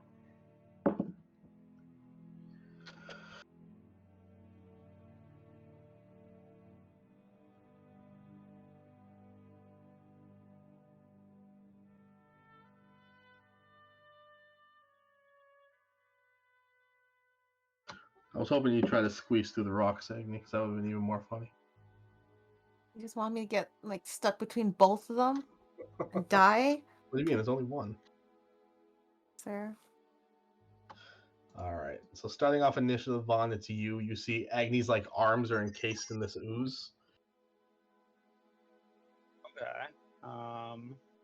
Sorry, Vaughn's still looking for an extended version of this song that somebody played in a D&D session. Hopefully this is the right one, or else I favorited some random ass anime song.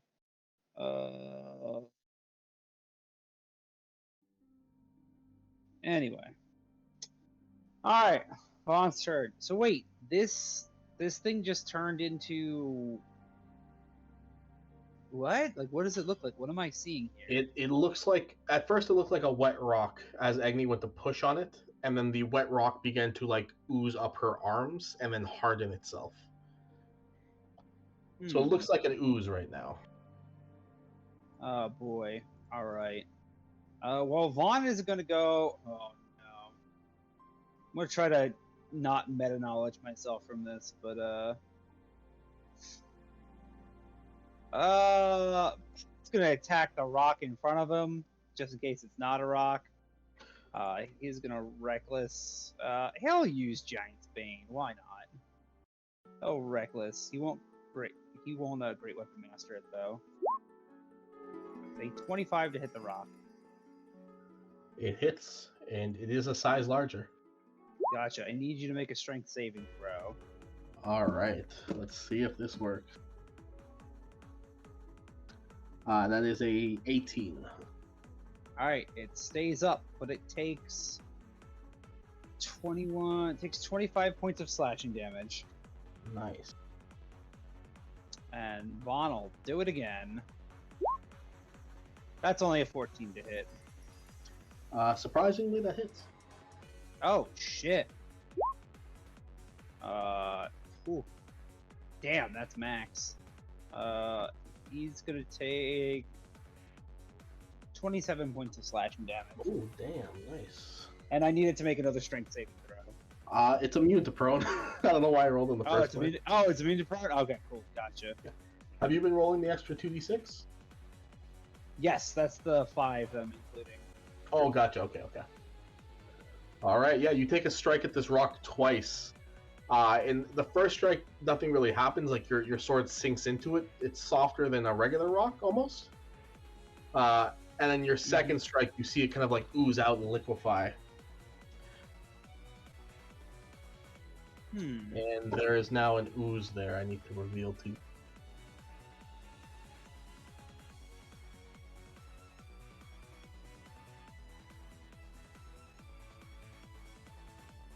Ooh. Oh, Hurts you. and now that my turn's over, I'm going to have Rocky do his turn. Vaughn's gonna be like, "They're not your friends. Punch them." He's gonna go over here, and Rocky is gonna start slamming the other dude. I'm gonna make it so he doesn't roll at advantage. Keep this tackle, put on auto roll damage and crit.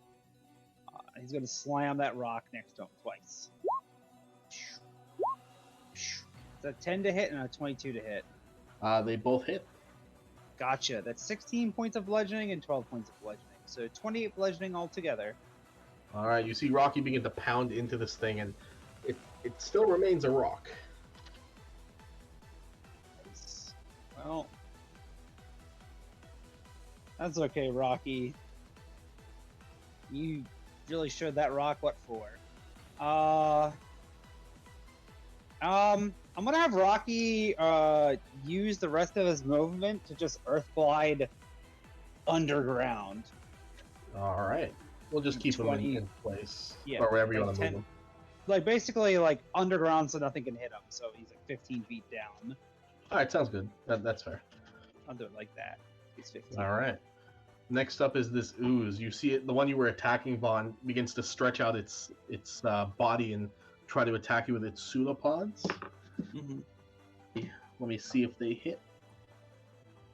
That's a miss. And that's here too. does an 18 hit, Vaughn? I believe it misses because I should have a 19 AC.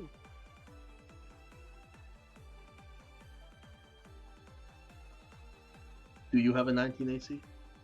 I should. I've walked away from my computer, but I should. Okay, let me check your sheet. If you just click on my token, my AC's there. It is a 19, so both attacks miss. Gotcha. What's its movement right now? 20 feet is going to...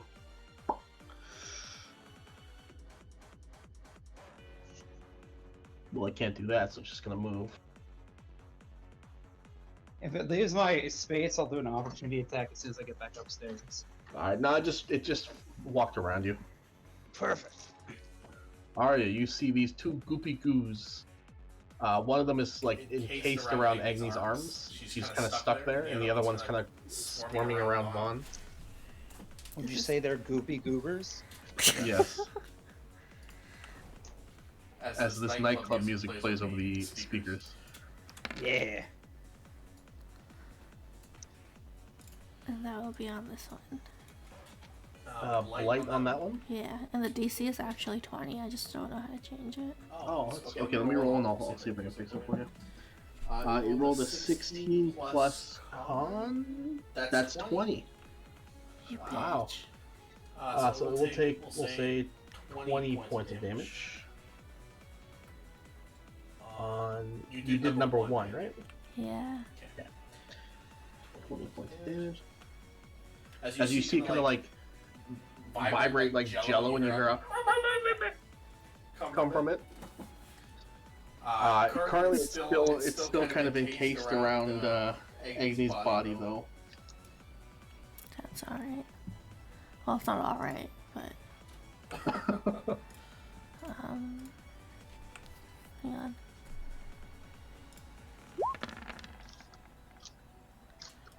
Sasuke's gonna attack. Mm-hmm. Alright. 27 hits. 5 slashing. As Sasuke kind of slashes across this thing, it's as hard as rock, as it's currently in its encased form. So it will take half damage from that, so we'll round it to a 3. Alright, that hits as well. Is that Guy Stanley? Okay. Same deal with Guy Stanley. Oh, is this magical or? No, yeah, it's all okay. So it'll take, we'll say 6. Just gonna Misty step back. Sounds good. Agni Kai, you are not up next because another pseudopod appeared. Boo.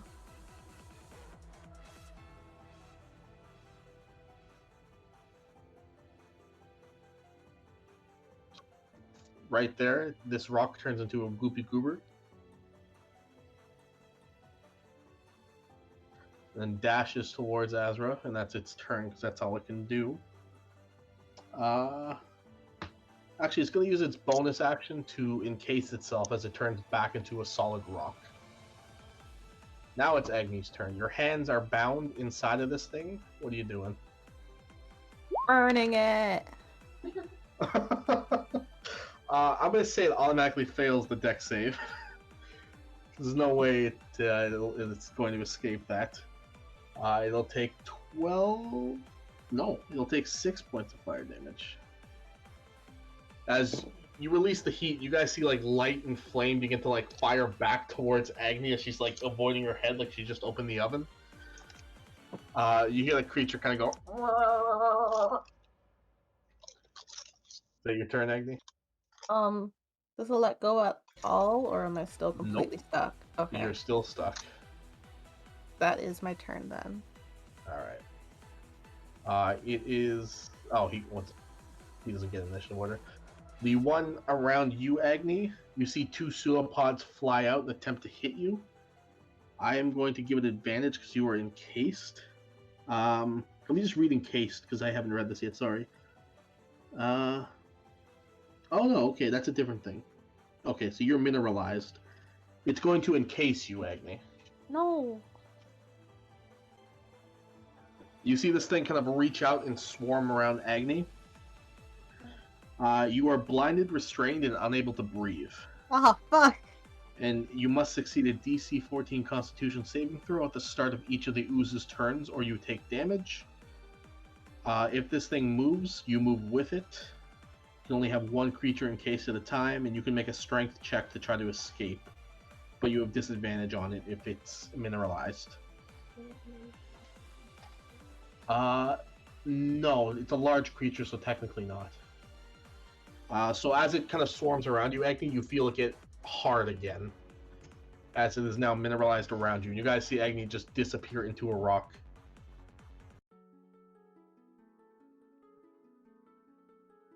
It's kind of Alright, cool. shitty. It is kind of shitty. You're going to suffocate twice. Guess it's a good thing you healed. Azra. What do you do? You give these guys a rock thing. How high is the ceiling in this place? The ceilings in this place are about 60 or so feet. And the caverns itself, like wall to wall, are massive. Okay, well, this is a really tight space, so just in case he's gonna disengage from this thing that I guess is a rock next to him. Yep. And he's gonna run over here and he's gonna cast spider climb on himself. Okay. And then he's going to run the rest of his movement speed up the wall. So Okay. I will need an acrobatics check because the walls are slick. okay, it's only 10 feet that he can do. Okay. And We will say DC... Say DC 14 to stay... Yeah, okay. he can't roll lower than a 20. Yeah, then you're fine. You know what, we'll say DC 21. Huh? No, I'm just kidding. Alright, you doing anything else? That's his whole turn. Okay, sounds good. And then, surprising nobody, there's another one.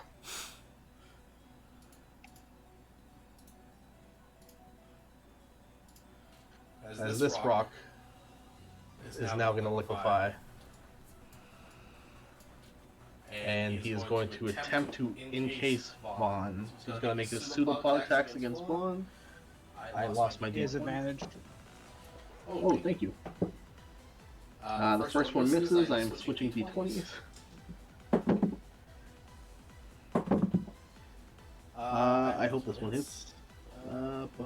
19? Just barely hits. Okay, so you dodge the first pseudopod attack, and as you turn back to face it again, the second one hits you across the chest, and you are grappled by it. You are going to take 1d8 bludgeoning plus 2.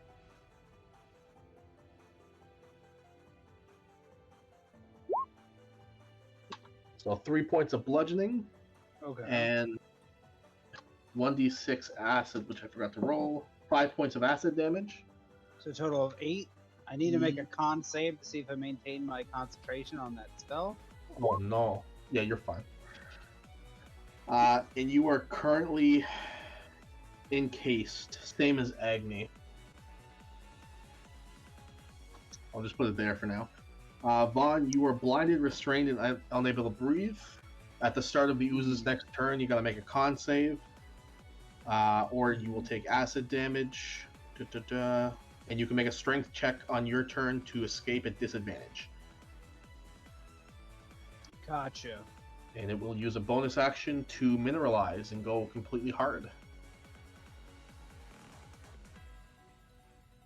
Vaughn Scallion, it is your turn. Alright, Vaughn doesn't like that. He is going to Reckless Great Weapon Master attack this stupid thing.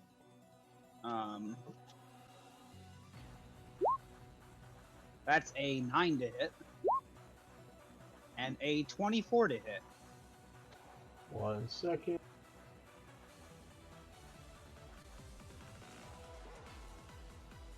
Okay, sorry. They both hit. Okay. You're able to somehow get some leverage before this thing completely encases solidly around you, and you just take I'm gonna your hand.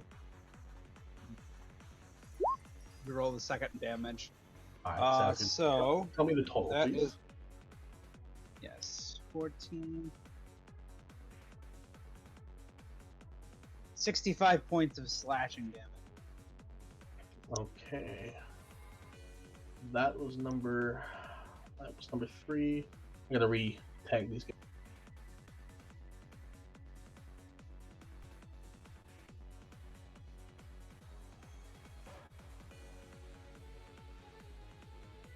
Alright, you grab the heft of your axe right where the blades are, and you just start jamming it into the solid stone that's surrounding you. You said 65? Nice. 65, yes. Alright, it has resistance to that damage. It will take Okay. half. I'll round it up to 33. Gotcha. And then I'm gonna bonus action beasthide shift. You would have killed it if it wasn't resistant. Alright. Yeah. And you begin to shift inside of it. Awesome. Gotcha. Then Rocky is gonna come to his homie's aid. Gonna move 5, 10, 15 as he pops out. So he's moving up diagonally to pop out, and he is gonna slam on this guy. And rock on rock violence. 16 to hit, They both 26 to hit, 11 bludgeoning, 19 bludgeoning. Alright, this thing, you feel one huge slam against it, and then you feel another, and as the second one hits, you hear the sound of stone cracking, and this thing breaks in half.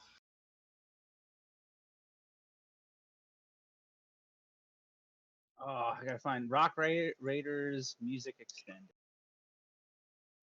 Is that your turn, Vaughn? Yes. Alright. I have no idea if this is battle music, but we're gonna find out. Ooze number 2 is going to snake away from you, Vaughn, so you can make an attack of opportunity. Alrighty then. That would be a natural 1. Ooh, that misses, unfortunately. You're too busy high-fiving Rocky as you turn around. You're like, ah, fuck. And you see it head towards Arya. Oh wait, hold up! I'm not restrained anymore. That's an advantage. Let me roll one more time. That's a 12 to hit. Then that hits. You're good. 23. No, 30 points of slashing damage. 30, nice. All right. As it goes towards you, Arya, it rolls a natural 1 for the first hit, and it rolls a 14 for the second hit. And I assume the 14 is not high enough. As you are very nimble and you just duck out of the way of both of them, and it uses its bonus action to mineralize.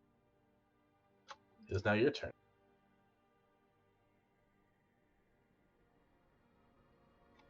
All right. Is it he attacking the one attacking you? All right, sounds good.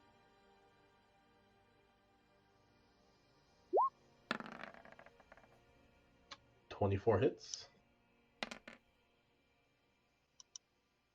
It's going to take 5 slashing damage.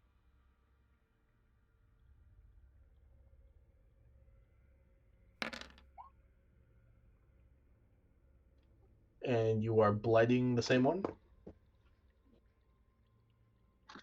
That is an 18 plus 4. It's going to take half, but it's dead.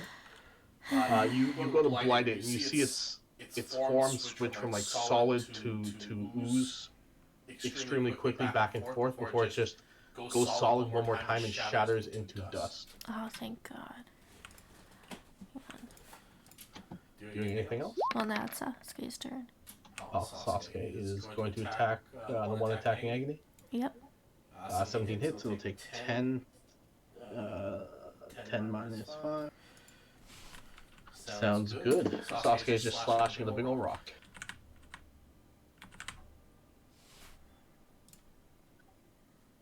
Is that your turn? Yep. Alright. This ooze now, seeing as Azrael ran away from it, is just going to slither up and attempt to attack Sasuke's zombie. Oh no. It is a 17 and a 7. Sorry, a 17 and 7? Yeah.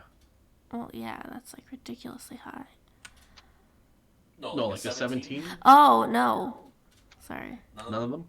No. God damn it. Okay. Even in death, Sasuke is the one with the blade, and he just deflects both attacks. And it is.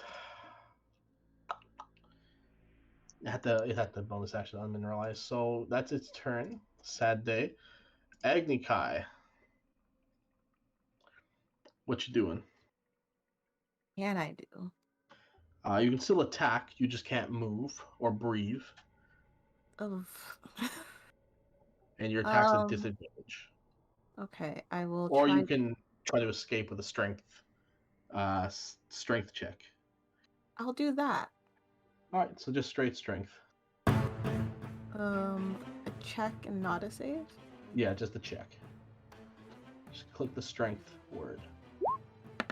They ask you how you are, you just have to say that Okay. you're fine. You're not really As this thing is like completely engulfed you, you manage to start flexing, and you push to the right and you push to the left to try to separate this thing from you. And at first, it's fighting back, but you keep muscling through, and you manage to tear it asunder.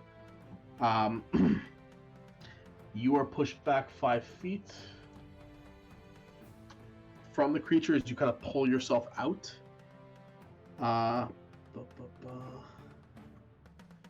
Yeah, that would be your action then. You manage to free yourself and you can start breathing again. Freedom!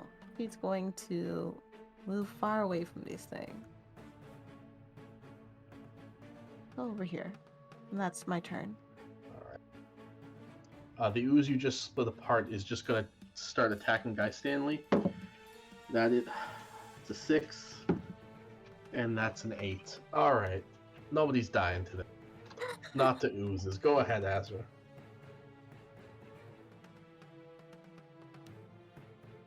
He's gonna move 10 fire. Church Blow. Ooh, which one? 4. Alright, they all hit. Roll damage.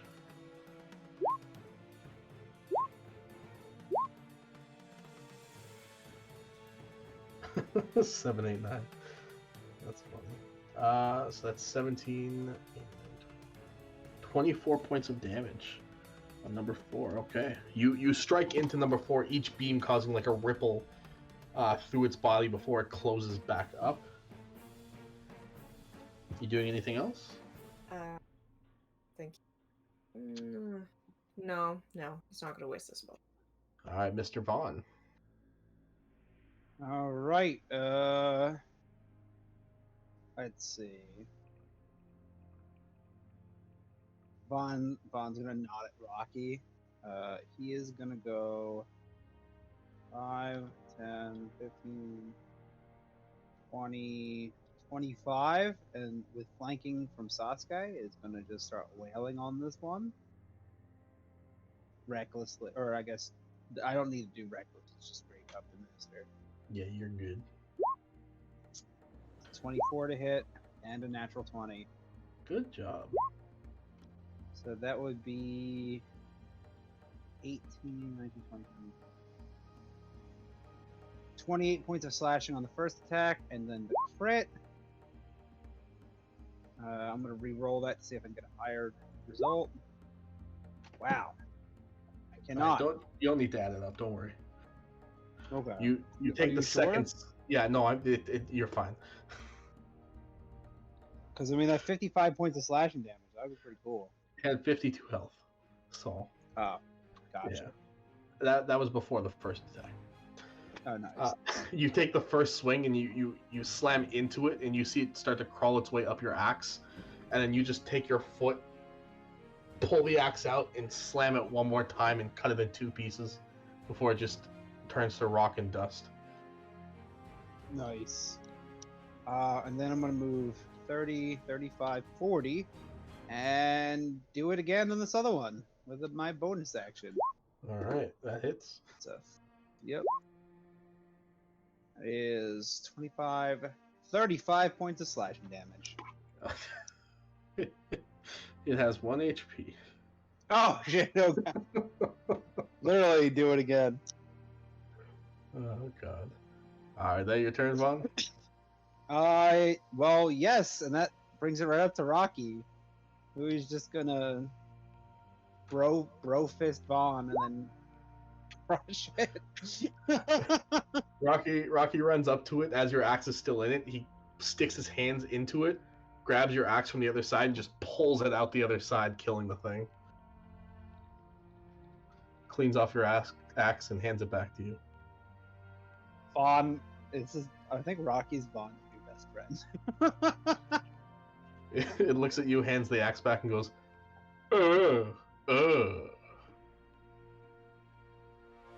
Vaughn doesn't actually know anything about Earth Element.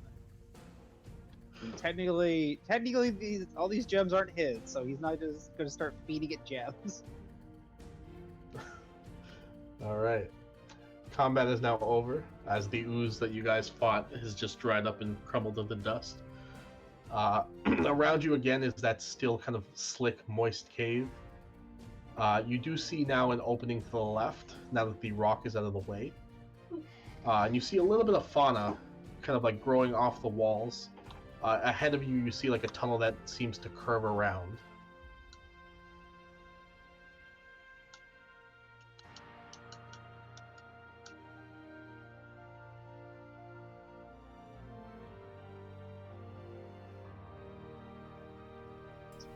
Here it keeps randomly disconnecting from the internet for like 10 seconds at a time. It's quite inconvenient.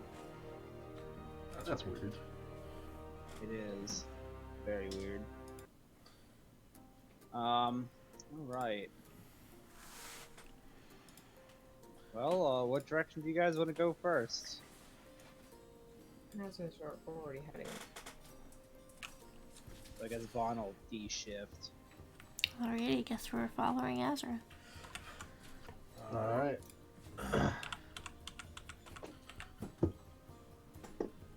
Sounds good to me. Let me get the reveal. As you turn the corner, Azrael, this is what you see. Rocky's gonna head for the wall to... To your left, there is like a... It's like a doorway built into the stone walls, but the door seems slightly broken in, or broken out rather. And another tunnel that curves upward. Ezra was stealthing. I know. Well, there's nothing I around think here. everybody's just going for it. It's so. just a tight space with lots of tokens. He'll still stealth anyways, but what is this here? That is the door. Oh. We'll investigate.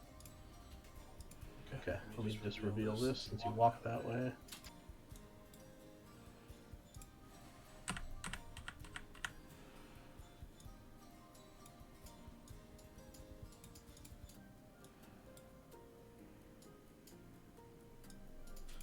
Alright, so roll me investigation for the door. Agni, as you kind of look up, it looks to be like a cave opening to a room that's filled with fungus, and there's like a low mist on the floor.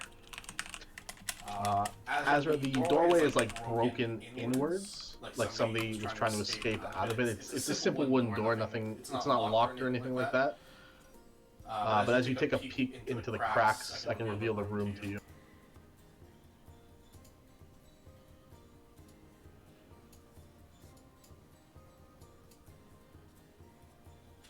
You see what looks to be like a living chamber.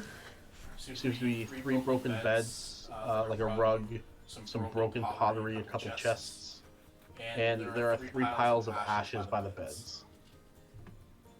Ugh. Okay, he's gonna try to pull the rest of the door away so he can get in there. You pull the door and it kind of just falls asunder. Is this a pile of ash here? Yeah, that's one of them. He's gonna go up to that one. Investigate it, I guess. Alright, you take a look. It looks like black and white ash. It's just piled like a little bit adjacent to the bed.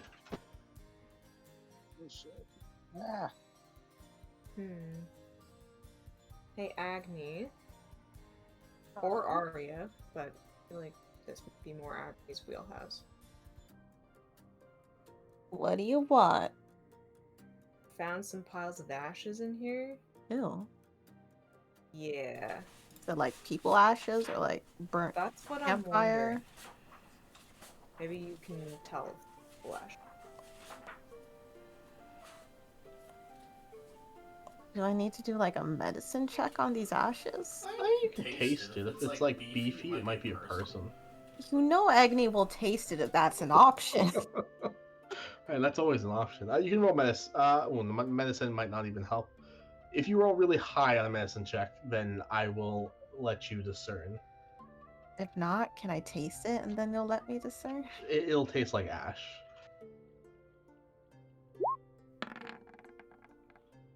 Ooh.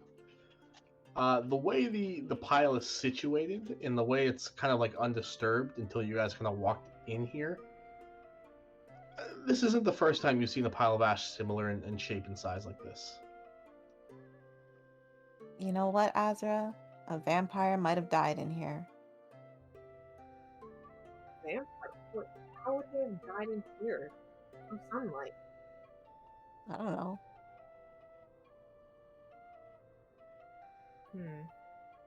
Alright, this chest here. Let's take a look on the side. You want me to smash it open, or are you opening that yourself?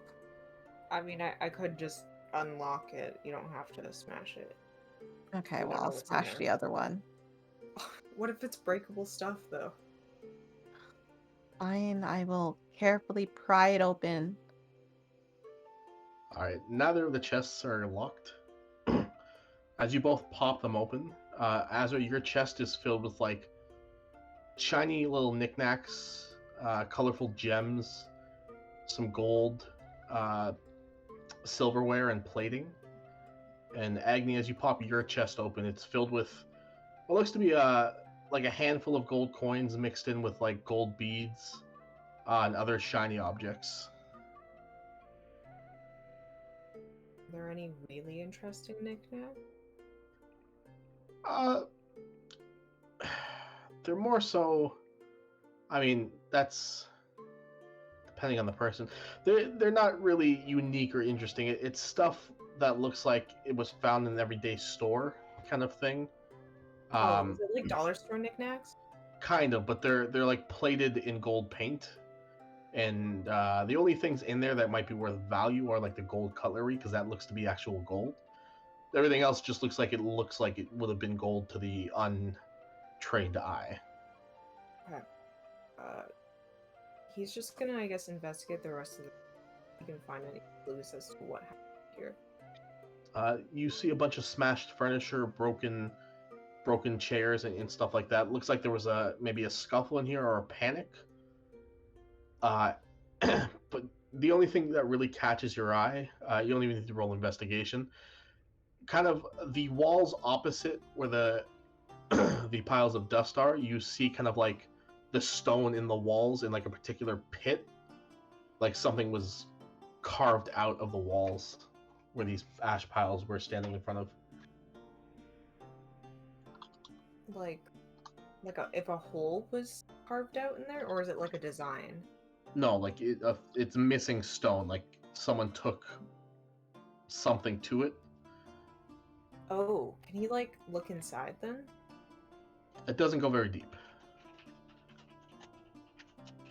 Weird. Alright, he'll point that out to Agni.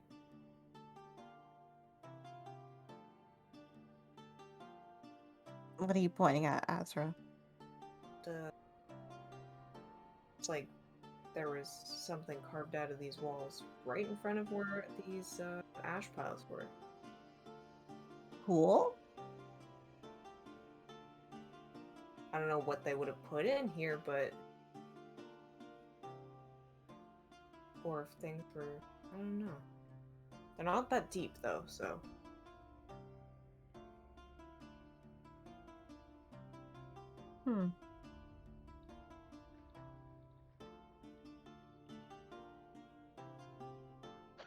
What is Arya and Vaughn doing?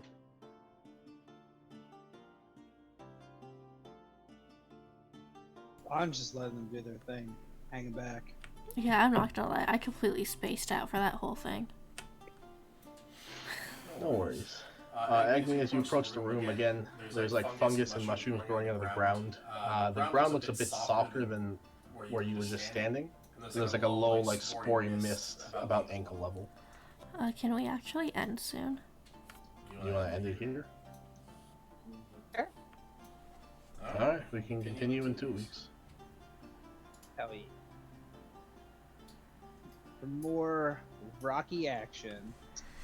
Hey, before we all leave, can we figure out when we're gonna do this QA thing?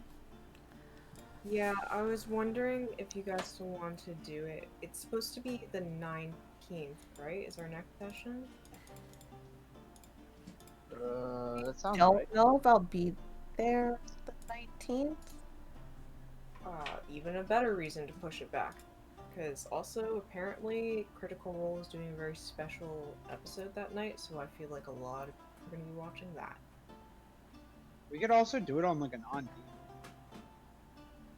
Yeah.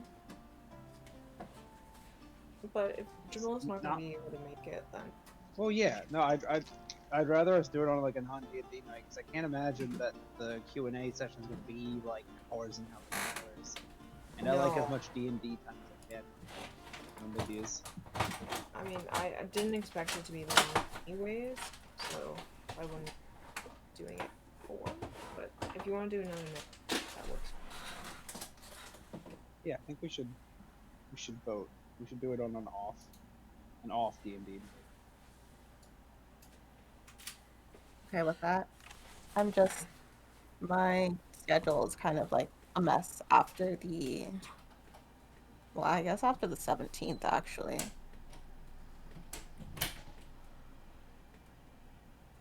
Well, we can I guess schedule it Discord. Yeah. Okay. Yeah, we could figure it out. I'd also be down, like, if it's gonna be a shit show for you after the 17th, and you're not sure when you'll free back up, I wouldn't mind doing D&D again next Saturday. if I'm we're not possibly here gonna next Saturday. Never mind. Forget I said it.